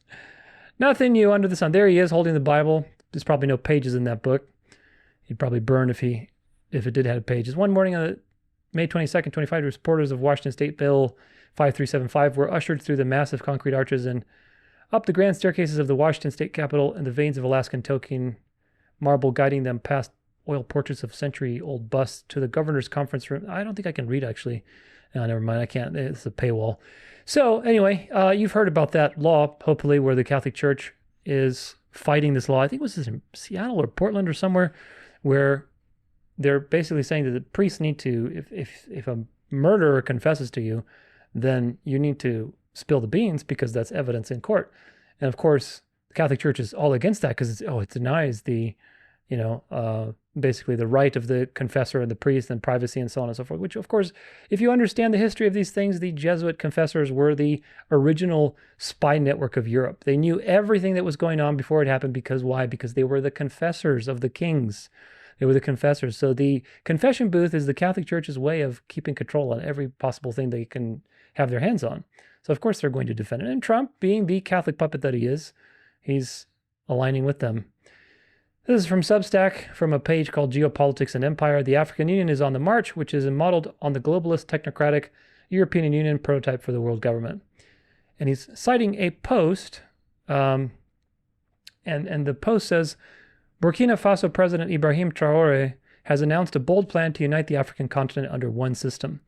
He said he wants to create United States of Africa, where all African countries will come together as one. In his plan, there will be one government system, one currency, Afro money, and one African passport. All Africans will be able to freely travel without visas. He also said that the wealth of Africa should be shared equally among all countries, so no one is left behind. Is that in alignment with the Club of Rome and all those other maps that they want to have 10 nation states in the world? Is it in alignment with the Bible where the kings of the earth give their power to the beast? It is, because God's word will be fulfilled. This is from Facebook. Researchers at La Sapienza University of Rome have developed a Wi-Fi system that can identify and track individuals using Wi-Fi signals bouncing off their bodies with 95.5% accuracy. Unlike previous attempts that achieve only 75% accuracy, the neural network-powered system can see through walls and isn't affected by lighting conditions. Using TP-Link routers, the technology creates unique fingerprints based on how Wi-Fi signals interact with different bodies.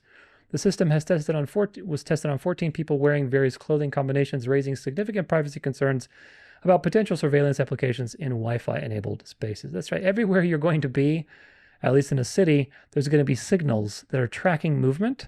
That's why they have all these towers. These things are probably going to be adapted to be doing this and constantly pinging the world and see where you're going, what are you doing? You got your little phone on you, got your little digital tattoo, you got, your crypto wallet and everything else. This is from CBS. It says, Trump administration says federal employees can encourage coworkers to rethink their religious beliefs. Gotta love this. The Trump administration on Monday told federal workers they can talk about religion at work, including by trying to persuade others of the correctness of their own religious views. In a memo to the heads of federal agencies, the Office of Personnel Management, the government's human resources arm, said public employees have a right to religious expression in the workplace, citing civil rights law and the First Amendment. That includes the right to discuss religion, engage in communal religious expressions, and display items such as Bibles, crucifixes, mezuzahs on their desks, the memo states. Inching along into a religio-political image of the beast. During a break, an employee may engage another in polite discussion of why his faith is correct and why the non-adherent should rethink his religious beliefs, it states. However, if the non-adherent requests such attempts to stop, the employee should honor the request. The 5-page memo listed out other examples of religious expression that federal workers shouldn't be punished for. OPM said it in its memo that employees can invite coworkers who belong to other religions to their church or put up invitations to Easter services on communal bulletin boards. Staff can display religious posters, Veterans Affairs doctors can pray over their patients, and park rangers for the National Park Service can join their tour groups in prayer. According to the memo, agencies can still broadly limit staffers' speech. For example, they can require that employees perform official work while on duty, and they can ban employees from putting up posters of any kind, both religious and non-religious. It also said attempts to persuade coworkers about religion can't be harassing in nature. Still, staff must be allowed to engage in private religious expression in work areas to the same extent that they may engage in non-religious private expression. The policy isn't entirely new. In 1997, the Clinton administration said federal employees can discuss their religious views with one another and may even attempt to persuade fellow employees of the correctness of their religious views, but they must refrain from such expression when a fellow employee asks that it stop. And both sides play for the beast, folks. When you know that what is it, the Al Frank dinner is what it's called? It's that dinner that's happening every October where it's in New York and the Bishop of New York, and basically, actually it's not, I don't think it's every October. It might be every October, or maybe it's before the election. I forget. Anyway, big Catholic dinner with the Archbishop of New York, Timothy Dolan or whatever his name is. And on one side you got Hillary Clinton, on the other side you got Trump, and they're both schmoozing it. Who's in the middle? The Catholic Church. So that tells you everything. For years, the Department of Labor's online religious discrimination guidelines have said staffers who seek to proselytize in their workspace should cease doing so with respect to any individual who indicates that the communications are unwelcome. Federal employees should never have to choose between their faith and their career, OPM Director Scott Cooper said Monday in a statement. This guidance ensures the federal workplace is not just compliant with the law, but welcoming to Americans of all faiths. Monday's memo comes amid a broader push by the Trump administration to let federal workers express religious beliefs. Earlier this month, OPM said federal agencies should adopt a generous approach when staffers ask for permission to work from home or to change their schedules for religious reasons, citing a 2023 Supreme Court case in which a mail carrier requested Sundays off for religious reasons.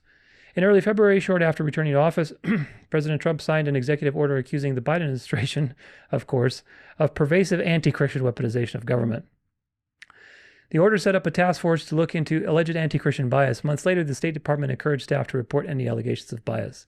Little by little, religion is coming back into government. The reason the founding fathers of this country established what I'm not defending them by any means, but the reason they established what they established is because they knew that ultimately religion would take control. And they were afraid. There's many communications between John Adams and Thomas Jefferson that the Jesuits would seek and basically take advantage of the religious tolerance of the United States and establish their power and their control in the country. And of course, 250 years later, what do you have? The moves have drawn pushback. The Freedom from Religion Foundation called Monday's memo outrageous and unconstitutional, arguing the guidance purports to protect religious expression in the federal workplace, but encourages outright proselytizing. These shocking changes essentially permit workplace evangelizing, but worse, still allow supervisors to evangelize underlings and federal workers to proselytize the public they serve. The group's co-president, Annie Laurie Gaylor, said in a statement, exactly. Do you think that this is not going to be abused? I mean, come on now. Anyway, it's just happening one thing after another. This is Shannon Vavich. Let's see what she has to say about Peter Thiel. So many of you, I'm so busy. Y'all are just coming with me on my day, okay? I just swam. Many of you asked me, so who is this Catholic king going to be? Is it going to be J.D. Vance? Is that why he converted? And I say, oh no. The Catholic king, from what I remember, was going to be somebody with noble blood, meaning Catholic European nobility. Now, who in the world would know? Who has noble blood? I'm going to tell you who. The Knights of Malta. The Knights of Malta is a military order. They say they are all humanitarian now, and they attribute their origins to the humanitarian wing of the crusade, the Hospitallers. Okay, but let me just assure you, nothing about the crusades was okay. And so to have an order on the earth right now, which, by the way, they have diplomatic relations with over 100 countries, and they have a non-voting seat on the United Nations. So you may be wondering, why in the world do the Knights of Malta exist? That's my question as well. I got theories. If you're looking at who would know who has Catholic noble blood, the Knights of Malta would, because they keep meticulous records.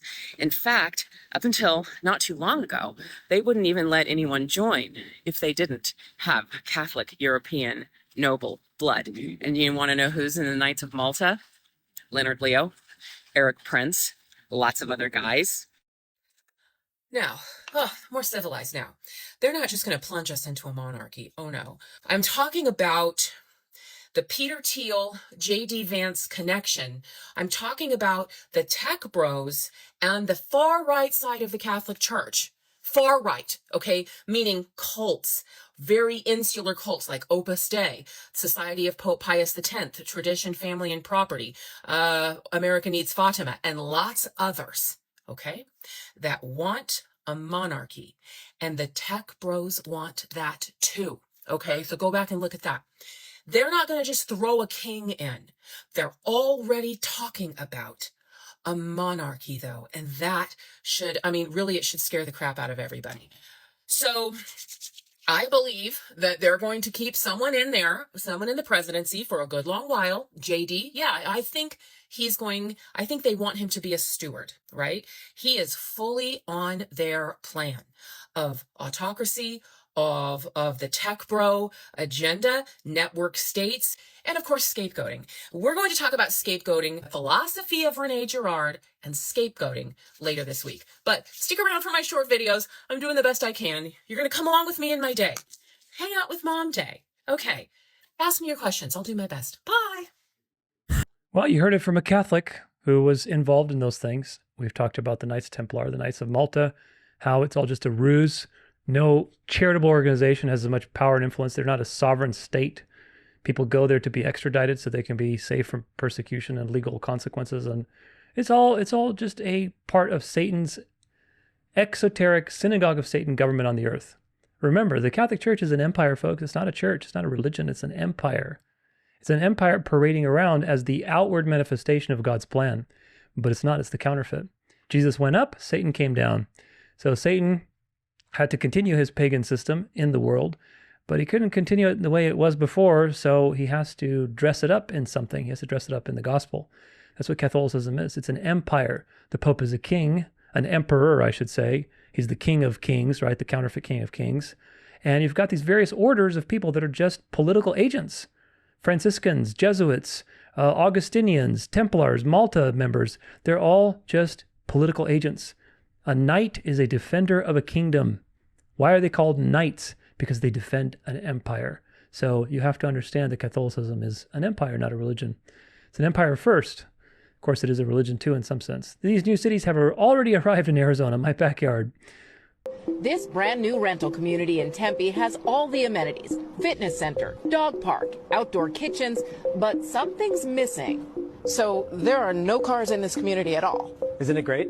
Cul-de-sac is the first community in the U.S. designed and built specifically for car-free living. Co-founder Ryan Johnson says the demand is strong. Every generation, and including 92% of Gen Z, would like to pay more to live in a walkable neighborhood. Retail, restaurants, and to start, nearly 200 apartments, all within steps of each other. No cars means no parking spaces, no garages. Because we don't have residential parking, it opens us up to have 55% landscape space, and we get to add so much to the neighborhood. Like social spaces around every corner. The complex is strategically located right next to the area's light rail system. All residents get a free pass. The first 200 also get a free electric e-bike, and a partnership with Lyft gets them discount rides. I've been fine just going via rail or just biking. Juan Ramos, among the first 100 to move in here, grew up in Arizona, but left because he didn't like the car-dependent sprawl. At 27, he just came back and says living car-free has opened his eyes. Frankly, for most of the apartments I've lived in for years, I've never even talked to my neighbors. I know people, like, that's Pete over there, that's Ben over there, and I'm like, that's the first time I've said that. Residents often gather near the retail stores, which focus on small businesses. Jada Stratman is moving both her Home Sense business and herself in. It's not as affordable out here as it was a few years ago, you know, and having that opportunity to live and work where you are and just have it as one, that's perfect. Walkable neighborhoods are all well and good when the weather's fine, but temperatures here in the summer can sit over 100 degrees for weeks at a time. And that'll be the real test to see if carless living can really go the distance. Lester? All right, Diana. There you go. Kibbutz living, communist living, coming to a neighborhood near you. It's already happening in Arizona, of course. And people love it. People, especially Gen Z. Remember, they plan these generations accordingly. And Gen Z loves this kind of stuff. And of course, these things are just ripe for delusion because you're going to have AI and smart tech and, Christian, quote unquote, Christian revivals at these things and all the deceptions that you've already covered. Tech giant Palantir helps the U.S. government monitor its citizens. Its CEO wants Silicon Valley to find its moral compass. I wonder what moral compass they're going to have. Critics of those who misuse power tend to be outsiders. So it's striking that Alex Karp, co-founder and CEO of data analytics giant Palantir Technologies, has written a book with Palantir's head of corporate affairs, Nicholas Zamishka, calling on Silicon Valley to find its moral compass. So you're telling me that Alex Karp, who is a Jew, is arguing the same thing that Peter Thiel, who's a quote-unquote Catholic, arguing that we need to bring morality to this technological situation. It can't be secular anymore, guys. It can't be secular. Do you see how they're both on the same team, even though on the surface one's a Catholic, one's a Jew? It's just name it. They're in name only, folks. You're dealing with synagogue of Satan. What you see on the outside and what you actually have are two different things. Together, they upbraid fellow big tech companies for building things simply because they can, untethered from a more fundamental purpose. They argue far too much creative brilliance in the private sector is wasted on producing endless consumer products, such as dating apps and online sales platforms, and on reducing the inconvenience of daily life for those with disposable income. Instead, they believe the software industry should rebuild its relationship with government and redirect its effort and attention to constructing the technology and artificial intelligence capabilities that will address the most pressing challenges that we collectively face. So instead of doing that, focus all your resources on building the image of the beast, guys. Come on, we don't have too much time. We can't be messing around. Of course, Palantir, which is working closely with the Trump administration on projects like creating a super database of combined data from all federal agencies and building a platform for ICE to track migrant movements in real time, is controversial for exactly this kind of work. So, it's more to the article. I'm not going to read it, but it's ironic, and it's not really ironic, but on the surface, it's ironic that a Jew and a Catholic are arguing for the same thing, which, of course, the end is Rome, and they both point to Rome in their own sayings and activities. Trump administration is launching a new private health tracking system with big tech's help. Let's see, what's old Trump doing these days? The Trump administration announces launching a new program that will allow Americans to share personal health data and medical records across health systems and apps run by private tech companies, promising that will make it easier to access health records and monitor wellness. More than 60 companies, including major tech companies like Google, Amazon, Apple, as well as healthcare giants like United Health Group and CVS, have agreed to share patient data in the system. The initiative will focus on diabetes and weight management, conversational artificial intelligence that helps patients, and digital tools such as QR codes, there they are again, and apps that register patients for check-ins on or track medications. For decades, America's healthcare networks have been overdue for a high-tech upgrade, President Donald Trump said during an event with company CEOs at the White House on Wednesday. The existing systems are often slow, costly, and incompatible with one another, but with today's announcement, we take a major step toward bringing healthcare into the digital age. In other words, into integrating into one technocratic system that knows every little thing about you. This is another one on the same topic from AF Post. The Trump administration is launching a new healthcare tracking system, partnering with Google, Oracle, Amazon, Apple, Microsoft, and OpenAI to collect and integrate Americans' personal health information through private apps and platforms. On Wednesday afternoon, executives from over 60 organizations, including leading healthcare providers such as Cleveland Clinic, will convene at the White House to discuss the administration's proposed digital ecosystem. Participation in the program will be encouraged, but not mandatory. Yeah, right. With Americans given the choice to opt in for now. Eventually, you think all these people do you think that these people, because they're operating by the power of the devil, do you think that they care about freedom of conscience? Do you think that they care about any of your freedoms? No, they don't. They're slithering around first and then slithering a little bit more, and then pretty soon they're around your neck and you can't do anything about it. Oh, yeah, so many of these things. U.S. President Donald Trump has appointed James McCreary and his team of architects renowned for designing traditional Roman Catholic churches throughout the United States to oversee the renovation of the White House. Now, if you know about the White House, what it's named after, it's named after a Jesuit. And the original owners of I'm sure they're probably still the owners of the land where Washington, D.C. is on, in Maryland, land of Mary, the Virgin Mary, were the Jesuits, where the Vatican was the Roman Church. And, of course, Georgetown, which was one of the first universities in the United States, is a Jesuit base of operations. One of the signers of the Constitution, I believe, named John Carroll, he was a Jesuit-trained operative. So what do you think? From the very beginning, America's destiny was to rebuild and resurrect Rome. And now you have a Roman Catholic, basically renowned architect in charge of renovating the White House. What does that tell you, folks? What does that tell you? If that doesn't tell you image of the beast, the resurrection of Rome, I don't know what can. That is so prophetically significant. And of course, that these things are being fulfilled in real time. Okay. Let's see. This is James Kuplin on Facebook. China's AI robots. Let's see what China's AI robots are up to. Here's 4 jobs which China have already replaced with AI robots, which we saw on our recent trip to China. Firstly, when we ordered room service in the hotel where we were staying, they had replaced some hotel workers with room service robots, which picks up the food from the kitchen. It takes the elevator by itself by choosing the floor number and delivers the food to your hotel room. Secondly, when we visited a Chinese car showroom, they've replaced drivers as Chinese cars now come with this, the latest AI LiDAR tech, which is built in for full autonomous driving. This AI system also self-parked our car with no driver at the wheel. In fact, there's our driver watching her car reverse into the parking space with accuracy. And even unlocking the car is AI powered. I just made a fist near the door handle and it opened. Inside the cars you have reclining massage chairs and a full dashboard of screens, where we watched a movie on the way to the hotel. And while the world waits for Tesla and Elon Musk, China's already there. Thirdly, China have replaced baristas with coffee shops now using AI robots to make and serve you your coffee with no humans in sight. And finally, at number 4, Chinese AI robots are now plastering, painting and tiling walls with precision. Could this be the beginning of the end for tradespeople? Here's 4 jobs which China... That's where they're practicing, folks. All this stuff is coming to a neighborhood near you pretty soon.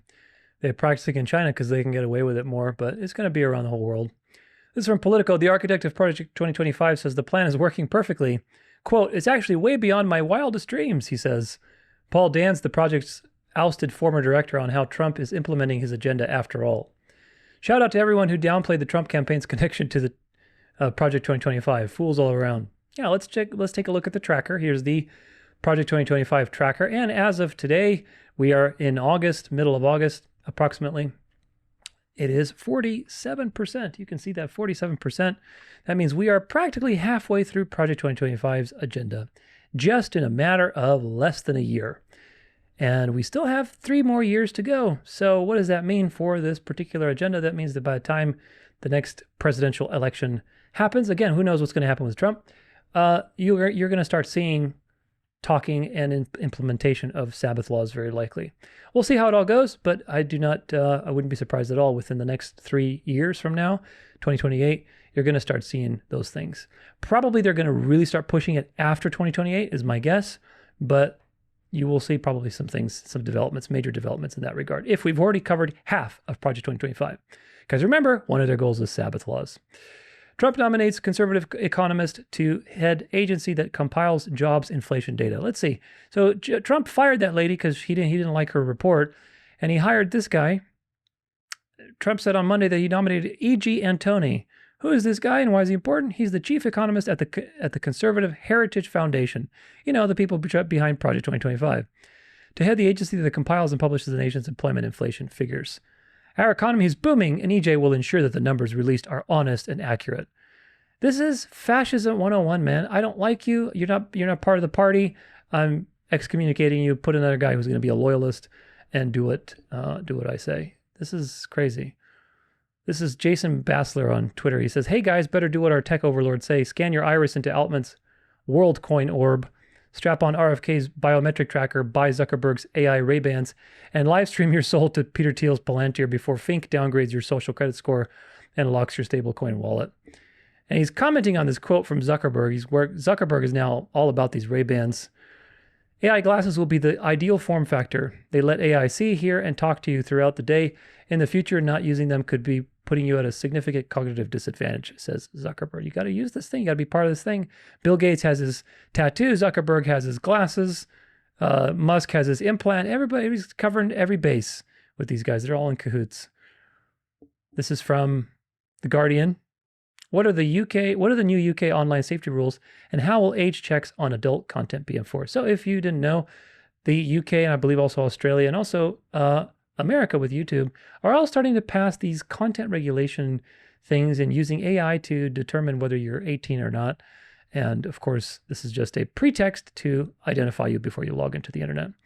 Children's safety Online in the UK is having its seatbelt moment. On Friday, social media and other internet platforms will be required to implement safety measures protecting children or face large fines. It's a significant test for the Online Safety Act, a landmark piece of legislation that covers the likes of Facebook, Instagram, TikTok, YouTube, and Google. So you can read more about it. I'm sure you probably know a little bit about it. Here's another one. This is on Instagram. YouTube, Spotify, and Wikipedia are now requiring ID for you to exist on their platforms. Your digital footprint is now being monitored by police officials, and they're using AI to keep track of it all. Welcome to 2025. Let's see, anything else? Yeah. Just in, YouTube will begin using AI to monitor user behavior and psychology to determine whether viewers are in the US are over 18 or not. In America, you cannot listen to Charlie XCX without submitting your photo ID. You cannot go down a Wikipedia rabbit hole until the AI determines you are not under the age of, over the age of 18. Photo ID for Spotify, photo ID to read Wikipedia, which Wikipedia is fighting. I hope you realize that protection of children was a ruse for censorship and to collect your data. Absolutely. This is the future. Logs into Spotify to listen to music. Halt, please verify your ID. Logs into YouTube to watch a political content. Halt, please verify your ID. Turning on your computer to start using it. Halt, please verify your ID. This is the future, folks. Yeah, we laugh at this, but this is the future. Eventually, you're going to need an ID to participate in anything. And of course, that ID is going to be tied to moral behavior. If you don't have the right moral behavior, then guess what? You wanted to use Spotify, you such and such. You want to go on Wikipedia or listen to Spotify. What are you? Some kind of, whatever. Remember how they said that they were just banning porn? Wikipedia restricted, YouTube restricted, Spotify restricted. Police monitoring task force created to spy and arrest adults for things that they say online. The law is to protect the children, and you're a pedo if you disagree. And of course, they have all these memes, and I don't know what this meme is. I don't know what it is. Anyway, it's some lady or something, some angel. I don't know what it is. For a brief blip in history, there was an internet. Yeah, we need to check your age. This is a screenshot of this. Confirm you're 18. I need people outside of the UK who think it's only cooners who are mad over this new ID law to understand that the Online Safety Act doesn't just apply this authoritarian horse manure to porn. It's anything that can be vaguely classified as adult, which is violence, alcohol, drugs, etc. Yeah, they're coming because the new morality is the old morality. It's going to be conservative, theocratical, religious, going back to controlling everything. So it turns out sending spicy vids to your partner also requires ID verification. Private messages between each other. Oh, goodness. Of course, they're trying these things in places like UK where they can get away with it because these places are so much more obviously totalitarianism, but you'll see it in the US too. Free speech is over in the UK. Here's what the UK government can now do under the Online Safety Act. Scan your private messages, censor protest videos from X and YouTube, force ID checks and facial scans to access social media, search your cloud files, order surveillance without a warrant, silence dissent, even Wikipedia is under legal threat. If I didn't have a VPN, I could be at risk for even posting about it. Eventually, yeah, the VPNs are all, if you look into the VPNs, most of the VPN companies are like based in Israel. So there you go.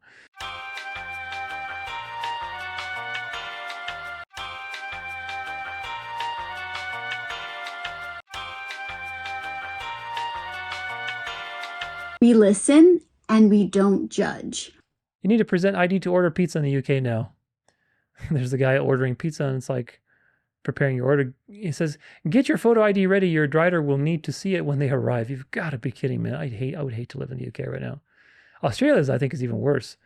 Why does every piece of news from the UK in the past 2 weeks sound like they are speed running the worst cyberpunk timeline? Yeah. Wake up. The new UK banning 18 plus content without ID verification, banned from opening channels on my own Discord server, my Discord server that I own. So basically he got banned from his own Discord server. That's profound. So this is what is Trump's mega bill expands biometric surveillance. Yeah, it's coming here to the United States too. This is a quote by Marshall McLuhan. World War III will be a guerrilla information war with no division between military and civilian participation. Yeah, we're here. It's a war on your mind. This is another one in the same kind of vein. This is from The Verge. Reddit will block the Internet Archive. Let's see. Reddit says that it has caught AI companies scraping its data from the Internet Archive's Wayback Machine, so it's going to start blocking the Internet Archive from indexing the vast majority of Reddit. The Wayback Machine will no longer be able to crawl, post detailed pages, comments, or profiles. Instead, it will only be able to index the reddit.com homepage, which effectively means Internet Archive will only be able to archive insights into which news headlines and posts were most popular on a given day. Internet Archive provides a service to the open web, but we've been made aware of instances where AI companies violate platform policies, including ours, and scrape data from the Wayback Machine, says spokesperson Tim Rathschmidt. Almost read that as Rothschild. The Internet Archive's mission is to keep a digital archive of websites on the internet and other cultural artifacts, and the Wayback Machine is a tool you can use to look at pages as they appeared on certain dates, but Reddit believes not all of this content should be archived that way. Until they're able to defend their site and comply with platform policies, like respecting user privacy and so on, we're limiting some of their access to Reddit data to protect Redditors. The limits will start ramping up today, and Reddit says it reached out to the Internet Archive in advance to inform them of the limits before they go into effect, according to Rathschmidt. He says Reddit has also raised concerns about the ability of people to scrape content from the Internet Archive in the past. So again, what is the AI doing? The AI is running amok, scraping and stealing. And there's right now, there's huge conversations about copyright, and all the stuff that AI is doing is basically just stealing ideas and reimagining them. And the question is, should it be allowed to do that? And of course, what does that lead to? That leads to more regulation, more restrictions, and more rules, more content ID, more, identifying yourself to log into the internet. This is the point of these AI systems. What's coming that makes censoring the internet this urgent? Because right now, governments across the world are killing the free internet in lockstep. The UK's Online Safety Act just went live. They say it's to protect children, but now you need to upload an ID to use Spotify, YouTube, and even Google. You refuse? Account deleted. Everyone is treated like a child until proven adult. As a result, VPN signups in the UK are up 1,400%. Australia demanding backdoor. Remember, most of the VPN companies are based in Israel. Into encrypted messages. And in the US, Congress just introduced the Screen Act and the Kids Online Safety Act, copying the same exact blueprint we see abroad. And now, in America, starting on August 13th, YouTube will use AI to estimate your age based on your viewing habits. If it guesses you're under 18, you'll be forced to upload a government ID. And Spotify, they now require face scans to access age-restricted content in the UK. Europe votes this fall on Chat Control 2.0, scanning every single photo, message, and email on your phone, encrypted or not. Small websites, they can't afford to comply, so they're just blocking entire countries. The internet is literally shrinking, and a surveillance grid is being set up around the remnants. A digital gulag where your photos, your searches, and your payments are logged and can be used against you. So again, why now? Why all at once? Because a globally coordinated initiative between nation states and major corporations does not just pop up overnight. What can you do? Download a VPN, get on decentralized platforms like Nostr, and learn peer-to-peer money like Bitcoin. Because soon, it won't just be your data at risk, it can be your freedom. You don't have freedom in a world that's ruled by the devil. You never did. You only have freedom in Christ. That's the point. Christ came, he entered the matrix, he revealed to you the truth, so you could be free. But true freedom means surrender to Christ. It doesn't mean material freedom. Going and getting more Bitcoin or learning about Bitcoin doesn't mean anything. It just means you're running towards the final system. Bitcoin is not something where you can log into your wallet anonymously and use money. If that would be the case, then I would say, yeah, sure, do it. I would do it. But that's not the case. To access your Bitcoin, you need to identify yourself even more than what you're doing already with a KYC and with all these things. You cannot access a wallet without identifying yourself. And that should tell you that you're not actually in charge of what you own. If you were anonymous and you could somehow access an anonymous account and transact anonymously, then yeah, sure. But that's never going to happen. It's never happened, and it's never going to happen. Maybe it happened in the very, very beginning. There was a lot more anonymity, but now for sure not. RFK is finally starting to say exactly what I told you. This is from Jason Strope on Facebook, that he was going to do since 2016 about safe vaccines and a universal all-in-one vaccine besides everything else he has said this year during his confirmation hearing, his declarations, acts, and his various other statements regarding vaccines and biological convergence. What he says here is exactly what I've been telling everyone he's going to do since 2016. RFK says, we're developing a universal vaccine at NIH, which is a vaccine that addresses the entire phylum of viruses. Now, we read that quote before. Oh, and don't forget that Trump has been bragging about asking Bill Gates to create universal vaccines for almost a decade. Larry Ellison is the new Bill Gates, but Bill is still a huge part of the DHS, the White House, and the secret society occultist technocrats that they have, whatever they have brewing. RFK Jr. says, my vision is that every American is wearing a wearable electronic data collection device within 4 years. His assignment is to push the biological convergence under the guise of health. Here's my previous RFK posts on this matter, and there's quite a few on them. But yeah, RFK is doing his role. You know, he was the opposer to Trump, and then he was just, right at the very end, he flipped. He's just Judas Goat. He flipped, and he brought everybody to Trump. And what do you expect? That's exactly what happened. Here's another one on big data coming for your kids. You have no idea what's happening in schools. I don't think most parents or even teachers realize how deep this goes. Since 2019, kids have been tracked the moment they log into their school devices. Their emotions, behavior, diagnosis, their race and gender, every click, every search is recorded and handed over to tech companies without your consent.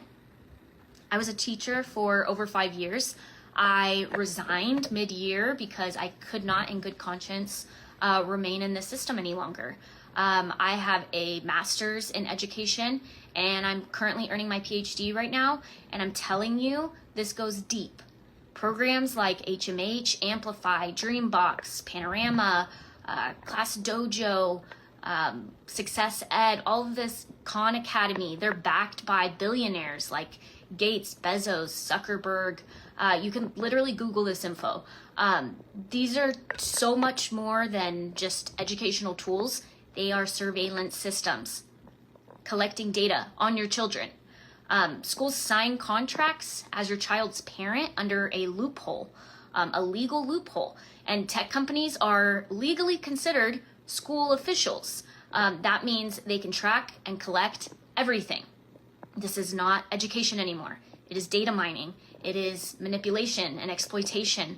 And I refuse to stay silent. Protect your kids. Ask hard questions. The system is not broken. It was built this way. That's why it's still operating from the same factory model it was originally designed in during the Industrial Revolution. The system is not meant to nurture your children. It is meant to box them in, label them, silence them, and pump out obedient workers. You have no idea. Communism. Communism is just different flavors of communism, folks. At the end, you're going to have Catholic communism, which is the final boss. Let's see. Let's listen to this lady. I think she starts pitching her crypto stuff at the end, but anyway. Right now in Australia, the Reserve Bank is rolling out Project Acacia, and most Aussies don't even know what this means. Project Acacia is a real-world test for central bank digital currencies, CBDCs. Happening right now, not tomorrow, with major banks and blockchain platforms like Hedera and Corda. Even though it's being trialed for wholesale use, this is the start of programmable money. That means expiration dates on your dollar and also restrictions on how you spend on your carbon score. Every single transaction will be tracked, traced, and programmable. You might have already seen that your credit card, your Visa debit card now looks quite different. No 16-digit number, no CCV or expiration date. That's not random. The shift to digital identity and full financial control. This is why I'm educating people in decentralized tools so that they're not locked in to a banking.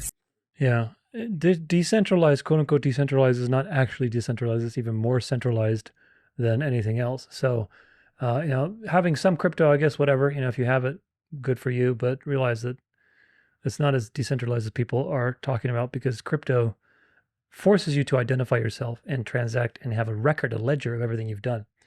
Who do you think has control of those ledgers? You don't think the government can force these companies that are brokering wallets like crypto.com or whatever, MetaMask or whatever, all these other ones like, was it Trust Wallet or all these different wallets? You don't think that they can be forced? They have their businesses. They don't have anything they can do against the government. The government can just say, listen, we've said that now you can turn in all your information over, and now you've got an entire ledger of everything you've ever done. That they compare it to everything else they've tracked you with Palantir's system, and now they've built a whole case on you. So now they can grill you and say, have you ever done this? You say, oh, no, I never done it. Oh, actually, it says in your ledger that you did. And there you go. Here's another one. The caption is, Australia is months away from full financial control. If you're with CommBank, you're gonna be aware of this. They've sent this email out to us. It's called Know Your Customer, and they just want to know more details about you. Read the fine print, and you will be absolutely disgusted, as was Lewis Christopher. He's the founder of a respected property research firm, and upon reading this email, it was so invasive, he thought to himself, this has got to be a scam. He calls up the bank, and to his utter disgust, it's legitimately from us. Particularly, they wanted to know why he had cash, because they knew that he'd made withdrawals. What are you doing with that cash? Why do you have cash in your home? He says, what I have just gone through this morning with CBA is disgusting. This is him telling the media about it. He said it's absolutely despicable, Orwellian stuff driven by Austrac. Austrac, for your information, is a financial intelligence agency. That should worry you straight off the bat. He said, just out of the blue, the bank sent me the enclosed email and demanded to know, 1, how have I built up my wealth? 2, why have I made cash withdrawals? 3, if I am holding cash at home, why? 4, why did I make certain transactions to third parties? He said, I called the bank and it was true. They were going to suspend all my accounts this week if I didn't tell them the answers to the above questions. They said Austrac gave them the authority to do that. And get this pullout from their email. This is what they were threatening to do if he didn't answer those questions satisfactorily by end of week. This is the email from CommBank. They threatened to remove your ability to use and access your account or accounts, remove your ability to use any linked cards, including at ATMs, at point of sales and online, remove your ability to view and access your account or accounts on NetBank and the CommBank app, and stop any scheduled transactions, direct debits, direct credits, or regular payments. This, of course, is all part of the push toward digital currency, digital banking. Now, remember, just last financial year, we saw 200 bank. Australia, UK, China, it's all, these are proving grounds, testing grounds, which are the signs of the coming system. They're trying these things in these places that they can get away with it, and then they're going to expand it in other places. Of course, America's already, setting the groundwork for that too with the image of the beast, but it's all, see, case in point, California just passed a wild new law. If you don't touch your crypto for 3 years, the state can legally seize your crypto. Oh yeah, go to crypto, guys. Bitcoin's the way to go. Bitcoin, yeah, you just got to have Bitcoin so that the government can know everything what you're doing. Doesn't matter if it's Bitcoin, Ethereum, or some altcoin sitting in a forgotten wallet. No login, no transfer, no activity means it's now abandoned property, and yes, they can sell it. Now, if they can sell it and they can seize it, then they can control your wallet. Do you get it? They have the ability to go to the company and say, give us this wallet, this person's wallet. And regardless of your seed word, regardless of all this stuff, the company can go and do that. Because if you have a seed word and a seed phrase or whatever, and supposedly that's supposed to be super secure and only you can access it, how then can the government confiscate your password? If this is decentralized and if you have control over it, it's blockchain and blah, blah, blah, blah, how can this be possible? It's possible because it's not decentralized. It's actually the most centralized thing that's ever been with money. Decentralized is cash, like actual paper cash. That's decentralized, not centralized digital currency that is tied to an account that labels everything you do. And it's on a ledger that's eternal. It's a counterfeit book of life, basically. And they can basically incriminate you with everything you do. AEI.org, how the Vatican is shaping the ethics of artificial intelligence. As AI transforms the global landscape, institutions worldwide are racing to define its ethical boundaries. Among them, the Vatican brings a distinct theological voice, framing AI not just as a technical issue, but as a moral and spiritual one. Questions about human dignity, agency, and the nature of personhood are central to its engagement, placing the Church at the heart of a growing international effort to ensure AI serves the, wait a minute, got to magnify it, Common good. There it is. Common good. Using a common theme. Father Paolo Benanti is an Italian Catholic priest. I wonder if he's a sexy priest. Theologian and member of the Third Order Regular of St. Francis. There you go. He's one of these order people that is one of these orders. What do we say these people are? They are political agents, defenders of a kingdom. He teaches at the Pontifical Gregorian University and has served as an advisor to both former Pope Francis and the current Pope Leo on matters of artificial intelligence and technology ethics within the Vatican. It's just a matter of time, folks, before you have everything from ChatGPT to Claude to whatever all the other ones are. They're going to be moralized with Catholic social teaching. This is from Axios, a week or two ago. These are the cities Trump targeted next after federalizing D.C. police. Of course, this was a whole debacle with him federalizing D.C. police and taking over Washington, D.C. President Trump temporarily placed Washington, D.C. police under federal control on Monday and implied that he would intervene in other cities despite crime rates falling. It's a whole circus act, and of course there's a lot to say about it. Here's this guy talking about it. What you saw today in Trump's announcement for making the Capitol safe again is not about D.C. crime, it's about testing a blueprint. D.C. has hit a 30-year low in violent crimes and is down 26% from last year. So why are they labeling this a public safety emergency? That's because D.C. is the perfect testing ground for a federal takeover without any resistance. You now have the Metropolitan Police under control by the Attorney General, and they have now flooded the streets with FBI, DEA, DHS agents with the National Guard rolling in.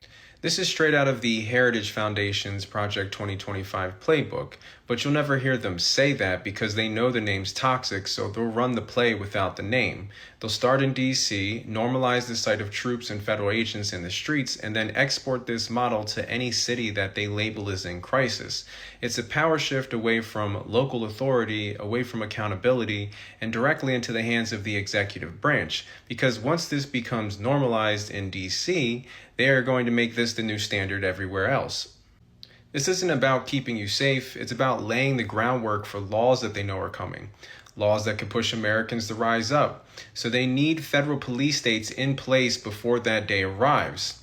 So don't get lost in the slogan, watch the strategy. What starts in D.C. will not end in D.C.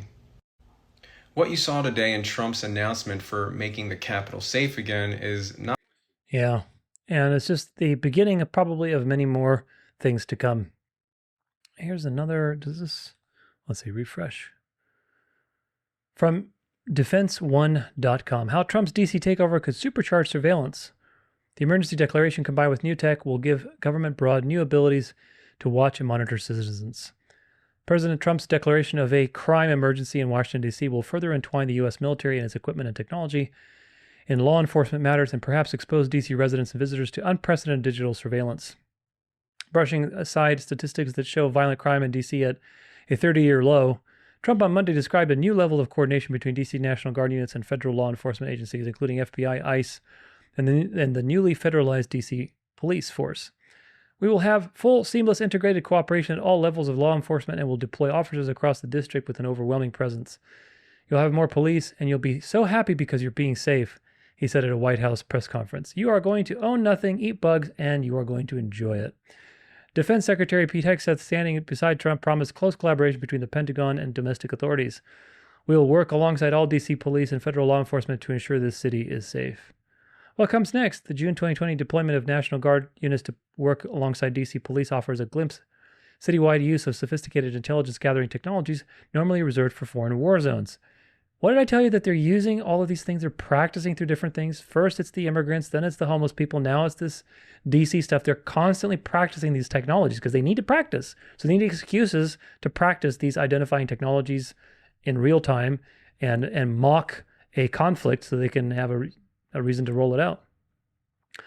Some surveillance platforms will be relatively easy to spot, such as the spy aircraft over DC's closely guarded airspace. In 2020, authorities deployed an RC-26B, a military intelligence aircraft, and an MQ-9 Predator drone, or drones. The FBI contributed a Cessna 560 equipped with dirt boxes, devices that mimic cell towers to collect mobile data, long used by the U.S. military to track terrorist networks in the Middle East. Other gear will be less obvious. The 2020 protests saw expanded use of stingrays, another type of cellular interception device, Developed to enable the military to track militants in Iraq and Afghanistan, stingrays were used by the U.S. Secret Service in 2020 and 2021 in ways that the DHS Inspector General found broke the law and policies concerning privacy and warrants. Agency officials said exigent circumstances justified the illicit spying. Of course, they justify it because they don't care about your freedom of conscience. That's what it's about. Now, with federal agencies and entities working with military personnel under declared emergency circumstances, new gear could enter domestic use, and local officials or the civilian review boards that normally oversee police use of such technologies may lack the power to prevent or even monitor it.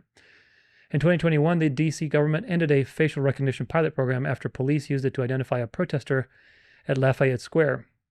But local prohibitions don't apply to federalized or military forces. They don't. Image of the beast coming in hot. This is another guy talking about the same thing. Hey friends, if you haven't seen me before, my name is Jason. I served in the Army for 14 years. I deployed to Iraq. I know what a war zone looks like. DC looks like a war zone. Let me tell you about it. Yesterday I did an announcement that West Virginia had announced 300 to 400 troops to join the 800 DC National Guard. After that, we had notifications that South Carolina was sending 200, Ohio was sending 150. May not seem like much, but in the big picture it is. DC has 3,300 police officers. Reports indicate that there's about 1,500 federal agents on the ground. What that means is in the very small space of DC, there's about 6,300 security personnel on the ground. Now let me tell you why that's important. DC is small. It's only 61 square miles. So doing some comparison of, concentration of troops and security forces, I did some analysis with AI to get some really firm numbers. So with the 6,300 security personnel in DC, that's 103 personnel per square mile. In Los Angeles in 1992, after the Rodney King riots, where there was arson, looting, massive rioting, very significant violence, the grand total was about 13,500 troops, but that was 29 troops per square mile. In Los Angeles earlier this summer, the math worked out with the security personnel being 28 per square mile. So compare that to the density of troops within DC, and you can see how this is an occupation, and we're surrounded, and supposedly more are coming. Here's two things that's dangerous. Starting now, the National Guard is allowed to carry their weapons. That could be a 9mm handgun, or it could be an M16 assault rifle, which is what I carried in war. Those rifles are designed for war. Troops, Army troops, are trained to kill. They're not trained to injure. They're not trained in de-escalation. They are trained to kill. On top of that, with the DC Home Rule law, the president only has 30 days to be in charge of the police. He has requested an extension. There is legislation in Congress that would give him indefinite power that the president could decide when to stop. This is insane. Please spread the word. Join my Substack. My Substack link is in the bio, where I have a lot more information and videos. It is time for you to prepare, especially if you're in Washington, D.C. See you there. Oh boy, it's all coming to a head, isn't it? This is a post from, what is this? What am I looking at here? Trump Dakota thread. What Trump did today will be studied for decades, not because this is from Observing Consciousness on Twitter. Not because it made headlines, but because it silently rewired the very architecture of global power. Trump did what no president ever could or would dare. He reached into the core of the world's hidden command structure and pulled a keystone loose. In a single stroke, he signed into action a move that didn't just address crime or restore order in Washington, D.C. It struck the legal heart of the unholy trinity that has ruled for generations. You have to see this. So what is this about? This is the whole Q nonsense. We're going towards the St. Germain age of prosperity. Trump basically federalized D.C., and so he took over one of the points of the unholy triad of the London, the Vatican, and the Washington, D.C. Everybody knows those are the three, points of rule by the beast, but nobody seems to realize that Trump is also a puppet of the beast. By federalizing the district, he did more then take command of the capital's security.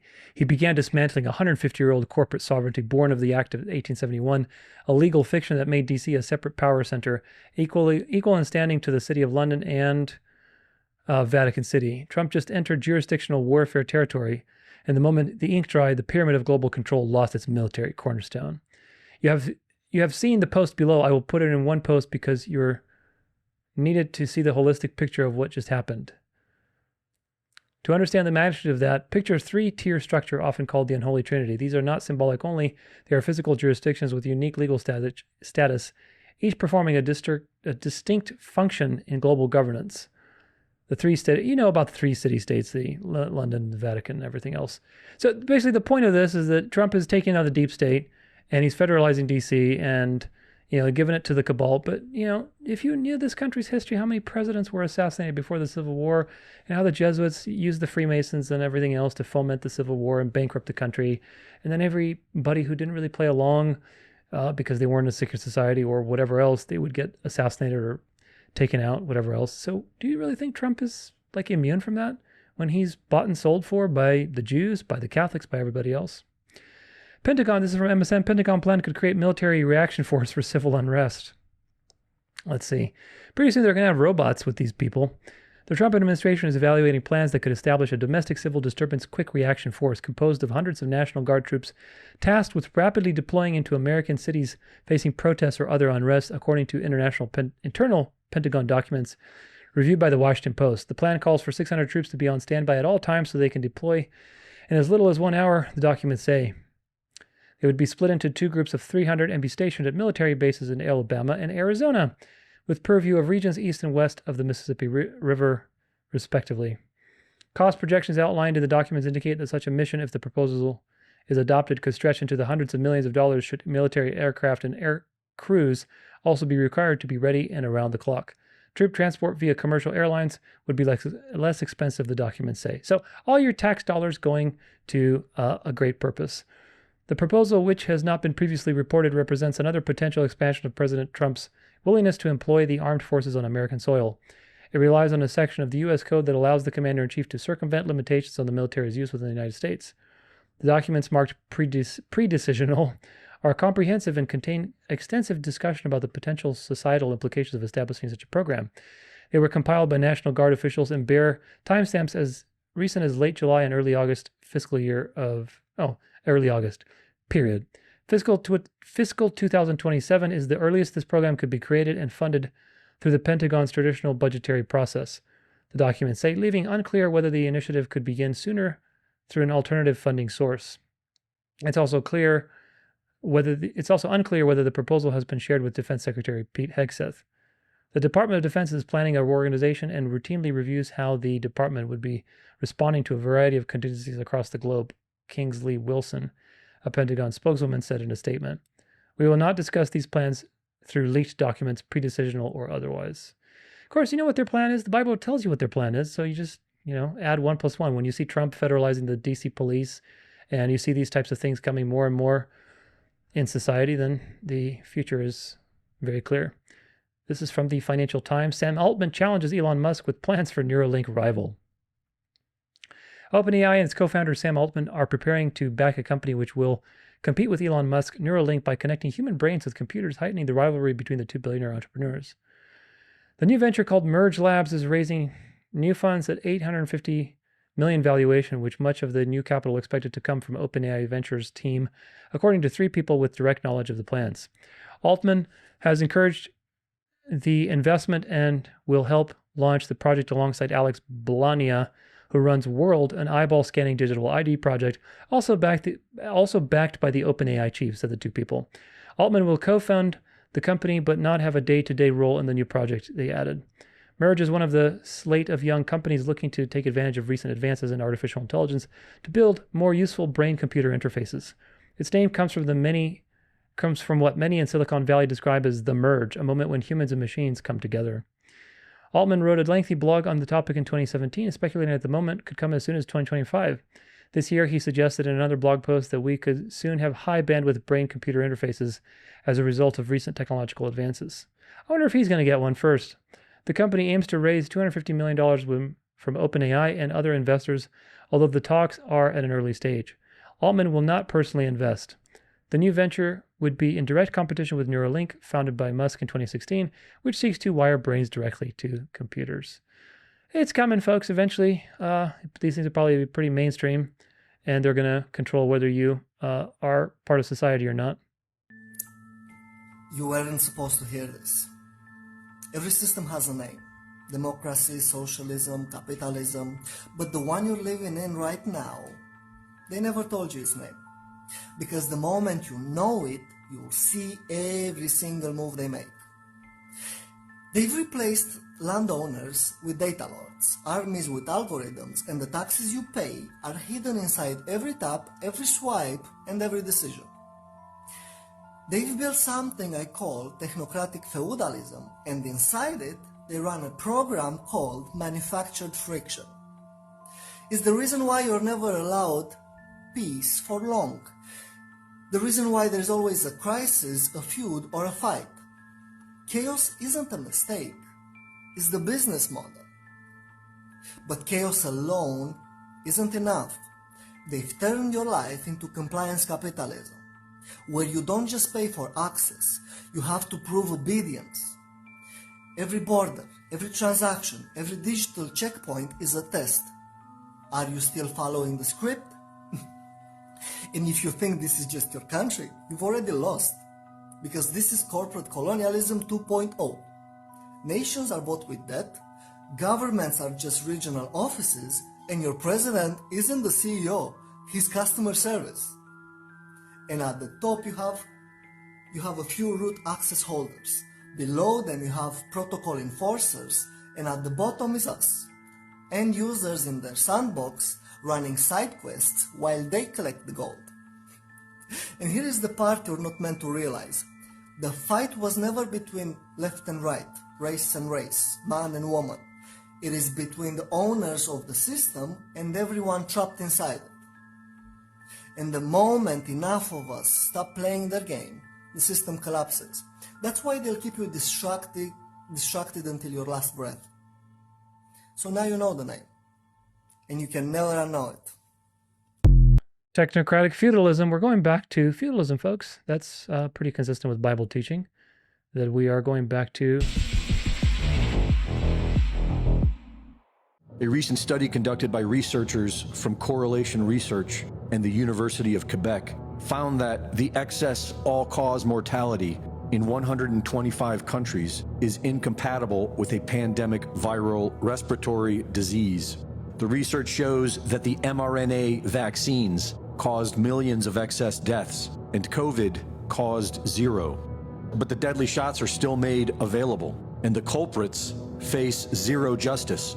You were the driving force behind Operation Warp Speed, these mRNA vaccines that are the gold standard. Right. Now your health secretary is pulling back all the funding for research. He's saying that the risks outweigh the benefits, which puts him at odds with Research the on entire what? medical community and with you. What is going on? Research on what? Into mRNA vaccines. Well, we're going to look at that. We're talking about it, and they're doing a very good job. And, you know, that is a pass. With Operation Warp Speed was, whether you're Republican or Democrat, considered one of the most incredible things ever done in this country.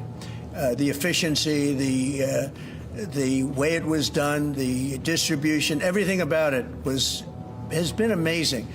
But, you know, that was now a long time ago, and we're on to other things. But we are speaking about it. We have meetings about it tomorrow at 12 o'clock, and we'll determine. We're looking for other answers to other problems, to other sicknesses and diseases. As RFK Jr. works hard to restore public trust in vaccines, insisting that the most effective way to prevent the spread of measles is the MMR vaccine, President Trump announces the beginning of a police state. With $45 billion of the big, beautiful spending bill, Trump is seeing to the largest federal expansion of prisons and detention powers in U.S. history. In the past few weeks, the Trump administration has been laying out plans to have military operations in U.S. cities for years to come. A quick reaction force for domestic civil disturbance, like protesting an AI-prescribed mRNA vaccine. He then announced taking control of Washington, D.C. and several U.S. cities.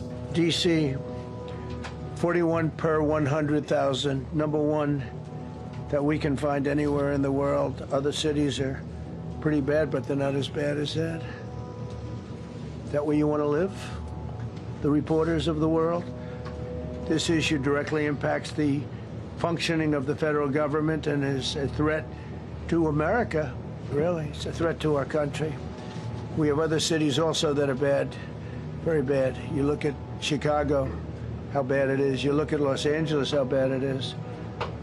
We have other cities that are very bad. New York has a problem. And then you have, of course, Baltimore and Oakland. We don't even mention that anymore. They're so far gone. We're not going to let it happen. We're not going to lose our cities over this. And this will go further. We're starting very strongly with D.C., and we're going to clean it up real quick, very quickly, as they say. And we're getting rid of the slums, too. We have slums here. We're getting rid of them. I know it's not politically correct. You'll say, oh, so terrible. No, we're getting rid of the slums where they live. The left opens borders, incentivizes homelessness, and lets violent criminals walk. Why? It's to get you to accept more tyranny so that you feel safe. And for many, it's working. The same digital ID surveillance state that many were opposed to just a few years ago is quickly taking shape. Under the National Oceanic and Atmospheric Administration's previous regulations, it was illegal to build a satellite that could identify individual people. But Trump changed that in 2018. Albedo Space is now creating satellites with cameras that can capture images with high detail down to 10 centimeters or 4 inches. They are called VLEO satellites, very low Earth orbit, and are only 100 miles above our heads. An eye in the sky that can see you in your home. Albedo Space is funded in part by Bill Gates' investment firm Breakthrough Energy Ventures. ICE is now the home to the highest paid feds, and their new biometric surveillance tech, the Inmate Recognition and Identification System, IRIS, and its mobile counterpart, Morris, allow low IQ ICE goons the ability to positively identify individuals in seconds from virtually anywhere. The police state is coming fast, and without any pushback, everyone will need to be registered into the biometric checkpoint carbon tax system. Let's do this. Let's do this together. Let's see. It's going to go pretty quickly. Greg Reese reporting. It's going to go pretty quickly. Thank God it will go pretty quickly. When it starts really going down, you know the time is near. UN-funded climate lockdown simulations begin in Germany and Australia. Q3 2025. This isn't about saving the planet. It's about testing how far they can push you before the new lockdowns go global. Let's see. They're calling it Climate Emergency Preparedness Drill. But inside, it's a fully AI-regulated lockdown test. Food restrictions, energy rations, geofencing by carbon quota. No virus, no war, just planetary danger as the excuse. This is the dry run for a post-democracy control system governed by a non-human enforcement. Germany and Australia are just the test labs, but the playbook is already replicating worldwide. Canada's climate behavior incentives quietly tie food plus travel to carbon scores.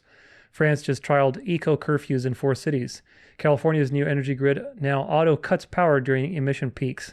South Korea's 2025 smart city zones lock mobility behind digital gatekeeping.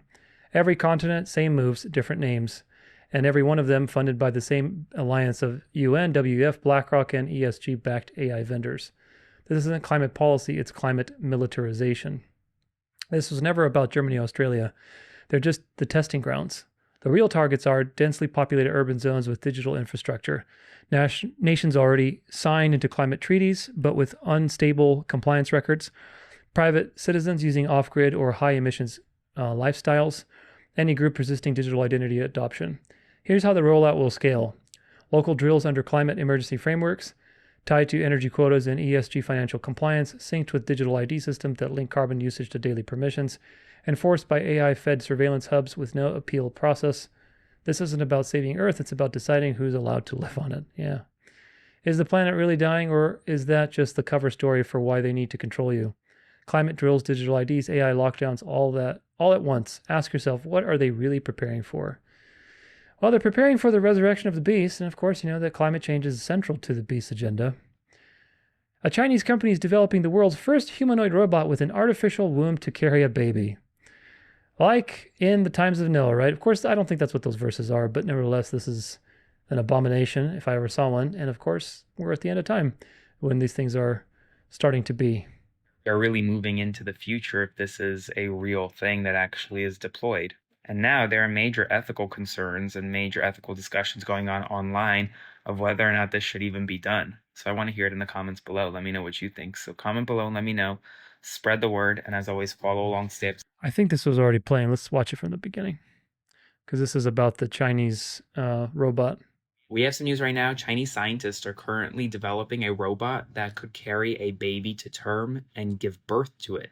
Yes, this is real. According to Asian media outlets, this prototype robot that's being created would literally be attached to a hose in which it would retrieve nutrients. It would have an artificial womb in which the baby grew. The prototype is expected to be released as soon as next year and will cost about 100,000 yuan, which is about 13,000 US dollars. Now, the company that's creating it is called Kaiwa Technology. Now, the company hasn't provided really much information over how the insemination process would work here, but we are really moving into the future if this is a real thing that actually is deployed.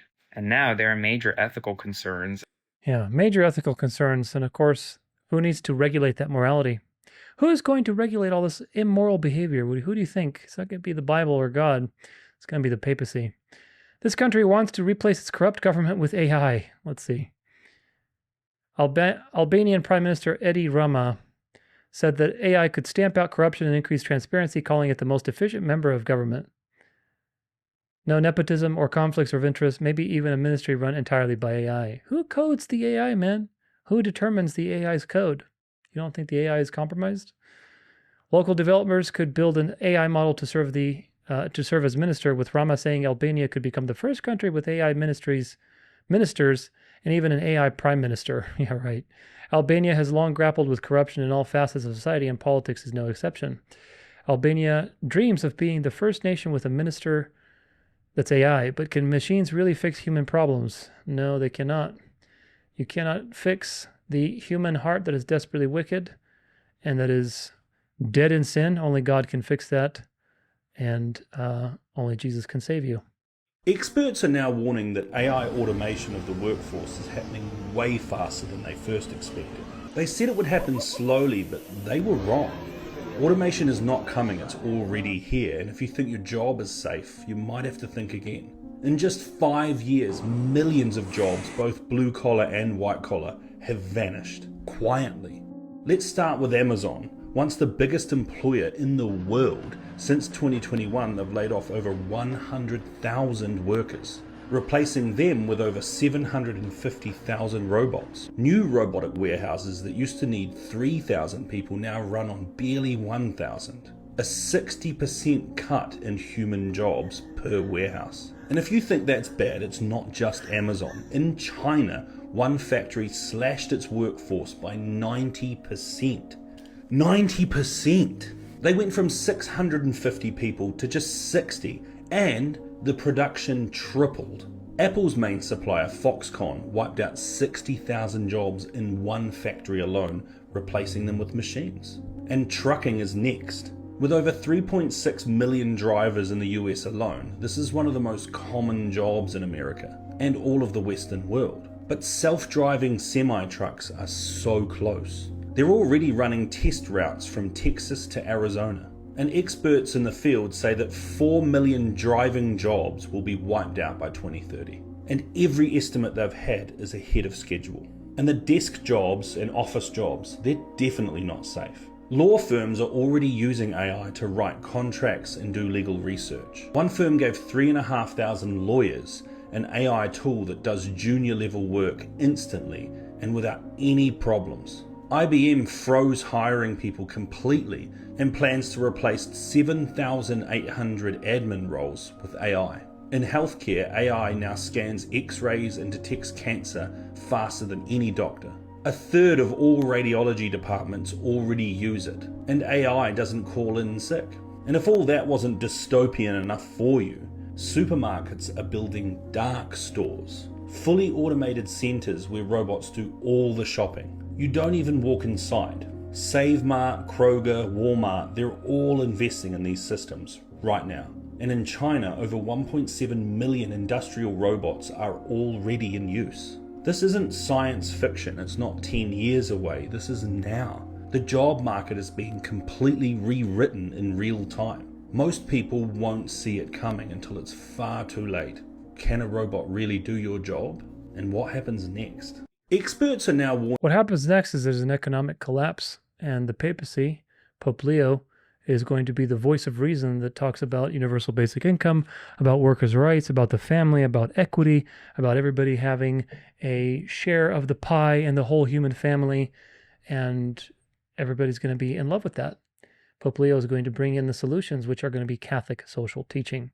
But of course, those are attached to a particular way of being moral, and that way is going to be by the beast. So, conclusion, quite a lot to look at today, of course. I think it's safe to say that the book of Revelation, especially chapter 13, is unfolding before our very eyes. The internet is slowly but surely getting taken over and regulated. One day soon, you'll need to log in and index everything you do. This is already happening in China, the UK, Australia, and many other places. Robots and AI are becoming normal parts of society. Meanwhile, the papacy and the Vatican are crying out with the voice of reason to regulate everything for the common good. Eventually, you'll have Catholic social teaching programming all of these technologies. And these technologies are also going to be spying on you to see if you are participating in that particular way of being or not. The United States is setting the template for the final technocratic kingdom. Trump is plowing ahead with all of the elements of Agenda 2030 and bringing the image of the beast to life. Meanwhile, people are cheering on their own enslavement. You have robots everywhere, like I said, and pretty soon you're going to see robots on the streets that are not so friendly looking, but a little more, muscled, a little more powerful, a little more militaristic. They're going to have weapons, they're going to have tasers, they're going to have all things to make sure that you're doing what you're supposed to do. History is repeating as homeless people and immigrants are forced off the streets and into detention centers, into mental camps, mental asylums. The Jews are increasingly being blamed for all the world's problems. And of course, Satan is baiting everybody with, these revelations into rage against the Jews, rage against Protestantism, rage against dispensationalism, because these people do not know their history. So, because they don't know their history and they don't apply that knowledge and their knowledge of Scripture to the world happening in front of them, they don't understand that this is history repeating and we're going backwards in time. I'm not saying the Jews are innocent, but you have to watch my Synagogue of Satan series to understand the full truth. And especially my recent video, Zionism is Jesuitism. Very important to put things in context. These are all signs of the end, my friends. And when they start practicing all of these authoritarian things on scapegoats, and you see one scapegoat after another, you have the homeless people, you have the immigrants, pretty soon they're going to reverse gay marriage, the Jews are being exposed. All these things these people are in the way. And once these, layers have been stripped away, the last layer are the people loyal to God. And those people are the ones that the beast really wants to sink their teeth into. Eventually, you will be called crazy. You'll be called, a danger to yourself and others and put in a FEMA camp or whatever else, mental ward. So don't be afraid of these things, but remember to rejoice. Truly, learn and practice rejoice in gratitude when you see these things. I can't wait for them to usher in the mark of the beast and to hurry up with all this nonsense, to get this over with. I don't want to drag this out for another 20 years. I don't. I have learned too much to enjoy this world and to watch it burn for another 20 years. Let's get this show on a road, man. Bring out religion and politics, bring them together, bring the papacy back to resurrected state, and let the world marvel after the beast so we can get the show on a road. The world is going to hell in a handbasket at 150 miles an hour, and we need the Lord to return, to resurrect our bodies, to resurrect our dead loved ones that died in faith, to renew the world, and to take his rightful seat as the king of the world. I long for that day, and so I can't wait for this to be over and my true life to begin, where I can finally rest. Of course, there's always the Sabbath as a taste of that, but we can finally rest, and that's going to be such a beautiful time. I was at the doctor's office the other day, and somehow we talked about how I think the world is coming to the end. And he said, I hope you're wrong, and he was half joking and half serious, but I don't hope I'm wrong. I don't hope I hope I am right. Why would I hope that I'm wrong? The world's dying, my body's dying, everything's getting worse. Once you wake up to the truth and you realize that the world is full of lies, smoke and mirrors, and is ruled by the devil, and the people in power are all pledging their lives to the devil, and everybody's compromised, why would you want to be in the world? You want it all to be over. I don't mean that like a morbid, kind of take your life kind of way. I just mean that, you don't want to be part of this system. You're just sick of it. You're disgusted by it. You want it to be over. The fact that Jesus is likely, very likely to return in our generation, I think is the greatest hope of all history. Every single generation has wanted what we have today. Sure, there's a lot of depressing things. There's a lot of craziness going on, but you could say that about every generation. Paul's generation of the Roman Empire crucifying people for sport, right? Today we have robots and AI and all kinds of weird things, but we also have the great and powerful and living hope that Jesus is going to return in this generation, which is a profound thought, something that we should look forward to and rejoice that these things are being fulfilled. Until that point in time, we have the promises of God to rely on. We have God's word to have discernment. We have every seventh day to rest and get a taste of that future outcome.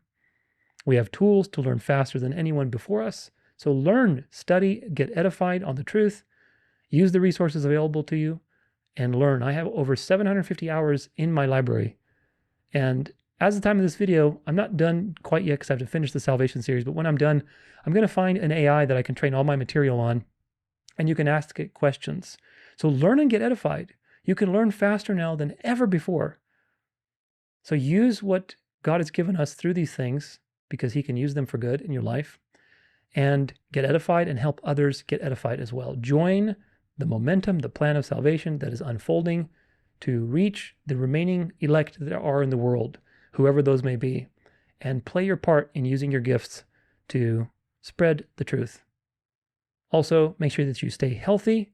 Use the items on my health page to learn lots of useful tips on health, how to deal with stress, how to recover, maybe what are some strategies that you can include through various supplements or dietary changes that can help you be more resilient, help you get back in shape, because that's going to be very important. It's very, very important to stay healthy.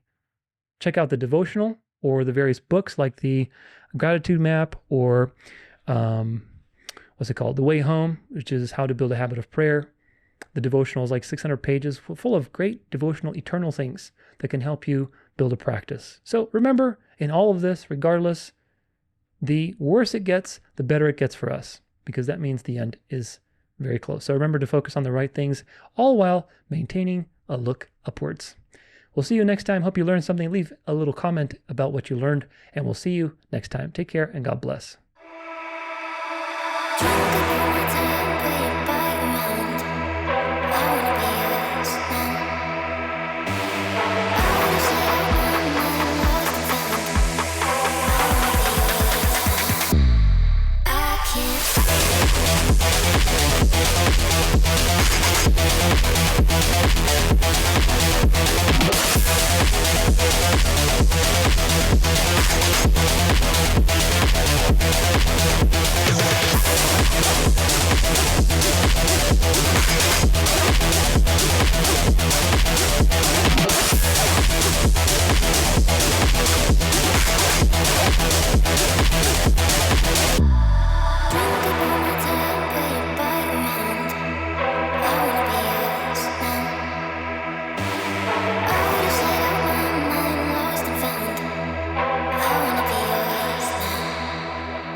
Stay